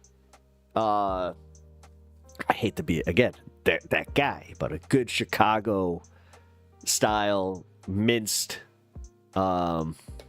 sweet relish. Oh shit, you don't like sweet relish?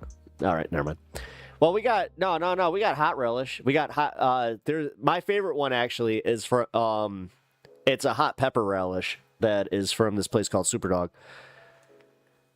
All right, I gotta stop. I'm literally, like, truly, it's like I'm so hungry. Cashews ain't doing it. Could really do with a warm pretzel right now. Oh man, I was at a bar the other night that had, like, a really solid Bavarian. You don't like anything with vinegar? Oh, I'm sorry. That's unfortunate. I love some...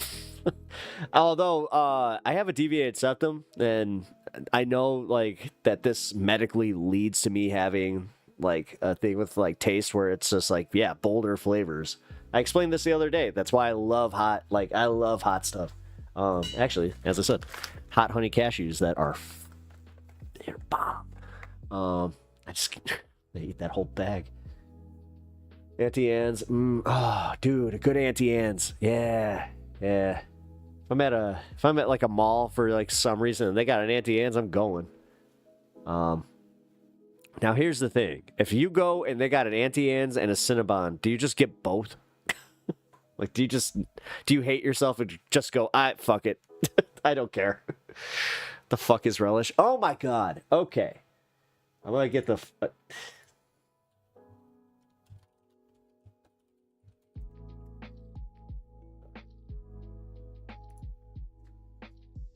Chicago-style relish, and referred to as the neon green, called the blue green. It's first used at Fluke's and Superdog. Bring vinegar and sugar to a boil. Add the veggie mix, which is usually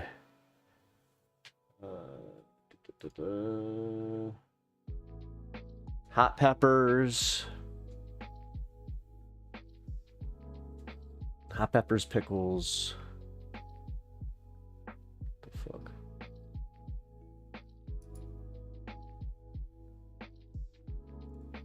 Wait, what the fuck?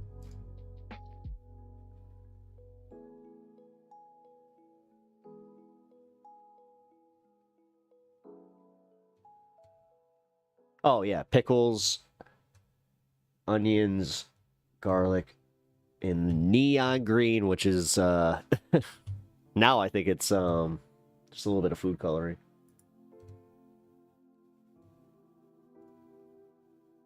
Yeah, pickled cucumber is also an option, but yeah, this is my favorite one. Here we go. Mrs. Klein's. Oh god, it's so good. Oh, can't show that. Don't self-dox trying to show people what Mrs. Klein. Here, just look up Mrs. Klein's because can I get a shout out? No.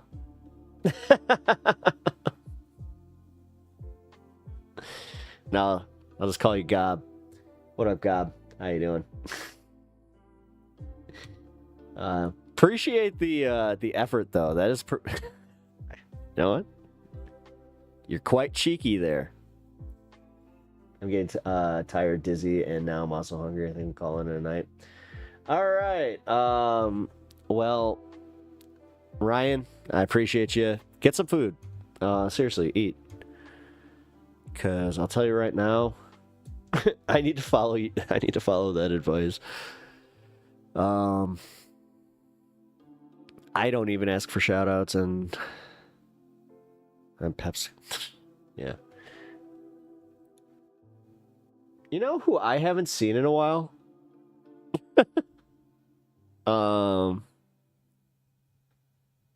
it's 3 a.m. Oh yeah, that's right. Yeah. I haven't seen what's his face. Our favorite swinger. I don't know where he went.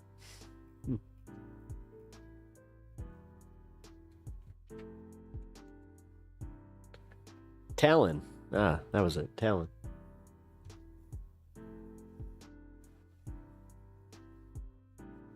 Wait, did he actually leave? Shit. I think he did.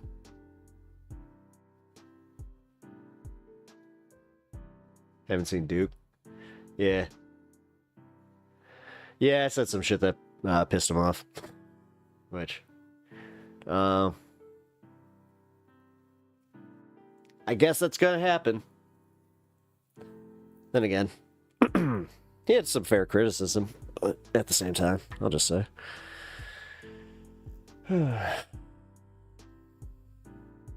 William Montgomery bombed on KT. Wait, what? Anyway, here.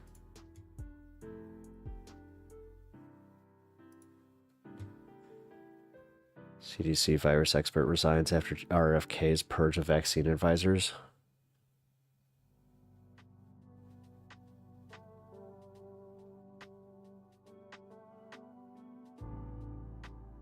Treasury Secretary reveals on podcast. What?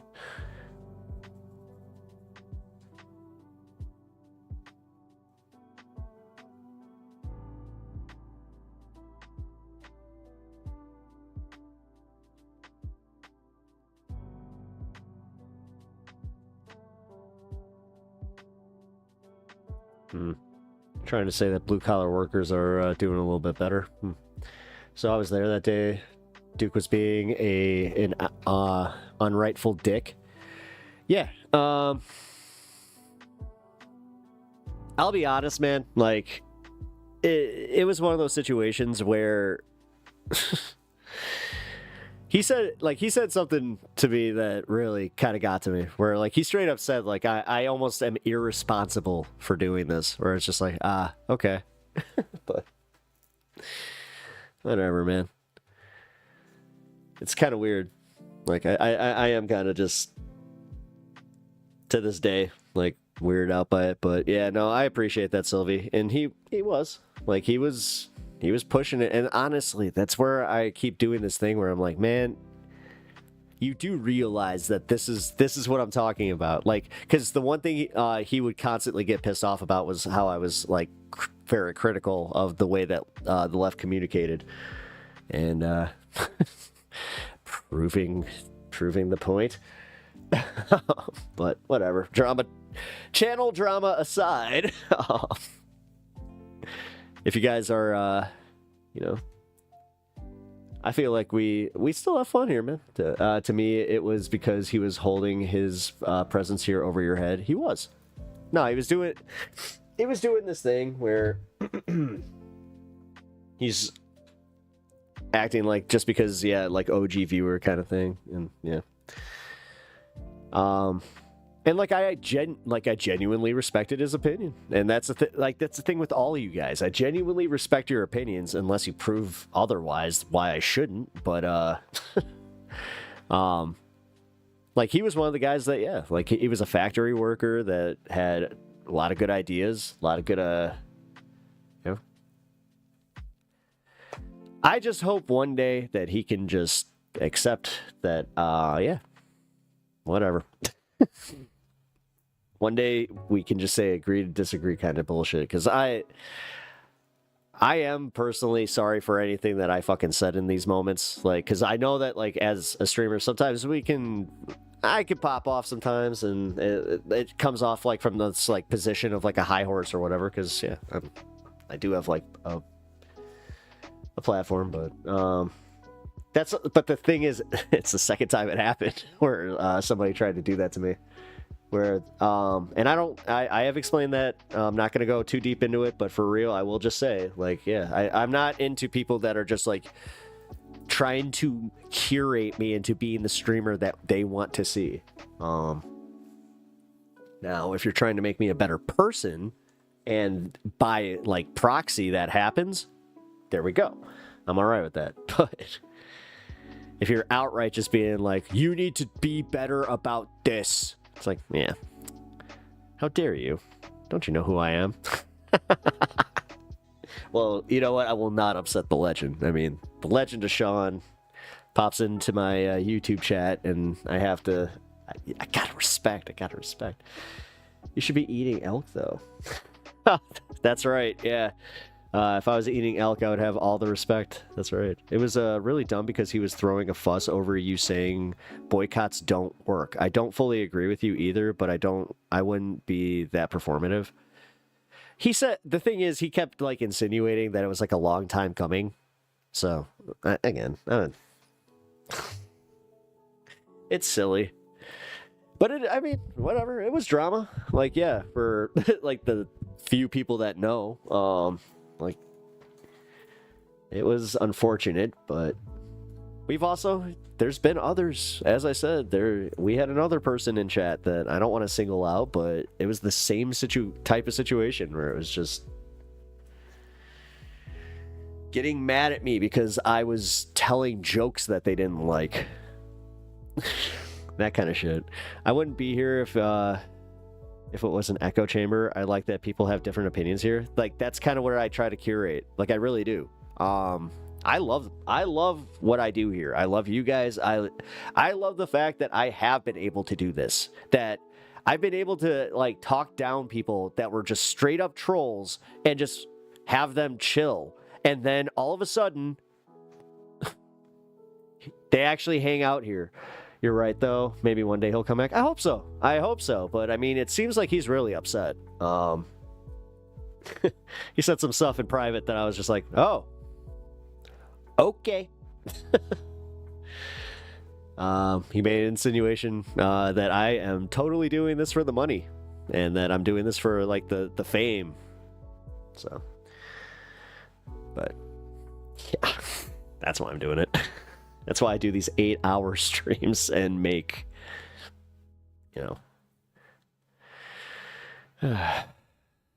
enough, actually. It's not the fucking money. God. Sorry, didn't mean to bring this to a screeching halt, because that literally did kind of just go, it kind of brought me back into the mindset of yeah, Pep sold out. That's exactly it. Next you can Pep critical. Moist Pep. Would it be Moist Pep? Ew. I enjoy being here because I like all non-political things, all the non-political things you like. Except for that center part. It's a hate crime against us gays. Well.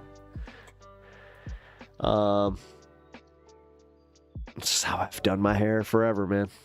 I was a 90s kid. Yeah, I grew up with that, so it's just kind of how it goes. Like, literally, I just go, wow, don't care. That's funny, because other people have brought that up. It's all right. All right, so, you're right, though. Maybe one day he'll come back. All right, I read that. Modern leftists are so insecure about our tactics not being effective, so they double down so hard. Yeah, that's kind of my thing, though. And, like, that's where, like, he actually got, like, super critical with me about, like, the way that I was talking about marketing and stuff. And, like, he tried to insinuate, like, oh, you know, at one, because I've been open about this, that I did at one point, you know, own a business. And he was just like, oh, so you've been part of the other class. And it's like, yeah, but you're not giving me credit for the other side of that, where, like, I abandoned that because I realized that I was never comfortable, like, doing things that would take advantage of other people's positions. So I was just like, no, like, I can't, no. So, yeah, it took a major hit there. But again, whatever. Except for... Oh, wait. I have nothing else to argue, so therefore you're doing it for the money. It's just a joke. I'm not actually judging. It's all right, whatever. No, I just... Again, I find it odd that... Because the language of it's been a long time coming thing, it's just... That's the manipulative bullshit. And also, I've seen that so much as, like, when I was not a creator, when I was just, like, part of other people's streams and the occasion that I would hang out in a chat, it was kind of wild. Like, wait, why wouldn't you do it for money or hosting content? Well, I mean, yeah. Well, and... That's the whole thing, man. Like, because he was trying to even be like, I'm not, like, doing the whole Hassan bad because he has money thing. It's like, yeah, you are, though, because you're doing this. Like, you always give credit where credit's due. Do the right thing. I try. Like, whatever, man. Whole point of being on the left is doing the right thing regardless of what others think. Well, I try. Like, I really do. But this is, like, where I was arguing, and we know this is true, is that sometimes what one leftist thinks is right, apparently another leftist thinks is wrong. And it's just this unmovable position that then they fracture over, and then they, like, the grossest thing that I see is this tactic where, and I'm not sure if they do it consciously, is where they almost try to push the other person into being the extreme on the other side so they have a reason to hate them.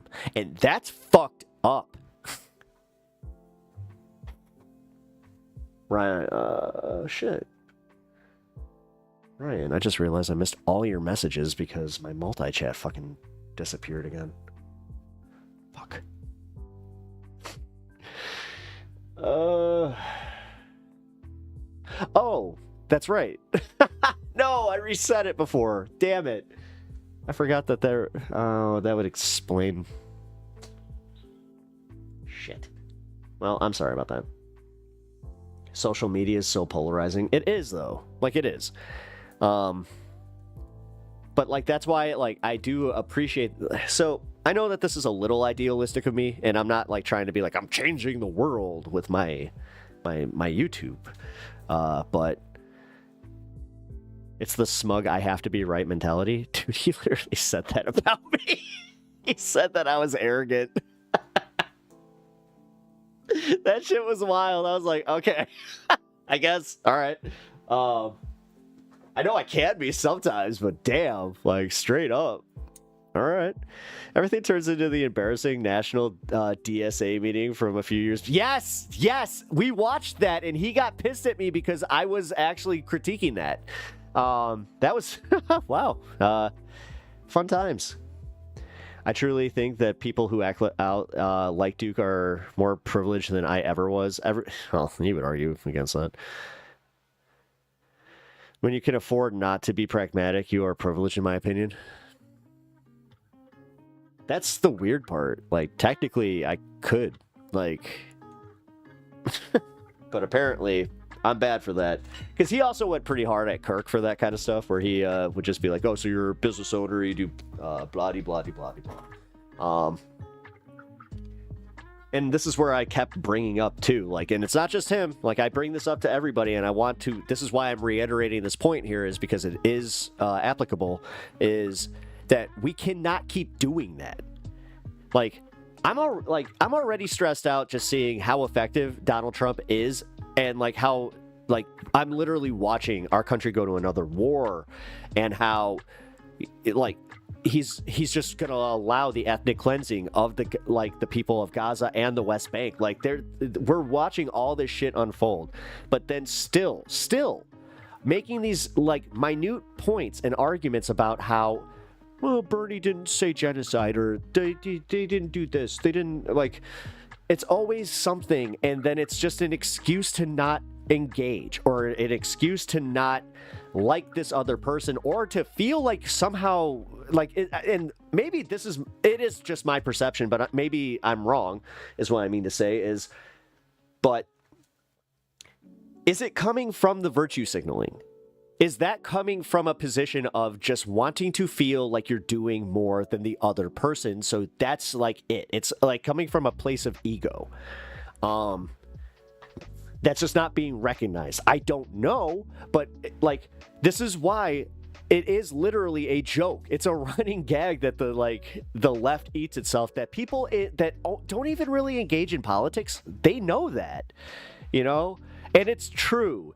It, like, as much as like the right does do it to itself, and like the GOP does it with MAGA, like the left is scary good at it, because, and this is where I keep saying, like, this is why I get mad at like the fact that we cannot agree to disagree on certain things, to do like broader coalition building. Like, I'm about to like put out for an interview with someone that I personally not a big fan of, but I'm probably going to have to end up supporting her. And I think you can figure out who it is, but don't want to say just yet, because I haven't gotten an email back.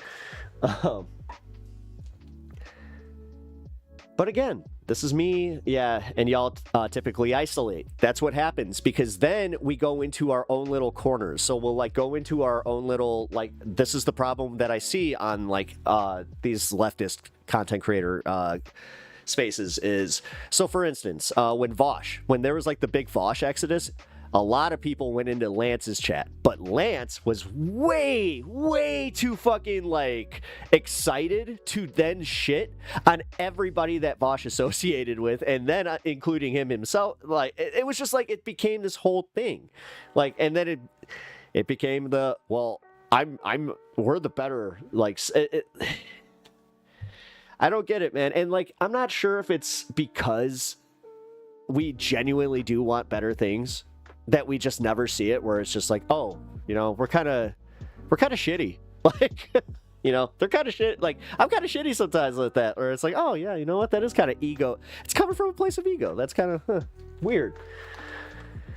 I think a problem with the left is people who think they are left until they actually have to think about their morals. What do you mean?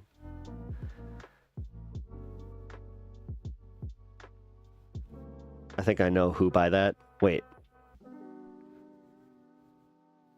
Oh yeah. Silly. I think you caught on. I'm hoping for good things.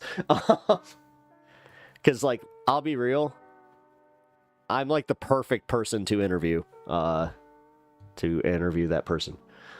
Like, the right doesn't ignore the left, they just show up and talk. The left rarely show up to chat in right-wing streams. To be fair, no. That's bullshit. And Panic, honestly, no. I've gone into plenty of right when they, like, in this, like, my moderators are, like, they know what chill is, and they know, like, when you're kind of, like, they know the confines of like what will constitute getting banned. But that's also why I'm adamant where I'm just like, dude, just don't be a dick. Like, all right. You're F for me. I'm not a debate guy. Like, I don't know, man. Like, I did my very first, session in the debate sphere was literally going against, like, the guy on the right, which was wild. It was going to be a one-on-one. Then all of a sudden I come in and it's a 2-on. Not online debate doesn't really do much. Because they're in it for like this entertainment aspect of like the argument. Like they just want to hear their points echoed, which that's where I think it's a little gross. And I only know this because I do the same thing. And that's why I enjoy them. Like I enjoy watching them. Like trust me, I have totally enjoyed that content. But like for me personally, my problem is I'm genuinely interested in where the other person's coming from. I want to know how they got there, and I want to know if we can meet on common ground. That's not what this online debate sphere is. Like it's the antithesis to that. The right mainly come so many trolls where I'm just like, oh, ha, ha, you want to smoke? Like, somebody actually private messaged me and just said, like, very nice. Oh, crap. Give me a second. YouTube is freezing. There we go. All right, sorry, I gotta cut my frame rate down.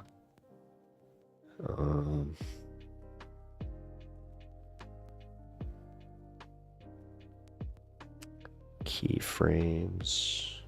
No, that's not it. Shit.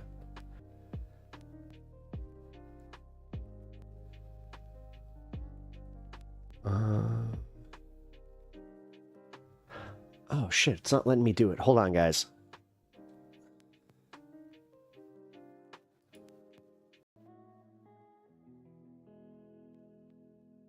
That's why.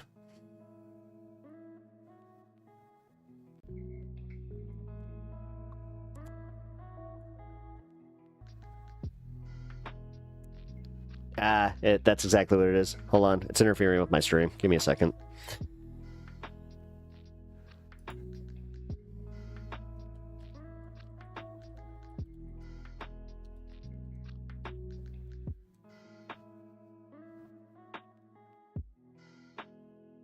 There we go.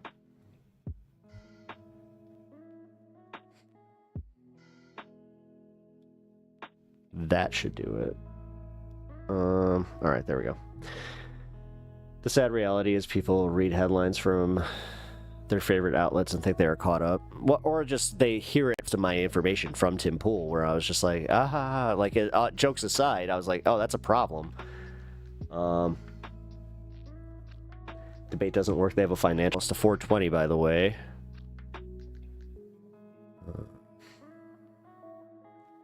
Let's see. Output stream.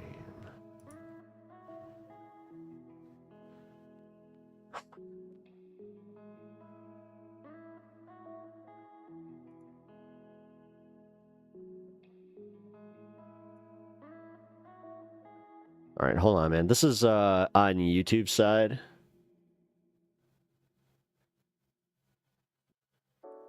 This time it is 1000% stemming from exactly what I thought it was. Okay, here, we're gonna smoke together, and then we're this very worst case, I just start a new stream, which will help me reset my key. Why?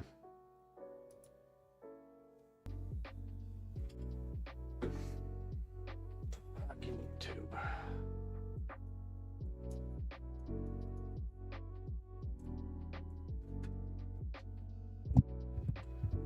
Oh, I just hit the mic. My bad. Oh no! Am I gonna be at 421? Oh shit! No, it's 420 on the stream. Perfect.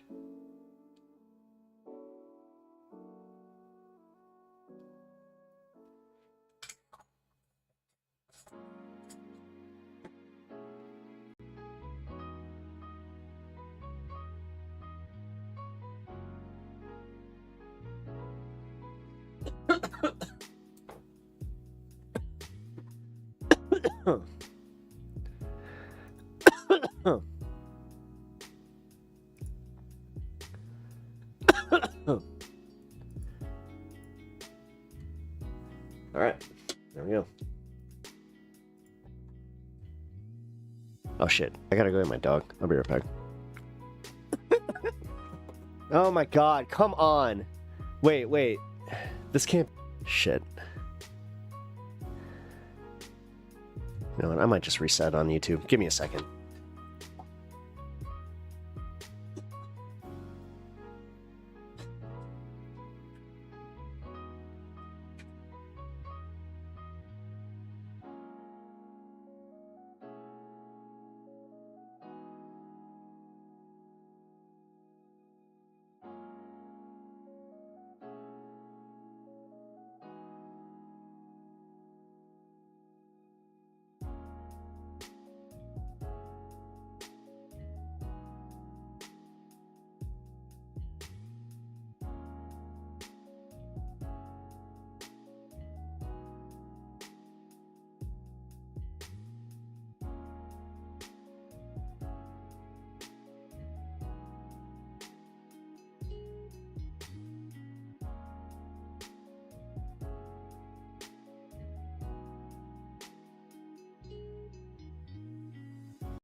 On.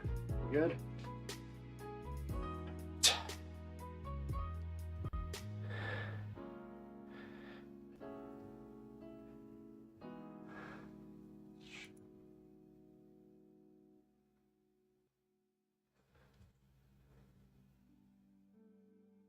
Theoretically, this should help.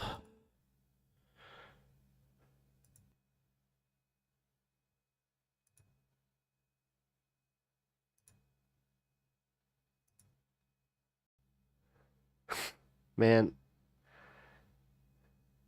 Streamlabs is... Nope. I think it's Streamlabs. Yeah, it's Streamlabs. Alright, I'm gonna have to reset stream here. Give me a second. When I change the stream, just so you guys know, we're gonna be coming into the 420 fun half.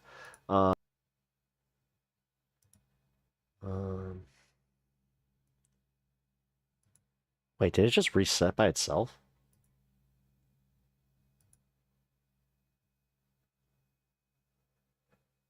Nope. All right. Yep, it's still buffering every fucking minute here.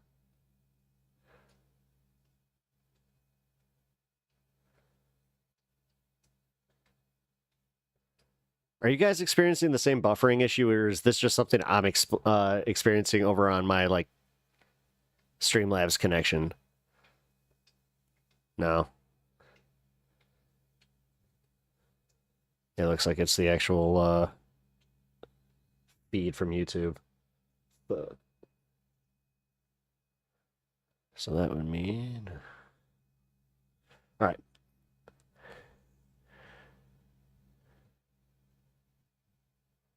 All right, I'm going to restart stream.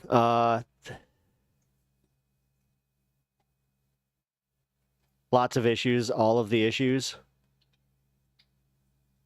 Yeah. Problems on my end too. Yeah, I was about to say, I'm actually having like trouble with all of my YouTube feeds just froze. Like my Tel Aviv feed, Steve, and I can't get it back. Like if I'm still live, you know what? Actually, this could actually be... Do you need water, bro? While I'm up there, it's not receiving enough. No data. I came